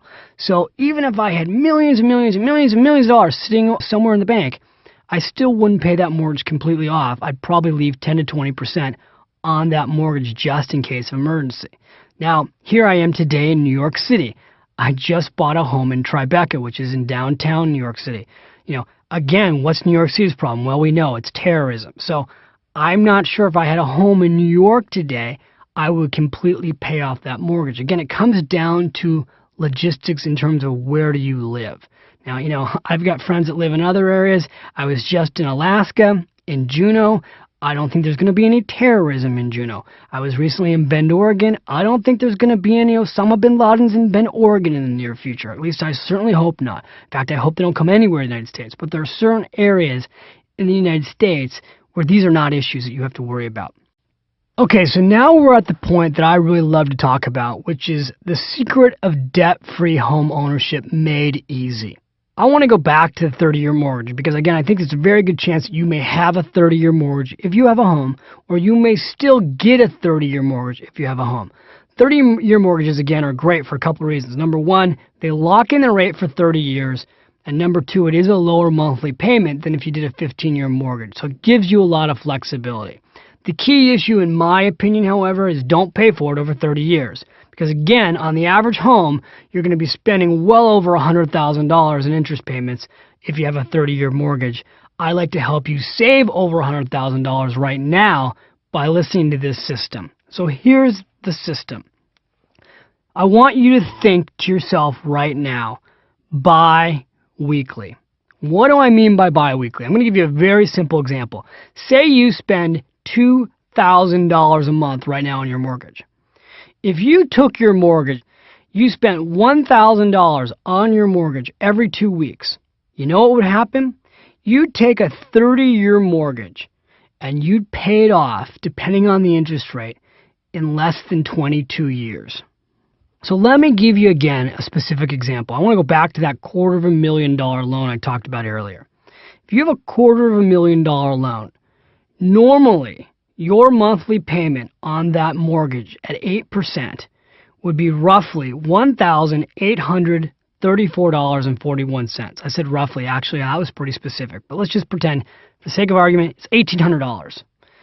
If you took that monthly mortgage and instead you paid it every 2 weeks, specifically $917.21, or you rounded it off to $900.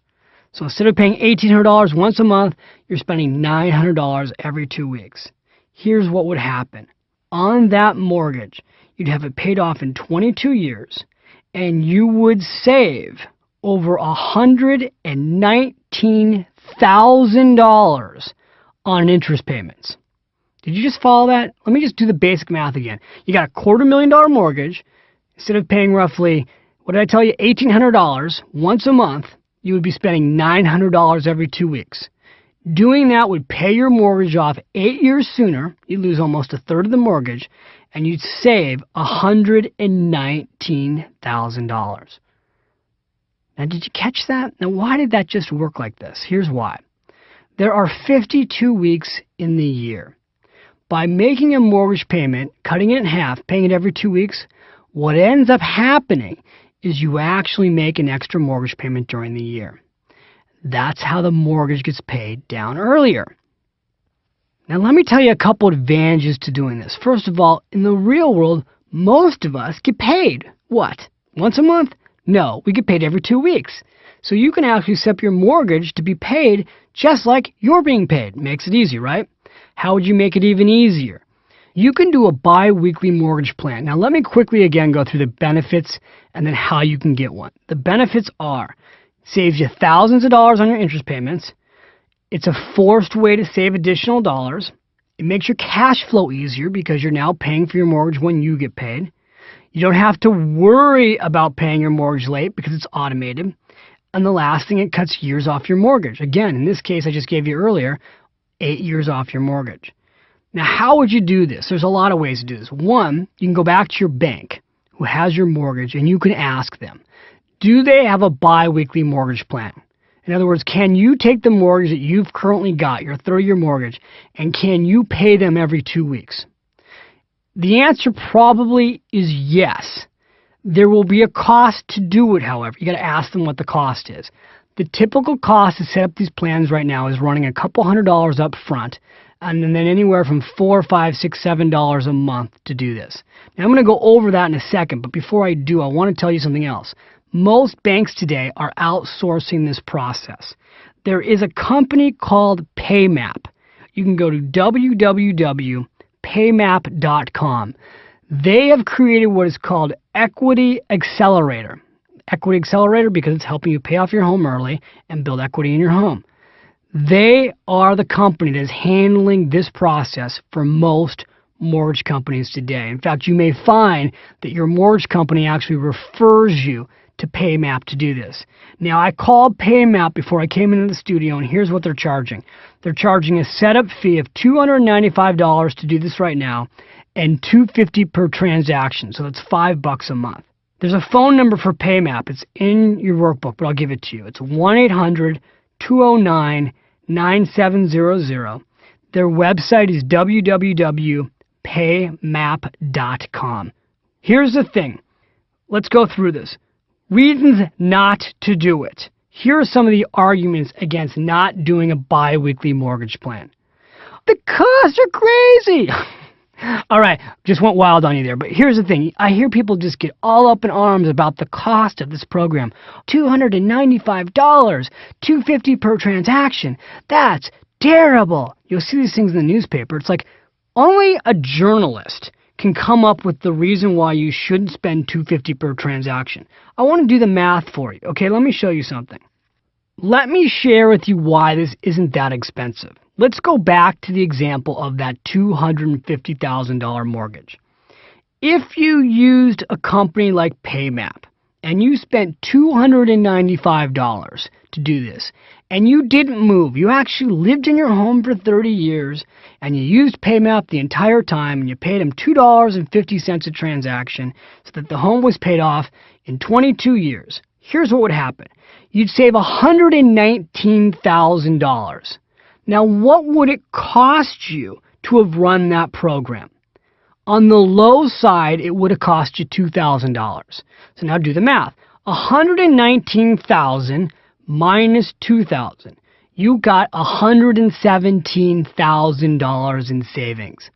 Now, let's pretend you found a really expensive company, a company 5 times the cost of PayMap, and you spent $10,000 to do a bi-weekly mortgage plan over the life of the loan. And you saved $119,000, but there was $10,000 in cost. You still come out with $109,000 in savings.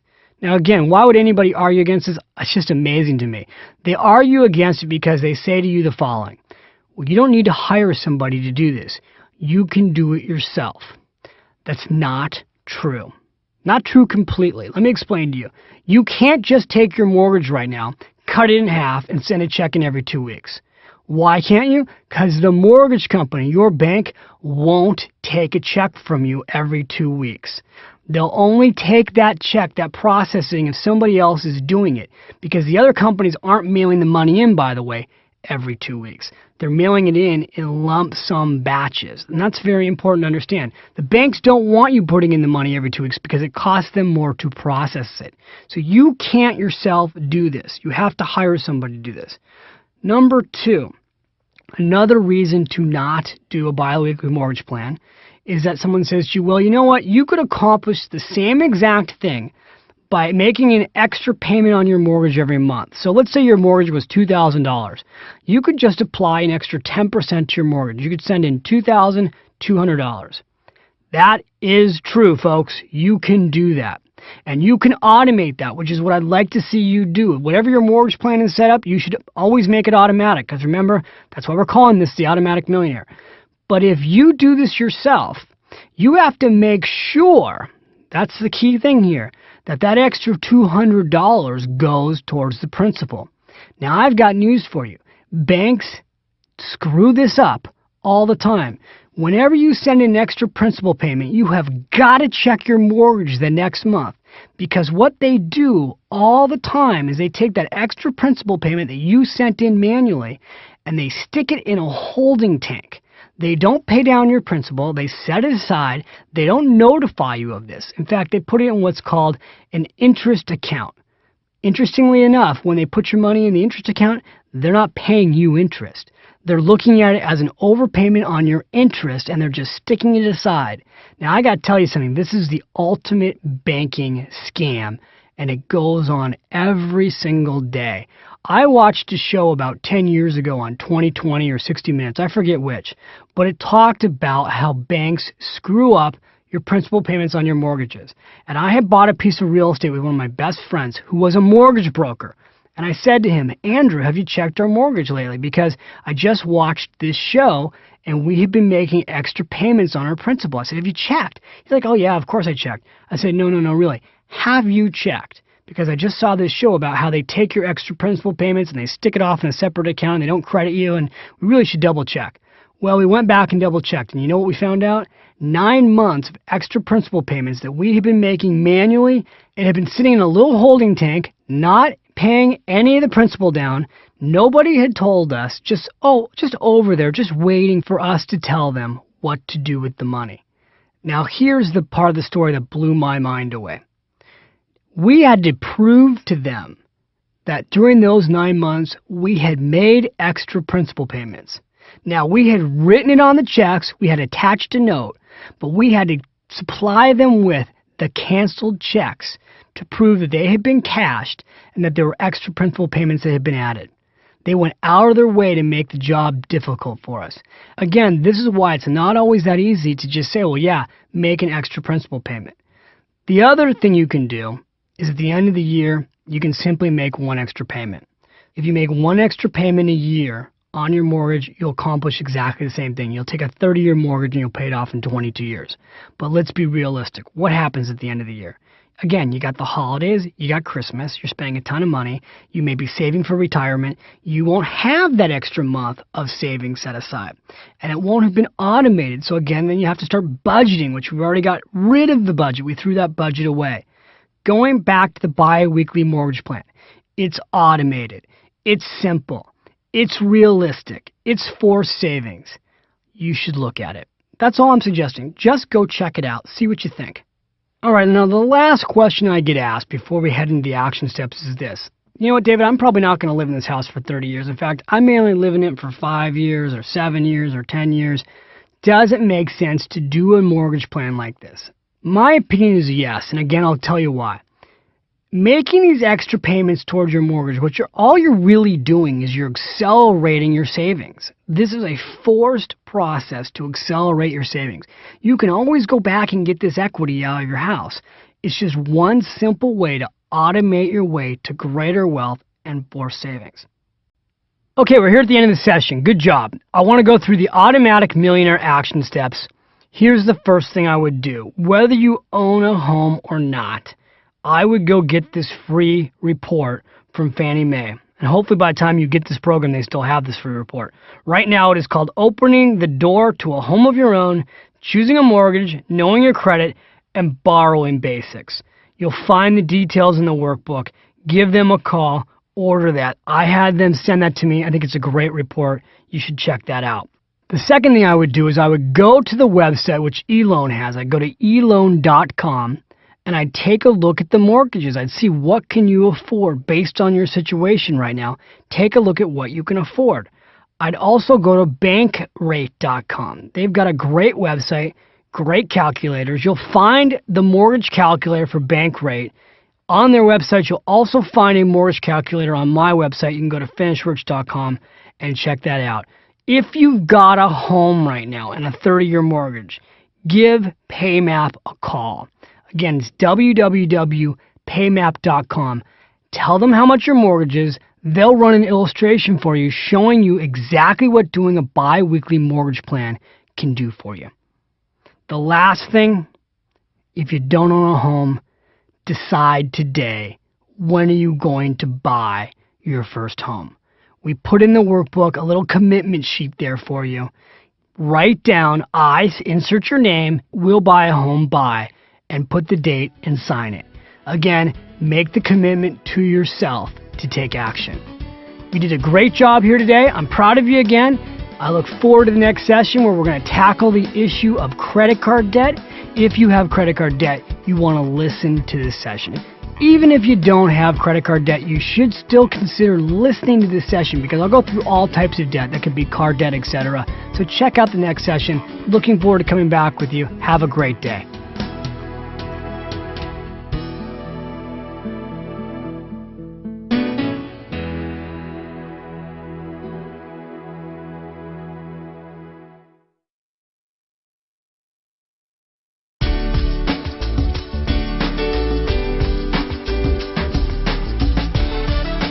Hi, well, welcome back. This is David. I'm here today with the Automatic Millionaire Program. We're going to talk about today the automatic debt-free lifestyle. Now, this is going to be a unique session because for some of you, as you listen to this program, I know you're in credit card debt. How do I know that? Well, the average American family right now has reportedly over $8,400 in credit card debt. This is really an amazing statistic. It just came out of USA Today. Right now, college students who are graduating senior year have 6 credit cards with nearly $4,000 in credit card debt. You know, people go, I can't believe that. I recently did a speech at Santa Clara College. 4 college students. The average person in the room was a sophomore. They already had 3 credit cards. So again, I know that a lot of you who are listening to this program, you have credit card debt. This is a problem. We will tackle it in this session. And it's really important to say something right now. I know that if you have credit card debt, you may have to reevaluate the sessions before. Like, how much money should you pay yourself first if you've got credit card debt? Let me address that issue up front, all right? Whatever amount of money you decide that you're going to save to pay yourself first, here's what I suggest. If you have credit card debt, whatever that percentage is, let's go back to the 10% number because it's easy to work with. If I've convinced you to pay yourself first, 10% of your income, half of it, 5% specifically, should go into your retirement account for the future. I call that pay for the future. The other half, 5%, should go into pay for your past. That's your debt. Again, let me do one more example. Let's use dollar amounts. Let's say you're saving $200 a month. $100 would go into your 401k plan or your IRA account. $100 would go to pay down your debt. Now, earlier we talked about your security account. What do you do about that? If you've got debt, we want you to build your security account, remember, up to 1 month of expenses, then pay down the debt as fast as possible. Okay? So, again, credit card debt, half of whatever you've agreed to pay yourself first is going to go to the future, half's going to go to pay down the debt. Once the debt is then paid down, you'll go back towards working to the goal to build your emergency basket. All right? Hope that made some sense to you. So now one question in your brain might be this. Well, wait a minute. I've got credit card debt, David, that's costing 18% interest. I know I can't make that kind of rate of return in my 401k plan. Why would I put money in the 401k plan before I pay down my debt? A couple reasons. The biggest mistake I see with people who give financial advice is they tell you, take all of your money, all of your energy, and just go to get out of debt. Here's the problem with that. Realistically, if you have a lot of credit card debt, it is going to take you possibly well over a year to get out of credit card debt. It could take you 2 or 3 years to get out of credit card debt. If all you're doing is taking your hard-earned dollars and trying to get out of that debt hole, you will be depressed. I mean, you just got to tell the truth. It is a negative thing to pay off credit card debt. It is negative energy. It is depressing, and you will not see a lot of progress. On the other hand, if half of your money is going towards debt, you're shrinking your debt pile, and half of your money is going into a retirement account, you're seeing part of your financial situation improve. That improvement keeps you motivated. Now, I'm not talking about this from theory. I learned this from working with clients one-on-one. When I had my clients put all their energy into paying down debt, what I saw firsthand is that as the months went by, they started losing interest. So when I switched to this idea that 50% goes to pay for the future, 50% goes to pay for the past, they stayed on track. Now back to the 18%. I agree. If you've got an 18% credit card, that's not a good rate. But the key thing here is we can do something about it. In this session, I'm going to teach you how to get those rates renegotiated. So you'll learn how to deal with that issue as we continue on. So now let's talk about something. How did you get into credit card debt? See, everybody goes to attack the problem. Well, here you're in credit card debt, let's get you out. But first of all, let's take a look at how it happened. And I'll start by looking at me. How did I get myself into credit card debt back in college? Remember I talked about how I was $12,000 in credit card debt by the time I was a junior? How in the world did that happen? Well, the way it happened to me may be very similar to how it happened to you. It snuck up on me. I went to college down in Southern California. And when I went to the dorm the first day of college, I got my student ID. And after I got my student ID, right next to the little table where they gave you your student ID was another table. And on that table, they had a bunch of gifts. They had a bike clock. Oh, I had a bike. I could use a bike clock. They had a clock radio. Well, geez, I'm about to go into my dorm. I could use a clock radio. And they had a dictionary. Now, what all-American college kid wouldn't like a bike clock, a clock radio, and a dictionary? And they said, all you got to do is give us your student ID and sign right here. So I did that. Well, guess what they gave me? 3 credit cards. So I go upstairs to my dorm floor. I got my clock radio, my dictionary, my bike clock. I'm all excited. Everybody's like, hey, where'd you get all the free stuff? Oh, they're giving it away downstairs. A week later, the credit cards show up. You know, whatever I had. I think it was Visa, MasterCard, American Express. They all show up, and it's party time, right? Because guess what? I'm not the only kid who's 18 at college now on my dorm floor that got all those goodies. We all got the credit card. So I want you to imagine this now. And I don't know, maybe this has happened to you, maybe not. Here we are, 18 years old, right? We think we're smart, but we're not. We've all got credit cards. What do you think the first thing is we did with these credit cards? Remember, I got the credit cards for emergency purposes only. I was only going to use them in case of emergency. Immediately, we found an emergency. We had to go to the local bar. It was called Traditions. And I'll never forget this. We went out and we had a great time. And then we, of course, took those credit cards. What did we do? We played a game called Credit Card Roulette. And we pulled the credit card out of a hat, and that person got stuck with the bills. Well, look, obviously, not a good habit to get into. As time went on, freshman year, I've run up my debt now. The credit cards, which only started with $500, which I didn't think I could get myself into too much trouble in, guess what happens? As soon as I filled up the credit cards, you know what they did? They sent me an additional extension. They said, congratulations, David, you've done such a great job. We've increased your limit to $1,000. Remember, only for emergency. Next thing you know, I've used $1,000.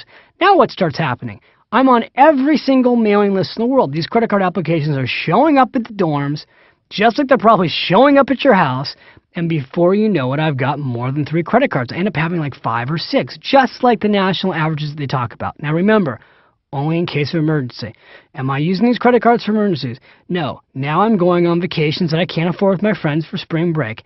Now I'm buying clothes I don't necessarily need to compete with my other friends so I can look just as good as they look. Now I'm out buying new bikes. Now I'm out going out to fancier dinners. I'm in college, living beyond my means. Now, am I the only college student that did this? No. Have you possibly gone through this? Yes, right? It's a trap. Okay, so I don't know if your situation was similar to mine. I don't know how your credit card debt snuck up on you. What I do know is this. Credit card debt holds us down. I made it a goal to get out of that credit card debt. I'll never forget as those credit cards started showing up at school for me. Now here I am, I'm a junior and then I'm a senior. This is not where I wanted to be living my life. I remember actually being almost dizzy as I would open up these bills. And I remember all the effort that I had to go to get out of these credit card debts, to pay them off, working extra hard just to get out of credit card debt. And I also remember trying to be disciplined, telling myself, you know what, I'm going to go out to the stores, but I'm not going to use my credit cards. Well, that approach didn't work. I remember putting my credit cards and leaving them at home. Well, that approach always didn't work because sometimes I'd go back and get them. The only thing that ultimately worked for me? Stop carrying credit cards. Today, I carry an American Express card because it requires me to pay it off every single month, and I carry a debit card. I have not been in credit card debt since the age of 23. So, I have since that nightmare of an experience, I got myself out of debt, I found out the only thing that works long-term for me is to not carry credit cards and to pay my bills monthly. But I want to go through with you now a specific plan that you can use to attack your debt. Are you ready? Good, then let's go. All right, this is what I call Operation No More Debt. Let's go to step one. Step one, you have to stop digging. I can't stress it enough. Go back to me for a second. Here I am in debt. I just kept getting it worse. You have to stop digging. If you've got credit card debt, you need to take those credit cards and honestly, you need to cut them up. You need to bury them in your backyard. I don't care if you got to put them in a bowl of water in your freezer. I've had people tell me they did this. They took their credit cards, stuck them in a bowl of water, and froze it. That way they're forced to literally thaw the credit cards out before they can use them. Whatever works for you, you got to make it easy for yourself to not use them. Now, it's an interesting thing about credit card debt. People are sometimes proud of this. I used to do seminars, and I'd say, how many of you have a credit card debt problem? And I'd have people come up to me, and they go, oh, I'm in credit card debt. David, I've got $20,000 of credit cards. Really? You got $20,000 in credit card debt? Yeah. Let me see your purse. How many credit cards do you have? Oh, they take them out. Here, 9 credit cards, and they're laughing. I used to have a scissor at my seminars where I would actually cut up their credit cards, but I did that a couple of times to people who volunteered. I actually had one woman almost in tears. I realized, okay, I'll stop doing this in seminars, but the point, the idea is this. If you were an alcoholic, if you had a drinking problem, and you walked up to somebody with a bottle of vodka, and you said, you know what, I'm an alcoholic, and you're carrying a bottle of vodka, what would they do? They'd take the bottle of vodka out of your hand and they'd throw it in the garbage, right? Well, with credit cards, it's the same thing. If you know you've got a credit card problem, then why are you still carrying them? You got to stop digging, okay? Now, that was all psychological. Let's go to action-oriented things. All right, step 2. Step 2 is a really important step, renegotiating the interest rate on your debt. I have to tell you that this one idea for the entire audio program, if you just do this one idea, it pays for this audio program potentially in the first month, maybe in the first week. The idea I'm going to give you is so simple. You may have heard of it, you may have not heard of it. I recently did this on a radio show, but I'll share that story in a second. Here's what you want to do, okay? Very simply. You want to pull your credit cards out of your wallet. I want you to line them all up, and I want you to figure out what interest rate are you paying on each and every credit card, all right? So if you've got a MasterCard in your wallet, I want you to find out what is the interest rate. I don't want you to guess. I want you to pick up the phone, and I want you to call MasterCard, find out the interest rate. If you've got a Visa card, call them. Ask them, what is the interest rate you're charging me? I want to know the effective rate. Make sure they're quoting you the real rate. A lot of times they quote you the rate over prime. If prime's at 4% and they quote you 6% over prime, you're actually at 10%. You need to know the effective rate. Now, here's what you're going to find out. On average, you are probably paying over 17% right now on your credit card debt. Now, I don't know when you're listening to this, so it could be different. But the key thing is that what you're paying is probably twice as much as you should be paying. So let's use today for an example. Right now, when I do television shows or radio shows or live money makeovers, my experience has been this. The average person I meet with who has credit card debt is being charged between 17 to 22% interest right now for the credit card debt. Now, that is a huge ripoff. And here's what you can do in a matter of minutes to get your interest rate lowered. Once you know what the rate is, I want you to go to the following website. Go to www.bankrate.com. Click into the area that shows credit cards. You'll see what the going offers are right now on new credit cards. Then go to another website, lowermybills.com. Now you can go to my website, finishrich.com. Both these websites are linked from my website. Again, why do I want you to go to these websites? Because I want you to see what the going rate is right now for new credit cards. Or just open your mail this week because you're going to be getting offers in the mail. Right now, as I talk to you this moment, the rate on new credit cards that are being issued is 0% interest or anywhere from 0% interest to 6%. So again, that's a great rate. And many of these credit card companies are offering this right now for 6 months to a year.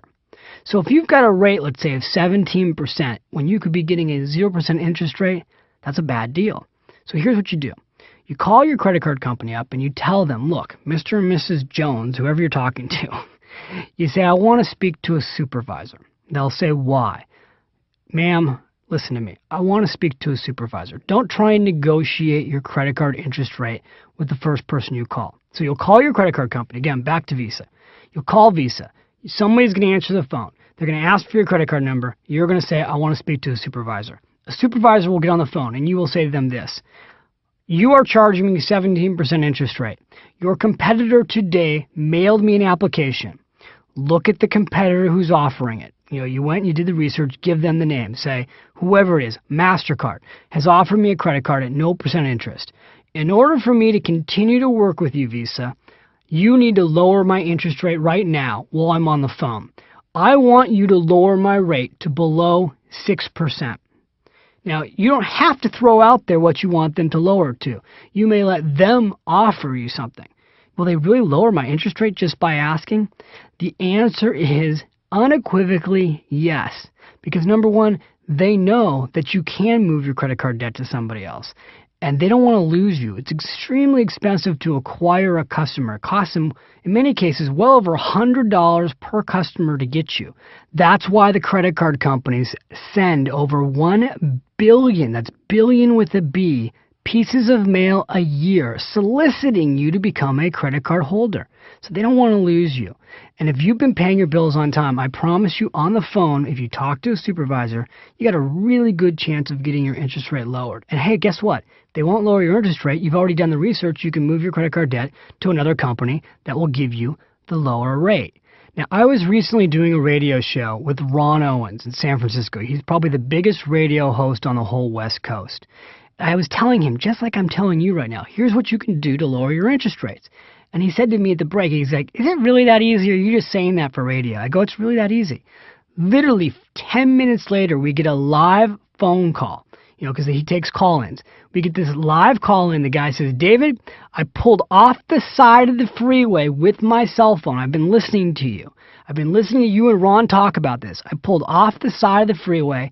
I called my credit card company, and in 5 minutes on the side of the freeway, he was right near the Caldecott Tunnel, they lowered my interest rate from 7% to 5%, just like you said. Now, I may be motivating you so much that you want to pull off the side of the road right now and do this. I don't think that that's a good idea. It's not always safe. Do this when you get to work. Do this when you get home tonight. But it truly is that easy. And this is very important because no matter how much credit card debt you have, the lower the interest rate, the easier it is for you to pay off your credit card debt. And that's what we want. We want to make it easier for you to pay off your debt so that your debt stops snowballing, if you will. There's this phrase where it's like a snowball. It just keeps getting bigger and bigger. It's the interest rate that causes that to get bigger and bigger. If you've got $10,000 in debt and it's growing at 20% a year, no matter how much money you spend to pay it down, you're always fighting that battle. It's always getting bigger instead of getting smaller. One of the questions you may have is right now, if the company I'm trying to renegotiate with won't lower my interest rate. If Visa says, nope, sorry, we won't do it, and I really have this application at home that's 0% interest, is there any reason for me not to just move my credit card debt? Maybe. It depends. I'll give you an example. Let's say that the application that says 0% interest also tells you that at the end of 6 months, if you haven't paid off your debt, they're going to hit you with interest payments for those 6 months after those 6 months are over. Did you just follow that? Probably not. It's confusing. Let me say it again. Let's say that you're 0% interest for 6 months. At the end of 6 months, some of these credit cards say things like, if you haven't paid it all off, we will go back and charge you the interest rate for the first 6 months. So again, that's a scam. You got to really read the fine print before you transfer your debt. Okay, so now that we've looked at how to renegotiate your interest rate, let me give you another secret. When you're renegotiating your interest rate, you can also get the credit card company to consolidate your debt. I'll give you an example. Let's say you have $2,000 on Visa, you have $1,000 on MasterCard, and you have $500 on some other credit card company. Well, you're talking to Visa, and you say, you know what, you're charging me 17% interest. I'll move over all my credit card debt to you. I've got $3,000 in additional credit card debt with all these other credit card companies. I'll move it all over to you if you'll give me a rate for 6 months of 6%. They love that because now they're picking up additional debt. They'll be more than willing to lower your interest rate. They'll be more than willing to lock it in for a period of time. Again, so much of this is just learning how to ask. This is the kind of stuff that should have been taught to you in school, but again, nobody's teaching this stuff, right? So it's learning how to ask these questions. So it's a great thing to consider consolidating your debt, and I'll tell you why. If your debt is consolidated, it's easier to pay it off, right? I mean, first of all, you're only getting one bill, so that's helpful. Second of all, you can often get the rate lowered by consolidating all your debt.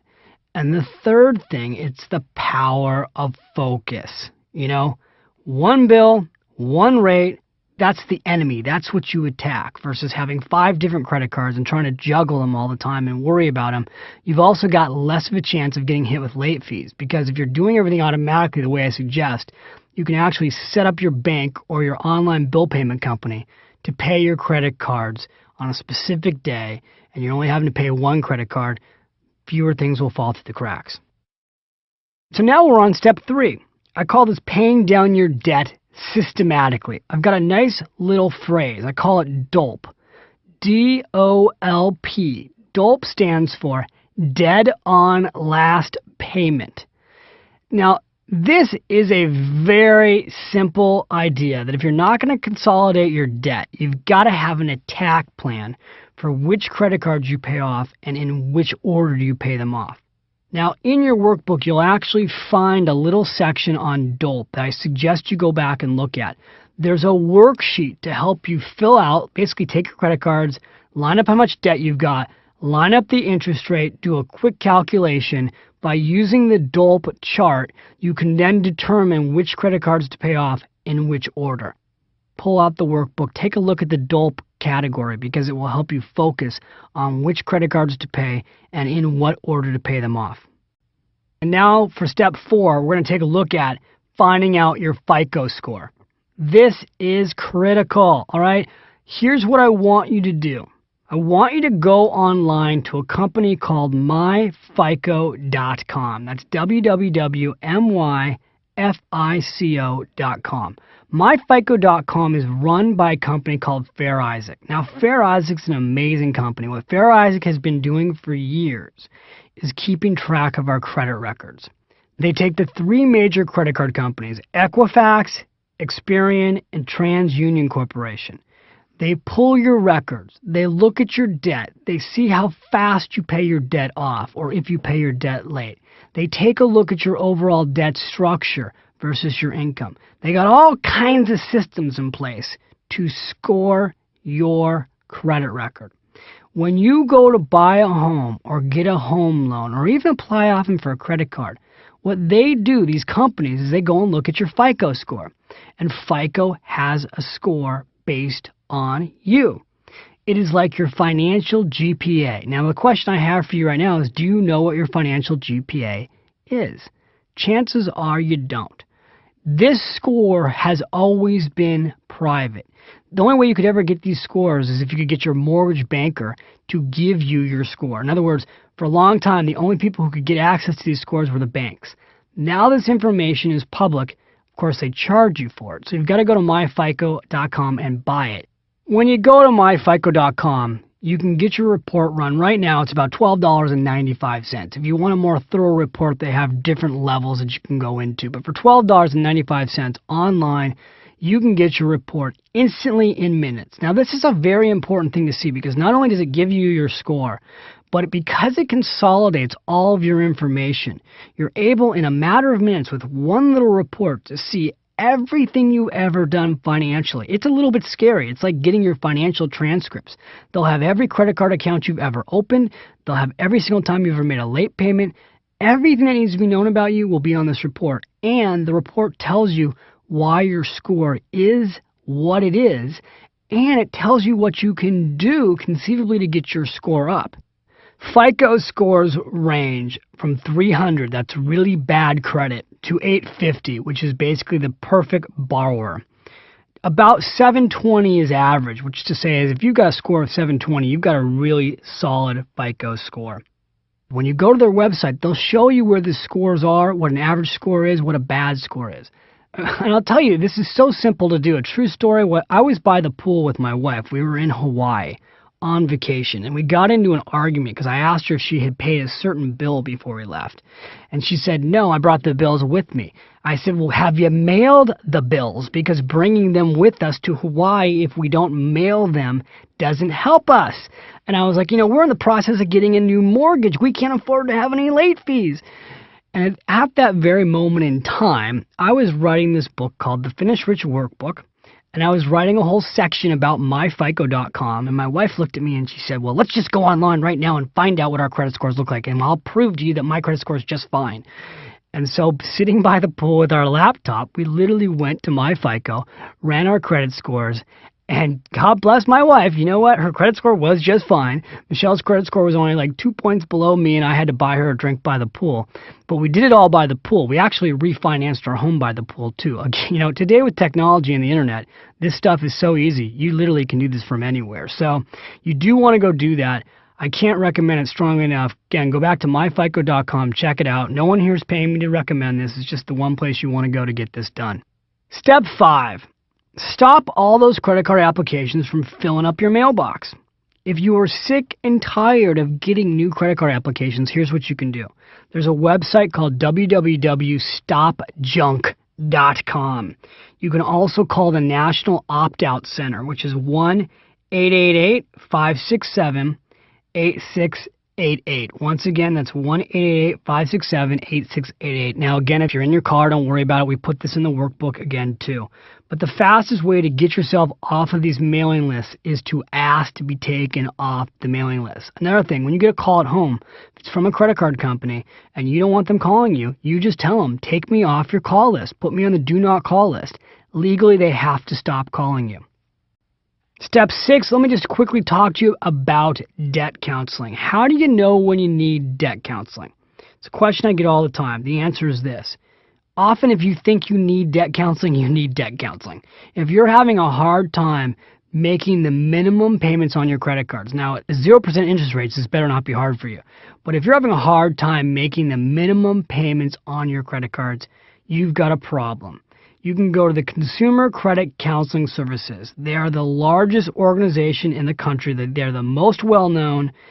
Their website and their phone number is in the workbook. Again, it's Consumer Credit Counseling Services. One more organization you can go to if you got a lot of credit card debt is MyVista, MyVesta. Great organization. Works with people who have a whole lot of credit card debt. All right? 2 organizations for you right there.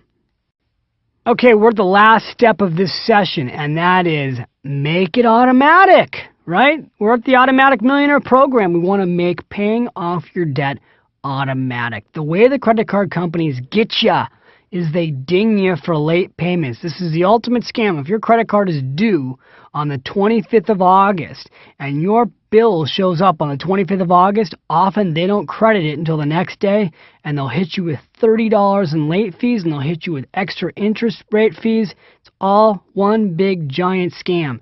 You want to make sure you're paying your credit card companies early. Don't go the last day. Best thing to do, figure out what day your credit cards are due. If they're due on the 15th, set your bank up or your online bill pay company to automatically pay your credit cards at least 5 days, in my opinion, before the credit is due. That way you know you won't get hit with these late fees. By the way, if you get hit with late fees, again, it comes down to negotiations. Pick up the phone, call your credit card company, tell them you're furious that you always pay your credit cards on time, you can't believe they penalized you with this late fee, that you want the late fee credited back. If they won't credit them back, you're going to move your credit card debt. You will find that they will credit you back in almost all cases. In fact, I've been able to go back and get up to 6 months of fees credited back that I found out about before. So you just have to ask. All right, so let's cover cars here. Very important. Those cars, what should you do? Let's go through them real quickly. If you are out of debt, should you pay cash for your cars? It really depends. I would say no, you shouldn't pay cash for your cars. Why should you not pay cash for your cars? Because cars are the worst investment you could ever buy. If you buy a brand new car and you drive it off the lot, the moment you drive it off the lot, it's gone down in value at least 30%. Did you catch that? Let's say you buy a $30,000 car. You drive it off the lot, you turn around the corner, you bring it back. They're going to give you $20 grand for that car. That is not a good investment. So when you go to buy a car, I'm all for using other people's money. If you can get somebody else to give you money to buy that car, like right now, the car companies are dying to sell cars. If you can get somebody to give you money to buy your car, give you the actual loan to buy the car with a low interest rate, I would go that route. The smartest thing you can do, however, if you're going to buy a car, is to buy a car that's at least 2 years old. And I'll tell you why. There was a huge movement in America to lease cars in the 90s. A lot of those cars were on 2-year leases. So what happens is these cars come back to the dealership. They're almost brand new. They don't even have a lot of miles on them. But you can buy that car for half the price of buying a new car. That's a really smart thing to do. The other question I get a lot on radio shows is, David, what about leasing a car versus purchasing a car? You know, a lot of people will tell you, oh, no question, you should always purchase, not lease. There is no such thing as you should always do something, and here's why. If you're in business and you can write off your lease, if you drive less than 10,000 miles a year, you need to talk to your CPA about this. But in many cases, you can write off almost 100% of your lease if the car is truly for business usage. So provided you're not putting a lot of miles on your car, you can get a great deal on a lease, drive a brand new car every few years, and really not pay for it because you're getting to write it off. Who doesn't a lease work for? A lease does not work if you're putting a lot of miles on your car, because most leases, once you've driven the car more than 10,000 miles, they start hitting you with penalty fees upwards of 5 cents a mile. So if you're driving a lot of miles, there's no way a lease is going to work. Then you need to buy the car. And when you buy the car, again, I would look at buying a car that's at least 2 years old. Now people go, yeah, but it doesn't smell brand new. They've got this special spray now. You can get it at a car wash place. And you spray it in your car. It smells just like new. Spray some Armor All on the tires and some Armor All on the seats and the dashboard, and nobody will know the difference. All right, so there you go. We've covered a lot of material in this session. Again, I want to say good job, and I want to congratulate you. I'm proud of you for sticking through it. I know we've covered some incredibly powerful ideas that when you go use them will have an immediate impact on your life. Let's give you the automatic millionaire action steps, the things you want to go do right now. Okay, here we go. Later when you get home, when you've got time, I want you to look in the workbook and take a look at those websites. Go to myfico.com. Make an appointment with yourself to go to myfico.com and run your credit report. The next thing I want you to do, call your credit card companies, renegotiate your interest rate. And the last thing, if you've got a lot of credit cards, what I want you to do is this: cut them up. Okay, one last thing. As a bonus to you, my gift to you, go to my website, finishrich.com. You'll find an entire chapter based on credit card debt. that you can download for free. It comes from my workbook called the Finish Rich Workbook, which was a national bestseller. But there's a whole chapter that I put online. You can actually download it for free. My gift to you. Enjoy. Until I speak with you again, have a great day. We're coming back for the last session, which is session number 8. Can't wait to be back with you again soon. Have a great day.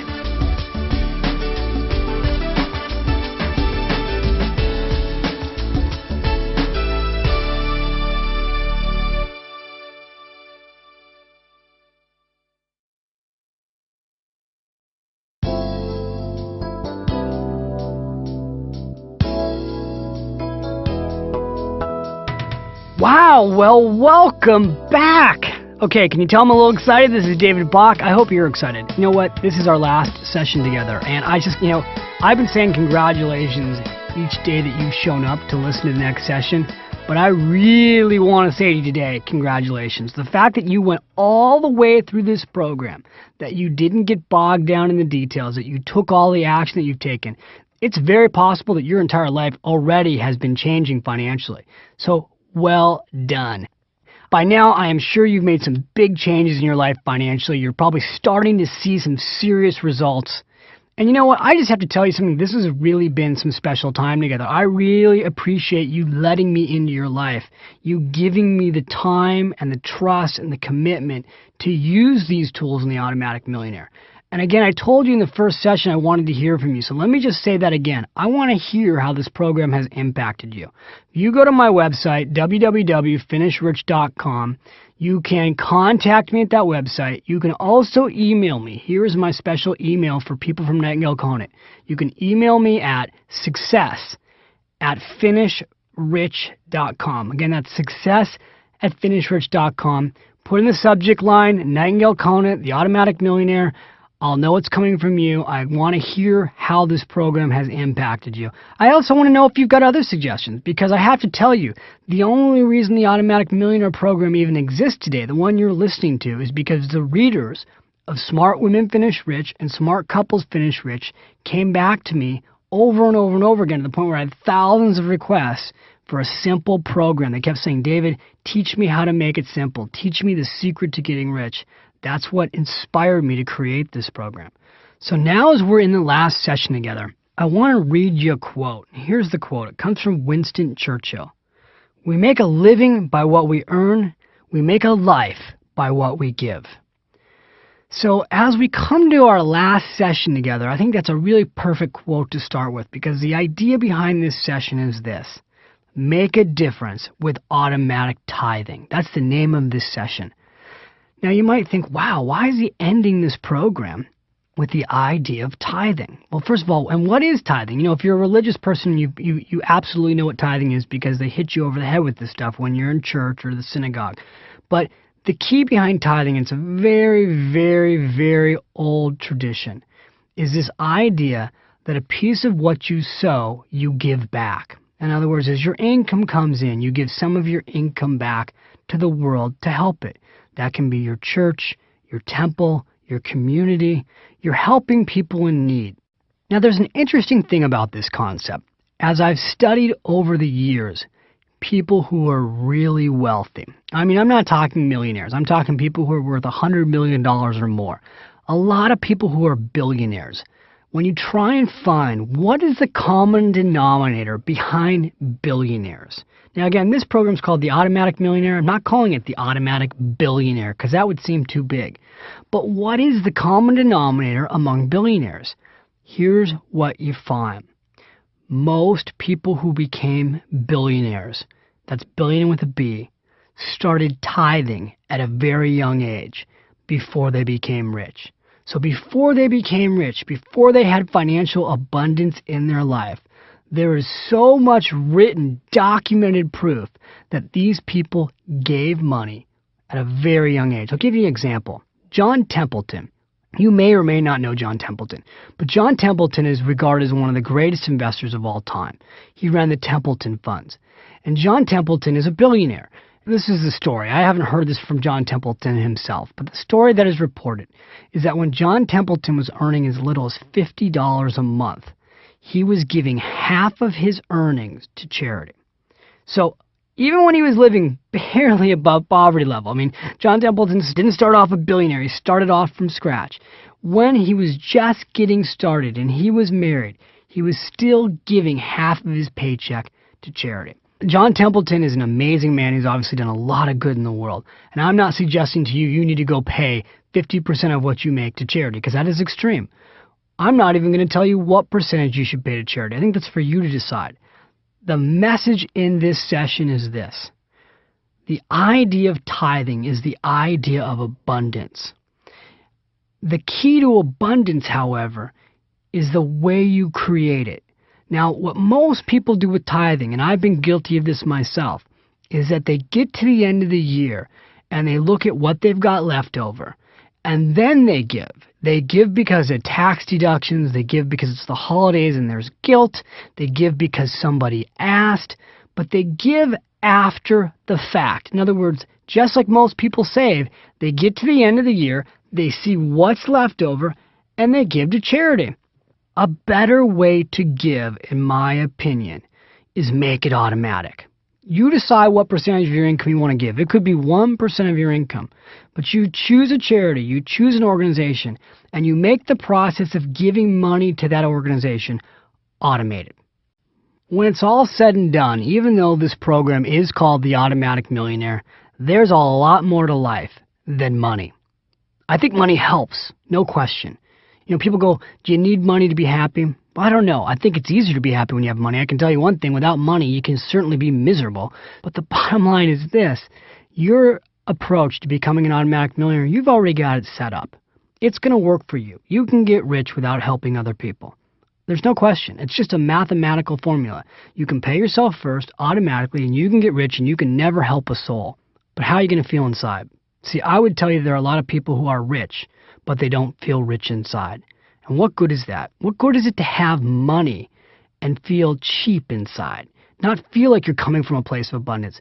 In fact, what happens to some people, because they spend their whole life watching where every single penny goes, they spend their whole life scrimping to get rich. They're so not in a mode of giving that when they become wealthy, they really aren't, they don't even feel abundant. You know, what fun is that? What fun is it to be rich and then have no abundance in your life? So I think one of the things you can do before you're rich is create a feeling of abundance. And the way you create that feeling is you start giving a piece of your income to help other people. Now, again, you know, I've always believed you got to walk your talk. And I will tell you, when I went out and wrote the book, The Automatic Millionaire, this really helped me focus on walking my talk more when it comes to tithing, because I really do believe in what I'm telling you. But I will tell you honestly that tithing for me has been something that I've always done backwards. Just like I've focused on paying myself first, for the last 15 years of my life, I focused on paying myself first. I did not automate my tithing. So guess what? That is now changing. We are now giving a percentage of my company's gross income to charity, so that when the money comes in, we have set it up to automatically give a percentage of that income right out the door the moment the check comes in. Just like we pay ourselves first, we're now paying money right out the door back out to charity. Now, again, it doesn't matter what the percentage is that I'm using. You could use 1%, 2%, 3%. A lot of churches may recommend 10%. And let me just say something about that. I do see people who are giving 10% to their church and saving nothing, or 10% to their temple and saving nothing. That's a challenge, because then you're giving everything away and you have no financial security. There's a reason I put tithing at the end of this program. The importance of tithing is the spiritual abundance it's going to provide you. But I do want you to have financial security. I do believe that when you have financial security, you'll learn how to become more abundant, because you'll have more freedom, you'll have more time. When you have more time, one of the things you learn how to do is focus on things besides yourself. Now, I'm sure you're already focusing on things besides yourself. Financial freedom gives you even more time to do that. And when you think about tithing, what it does is it puts you in a proactive place every month, every time you get paid, to think to yourself, who do I want to help now? Now, as I talk about tithing, one of the things I know is that, you know what, truthfully, you probably already are giving money to charity. How do I know that? Because Americans were very generous. We're a very generous people. The statistics in 2001, the last time they had recorded data, was this. Americans gave over $200 billion to charitable organizations. We are the most giving people in the world. In America in 2001, approximately 93 million adults did some type of volunteer work, volunteering on average 4 hours of his or her time per week. And that is just astounding. I don't know where these people are finding all that time, but it's certainly impressive. Certainly after 9/11, we saw just enormous amounts of people come out of the woodwork, giving money to charity, giving time to charity, reconnecting with their community. So the good news is, as Americans, we're very giving. What I want to go through right now with you, specifically, is how could you create a tithing program that's automatic? And that's what we're going to do right now. So here we go. Step 1, commit to tithe. I think the best way to commit to tithe is just like you did everything else. Decide to make it automatic. So just like you decided to pay yourself first and you chose a percentage or a dollar amount, just like you decided to do your security basket and you chose a dollar amount and you automated it, you want to do the same thing with charity. Now, whatever the dollar amount is, let's just use $100. Let's say you want to give $100 a month out of your paycheck to charity. In your workbook is a little tithing commitment sheet. You can fill it out. It basically walks you through putting down your name, putting down the date, deciding what percentage of your income you want to tithe, and signing it. Okay, that's going to be one of your action steps later, but I'm just telling you that it's there. Step number 2, again, I want you to make it automatic. So step number 1, you're going to commit to tithing. Step number 2, I want you to make it automatic. Now, of course, charities are smart. Just like the government and just like Fortune 500 companies, charities have figured out the best way to get people to give money regularly is to make it automatic. So most charities today will be more than happy to take your credit card number or take your checking account number, automatically take the money out of your checking account or automatically take the money off of your credit card. They'll automate the process for you. They love to do this. That is, in my opinion, the best way to do it. I wouldn't put it on your credit card. I'd automatically have your checking account direct the money to the organization, or see if payroll deduction will do it, or use your online bill pay again to make it so that the money is going automatically from your bank account to your charity. Ideally, do it the same day you get paid. Okay, now the next step, step 3, make sure before you give the money to charity that you do some research. There are so many charities today that you just want to make sure that if you're going to give your hard-earned dollars to charity, you want to make sure that your money is going to the cause you believe in. A good rule of thumb is that you'd like to see the charity that you're giving your donation to provide 65% or more of your donation to the actual cause. This is really important because there are a lot of charities that call you up and solicit your donations, and 90 cents on the dollar is going to administration costs and only 10 cents is actually going to the charity, and that's a disappointment. So how do you make sure that you're using a charity that's legitimate? Again, in your workbook, I've given you some websites you can go to research charities. I'll give you a couple right now. One of the websites you'll find there is give.org. That's www.give.org. They're run by the Better Business Alliance. Check them out. Go to www.guidestar.org. Again, in the workbook, you'll find a list of websites to help you do your research. The question to always ask a charity before you give money to them: what percentage of the money is going to the organization that they're asking you to solicit funds for, and will they give you written documentation to prove they did that the year before? If they won't, don't work with that organization. Find a charity that will. Step number 4, it's really important that when you give money to charity that you keep track of who you're giving it to, because you can get a deduction on your taxes when you give money to charity. Now, the IRS has all the information you need to know about giving money to charity on their website. If you go to their website, there's a report, which right now is report number 526, called Charitable Contributions. You can actually download that from the IRS website, which is irs.gov. Again, don't worry, I put this information in the workbook for you. All right, so make sure you keep track of your charitable contributions. If you give a donation less than $250, the IRS requires you to keep the written documentation. In case you get audited, you're going to need to prove who you gave the money to and what you gave the money for. You'll need something like a canceled check, or you'll need your credit card statements to prove that you did this. If it's more than $250, the IRS right now requires you to provide written proof and documentations with your tax returns. Also, you should be aware that not all charitable donations are 100% deductible. As an example, say you spend $500 on tickets going to a show or a charity event. You won't be able to deduct all of that cost, and usually the organization will tell you exactly, if you spend $500 on an event ticket, what percentage is actually deductible. Step number 5, I want you to find out about donor-advised mutual funds. Here's what these funds are. They're really cool. In the workbook, there's 3 companies. I'll tell you who they are. Fidelity, Charles Schwab, and T. Rowe Price. I put those in the workbook. 3 established donor funds that are worth considering. Now, it's important to say, as I do this recording, it does require $10,000 to invest in these mutual funds. Here's how it works. You'll find the companies, the websites, and the phone numbers in the workbook. But in essence, a charitable donor-advised mutual fund allows you to put your money inside this mutual fund, get an instant taxable donation. You'll actually be able to write this off on your taxes. The money is diversified. It's managed professionally, and then later when you're ready to put the money in the charity, you contact the mutual fund company and they move the money from the mutual fund to the charitable organization. Now, what's nice about that is that let's say you are doing well financially and you decide that you want to put away $10,000 in the mutual fund. You get an instant tax deduction, and now you can let that mutual fund be managed and grow, and maybe 5 years from now that $10,000 will grow to $20,000. Then you can decide who you want to give the money to from a charity standpoint, and you can have them actually issue out a check to the charity organizations. Again, 3 companies I listed, Fidelity, Schwab, and T. Rowe Price. You'll find information on those funds in the workbook. Before I head into the action steps, the Automatic Millionaire action steps of your last session here, I just want to say this. Again, tithing's one of those things that you can go, I've heard about it, and all these things make sense. David, I trust you. I intellectually understand it, but you can also blow it off.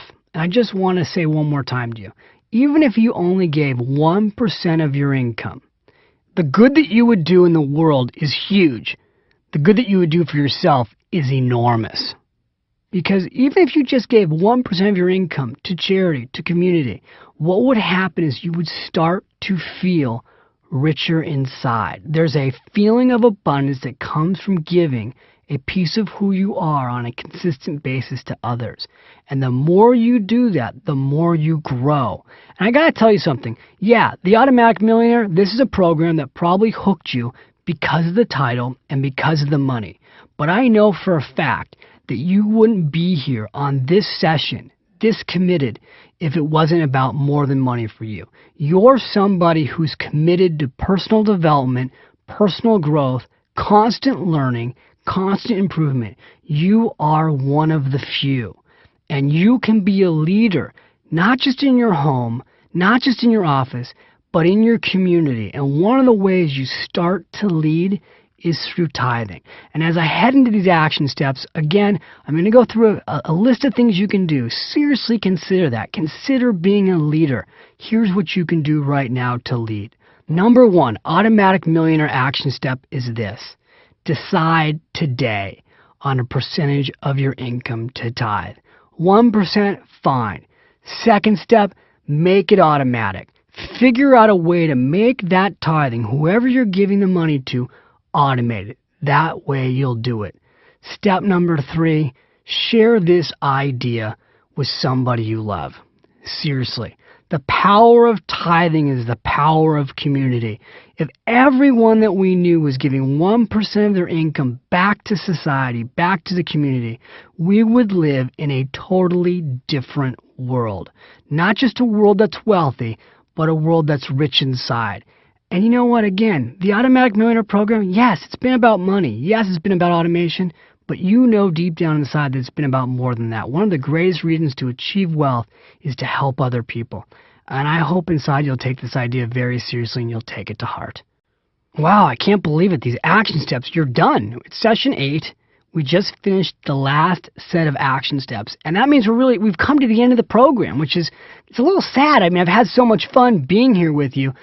I hope as this journey that you go through goes on, there'll be a chance for us to meet in the future. Here's what I want to do. Before we finish, I want to share with you a story.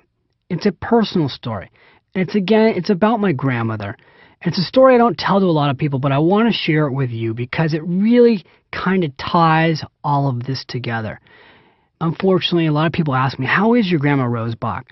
My grandmother Rose Bach passed away. She passed away back in 1997, right before my first book, Smart Women Finish Rich, came out. But my grandmother Bach didn't pass away suddenly. She had a stroke. And my grandmother Bach, if you read my books and you could hear in some of the stories I've told earlier, she really was my mentor. She was very much my first coach. And the week before she passed away, she had had a stroke, but I got to spend time with her in the hospital. As my grandmother was lying in the hospital bed sick, I didn't know she was going to pass away, but you could there was a feeling in the air that this could be her deathbed. And I remember my grandmother pulling me aside, reaching on my sleeve, if you would, because she was struggling. She couldn't talk real well. Sometimes when you have a stroke, it's hard to communicate, but she was able to say the following to me. She said, "David, in my life, I've had very few regrets." She said, I've lived a great life, a totally full life. She said, "I had a great marriage to your grandfather, Jack. I raised a wonderful son, your father, Marty. I got to be close to my grandchildren." She said, "I lived a really full and meaningful life." She said, "When your grandfather passed away, I could have given up, but I didn't. The last 17 years of my life, I've been down in Leisure World. I've made lots of new friends." But she said, "If I have any regrets, it's this, and I want you to listen carefully." She said, "In my life, I can count on one hand amount of opportunities that came my way where I really reached a fork in the road." She said, "I was going down a path, and I could see the fork. On the left side was a very safe approach to life." She said, "I could go down that path, and I could see the outcome, and I knew how things would turn out. It wasn't guaranteed, but I could tell that if I went down that path, the chances are things would be pretty good." She said, "On the right side of the road was more risk. I knew if I went down that road, I'd have to take a chance. But I could also see on the right side of the road, there was more opportunity. There was greater goal. But it was risky." And she said, "A handful of times in my life that I can remember like it was yesterday, I always went left." And she said, "Inside of me was a little girl saying, 'Rose, go right. Take the risk.' But there was also a big girl inside of me saying, 'Rose, go left. Take the safe route. You can't afford to do something new. Go the safe way.' And she says, in every case, that handful of times, I let the big girl take over for the little girl inside of me, and I went left. I went the safe route." And she says, "I'll never know what would have happened if I had let that little girl inside of me come out to play, and I had taken more risk." And so as she told me that story, she said, "David, that big girl is inside each and every one of us. You've got a little boy inside of you that wants to come out and play, and you've got a big boy inside of you that's holding the little boy back. Let your little boy come out and play." She said, "If I can give you one gift before I die, it would be this: take more risk with your life. Then you'll never regret wondering what could be." And I get chills as I think about that, because we've all got that little girl or little boy inside of us that wants to come out and play. And we've got that big girl or big boy inside of us that holds us back. The person that got you to buy this program, The Automatic Millionaire, and got you to listen to this program day after day, that's your little boy or your little girl that wants you to come out and play. Now, as you go into life, let's face it, there are a lot of big girls and big boys out there, not just inside of us, but in our society. You've got parents that tell you why things won't work. You've got coworkers that tell you why things won't work. You might have a spouse telling you why things won't work. You've got all these big boy, big girl pressures trying to keep the little boy or little girl inside of you from coming out to play. Don't let it happen. This is your chance. This is your turn. I've given you some incredible tools that you can use. Take my grandmother's advice on her deathbed and let your little girl or little boy come out and play. And as you go on that journey we call life, and you let her out or you let him out and you go out and you play in the world and you take some more risk, I want you to know that my thoughts and prayers are with you. And I hope as this journey through life continues, there'll be a chance where we get to meet face to face, where you come up to me at a seminar and you say, David, I went through your program and here's what happened. I hope I get to meet you again.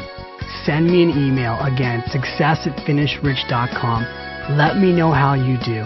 God bless you. Enjoy your journey. Live and finish rich.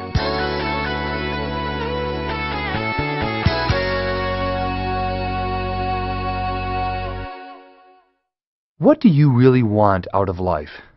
It's a big question. In many ways, it's a very personal question. But when you get right down to it, as different as we all are, the things we're searching for in life are essentially the same. You want to be happy. You want to feel good. You want to enjoy the time you've been given. You want a job you really love. You want the relationships in your life to be healthy and enriching and wonderful. You want enough money so that you don't have to worry about money.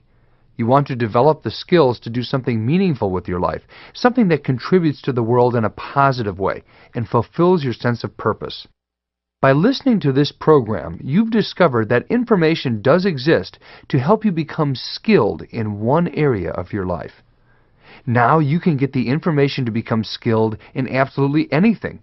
Even your spirituality can be strengthened by developing the right skills. And skills, quite simply, are the secret to success. Ask anyone who has ever achieved their dreams. They'll tell you that skills are the key. Many people never learn these kinds of life skills because they're not taught in school. You have to go out and get them on your own. But where do you go? The fact that you're listening to this program now means you're already part of the way there. Why not go all the way? We are the Nightingale Conant Corporation, and for over 40 years, we have been the world's leading producer and publisher of powerful audio information for personal development. But we're much more than just a company. For tens of thousands of satisfied customers around the world, we're their partner in success, a one-stop source for ideas, information, and inspiration to create an extraordinary life. No matter what you want to accomplish in your life right now, we have a program that addresses your needs and interests. Whether you're looking to redesign your business, master powerful investing techniques, conquer procrastination, build a better vocabulary, enhance your conversational skills, or raise your consciousness spiritually. Our vast audio program library contains hundreds of titles covering every subject in the personal development spectrum. Our authors are world-renowned experts in their fields. And our information is delivered to you via the most powerful and convenient method available, audio. Audio learning is today's fastest growing media for training, education, and self-improvement. And the reason is simple. Audio programs give you the one thing you need more than anything else, time. Unlike books, classes, or even internet research, which force you to find or make time for learning, audio programs actually put more time into your life by turning the hundreds of hours a year you spend driving, commuting, or just lying around into valuable opportunities to build skills, master new ideas, and increase your knowledge. And because audio programs are able to deliver information on a powerful subconscious level, learning is almost effortless. The average person spends at least an hour a day in their car. That's at least 7 hours a week, or even more, 365 hours in a year. That's incredibly valuable time you could now spend learning, listening to a powerful Nightingale Conant program. You could literally turn your car into a university on wheels. However you happen to come to our family, you've received a great gift. Many people never discover this information, but somehow, for some reason, it did find you. Now, you can become the author of your own destiny by developing the skills that will help you create the life you want. And you can do it with the power of audio learning from the Nightingale Conant Corporation. Call us now today toll-free at 1-800-525-9000. That's 1-800-525-9000. And talk to one of our program consultants. They can help you find the perfect program for your current interests and needs. You can also visit us on the web at www.nightingale.com. That's www.nightingale.com. happiness, satisfaction, a great family, good health, real career fulfillment, financial peace, a strong, focused life purpose. You know the things you want out of life, and you know how to get them. Take that next step. Call 1-800-525-9000 or visit us at www.nightingale.com.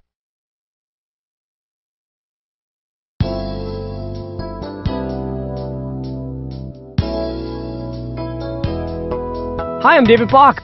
All right, I want to welcome you to the bonus session. This is called Getting Your Financial House in Order. Now, I don't know when you'll be listening to me right now. You may have taken this out before you've even gone through the program. Maybe you're listening to this as you're going through the program, or maybe you're doing this last. Whatever the case may be, I want you to know why I'm giving you this tool. I'm giving you this tool for the following reason. Over the years as a financial advisor, what I learned from experience working with so many people is that most of us at home have a really messy, sloppy financial house.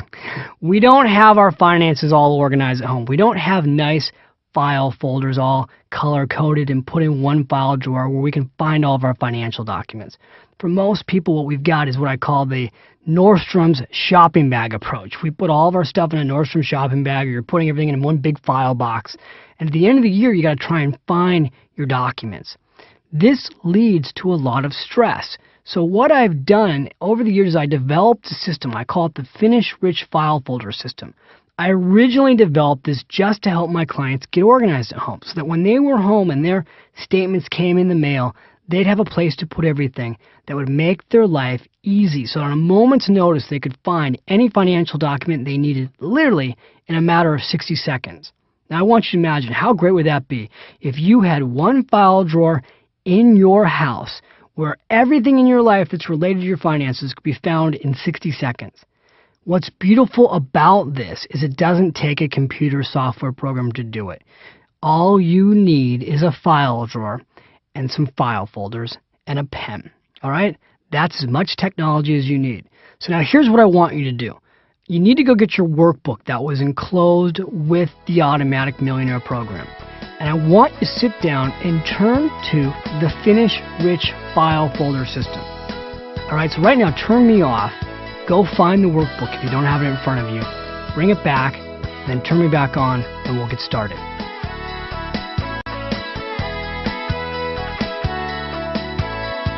All right, I want to welcome you back. You've got the Finish Rich File Folder System in front of you. There are 13 file folders I need you to create right now. Now again, the Finish Rich File Folder System is completely self-explanatory, but I just want to go through a couple things here. Let's take a look at the first one, tax returns. People always ask me, how many years of tax returns should I keep? It depends on who you ask, but I recommend 7 years. Quite frankly, I would never throw out a tax return. Even though the IRS is realistically not coming back and auditing you 20 years later because legally they can always come back and audit you if they think there's a form of fraud. So I would keep all your tax returns. But in your Finish Rich File Folder System, I'm recommending that you keep 7 years of tax returns in that file folder. It's easy access. All right? File number 2 is the retirement accounts. Anything related to retirement, that goes in here. That includes 401k statements, IRA statements, bank IRA accounts, anything you can think of that's related to your retirement accounts. It's coming in the mail. All of your statements should go in here. File folder number 3, Social Security. By now you should have received your Social Security benefit statement. This is where you should be putting your benefit statements. If you haven't received one, you need to call Social Security and have them mail it to you. Make sure you check your Social Security benefit statements because you only have a limited amount of time that you can go back and fix a mistake. You should look at this every single year. All right, label number 4, your investment accounts. Again, very self-explanatory. Anything related to investments goes in this file folder. Label number 5, your checking accounts and your saving statements. Self-explanatory. This is where your bank accounts go. Again, put everything in here. Label number 6, all household accounts. This includes your house title, your home improvements, house mortgage. Very important that you keep track of everything. Have a separate file folder for each category. So home improvements, anytime you're spending money in your home, this is where you'll put the receipts. This is very important because the cost basis of your home is increased based on how much money you spend fixing it up. When it comes time to sell your home, having all those receipts are very important from a tax standpoint. Label number 7 is the credit card debt file folder. This is really important. I want you to have this say debt in capital letters. I would even consider getting a red file folder or using red ink. I don't care how many credit cards you've got. If you've got 30 credit cards, you want a file folder for each credit card so that you've got a separate file folder for each statement. This is a very important folder. If you have a lot of debt, you need to be watching this closely, paying attention to this, and obviously shrinking your debt by going through the session that we've done on debt reduction. Label number 8, file folder number 8 is other liabilities. Anything that you can think of where you may owe somebody some money, that can go in this file folder. Number 9, insurance. File folder number 9, everything related to insurance. That can be your home insurance, your disability insurance, your car insurance, your jewelry insurance, your health insurance. Everything that's related to insurance goes in this file folder. Label number 10 is your family will or trust. Now, if you haven't done a family will or trust, you really need to, and I cover in detail in all of my books, Smart Women Finish Rich, Smart Couples Finish Rich, and the workbook, why you should do a will, how to do a will, or whether or not to do a trust. Put a folder in here anyway, even if it's empty, because it will remind you that you need to go and get a will done. Number 11, this is your children's accounts. If you don't have any children's accounts, you can skip this one. If you have children's accounts, then you should put everything pertaining to your children that you would want somebody else to know about if anything happened to you in this file folder. You can also put the investment accounts or college savings accounts in this file folder. Number 12 is the Finish Rich Inventory Planner. In the workbook, I've given you an entire form and system to organize your net worth. You can put everything down on paper, where all your money goes, what your net worth statement is, all there for you. You're going to find here the tool that I used with my clients to help them figure out their net worth, exactly how much they're worth. This is a very powerful form. You want to fill this out every year and update it. If you want, Xerox them out. That way you can use them over and over again. Use pencil. That way you can update it each year. If you want Xeroxed out of the workbook, you've got my permission. Then put that right in your file folder.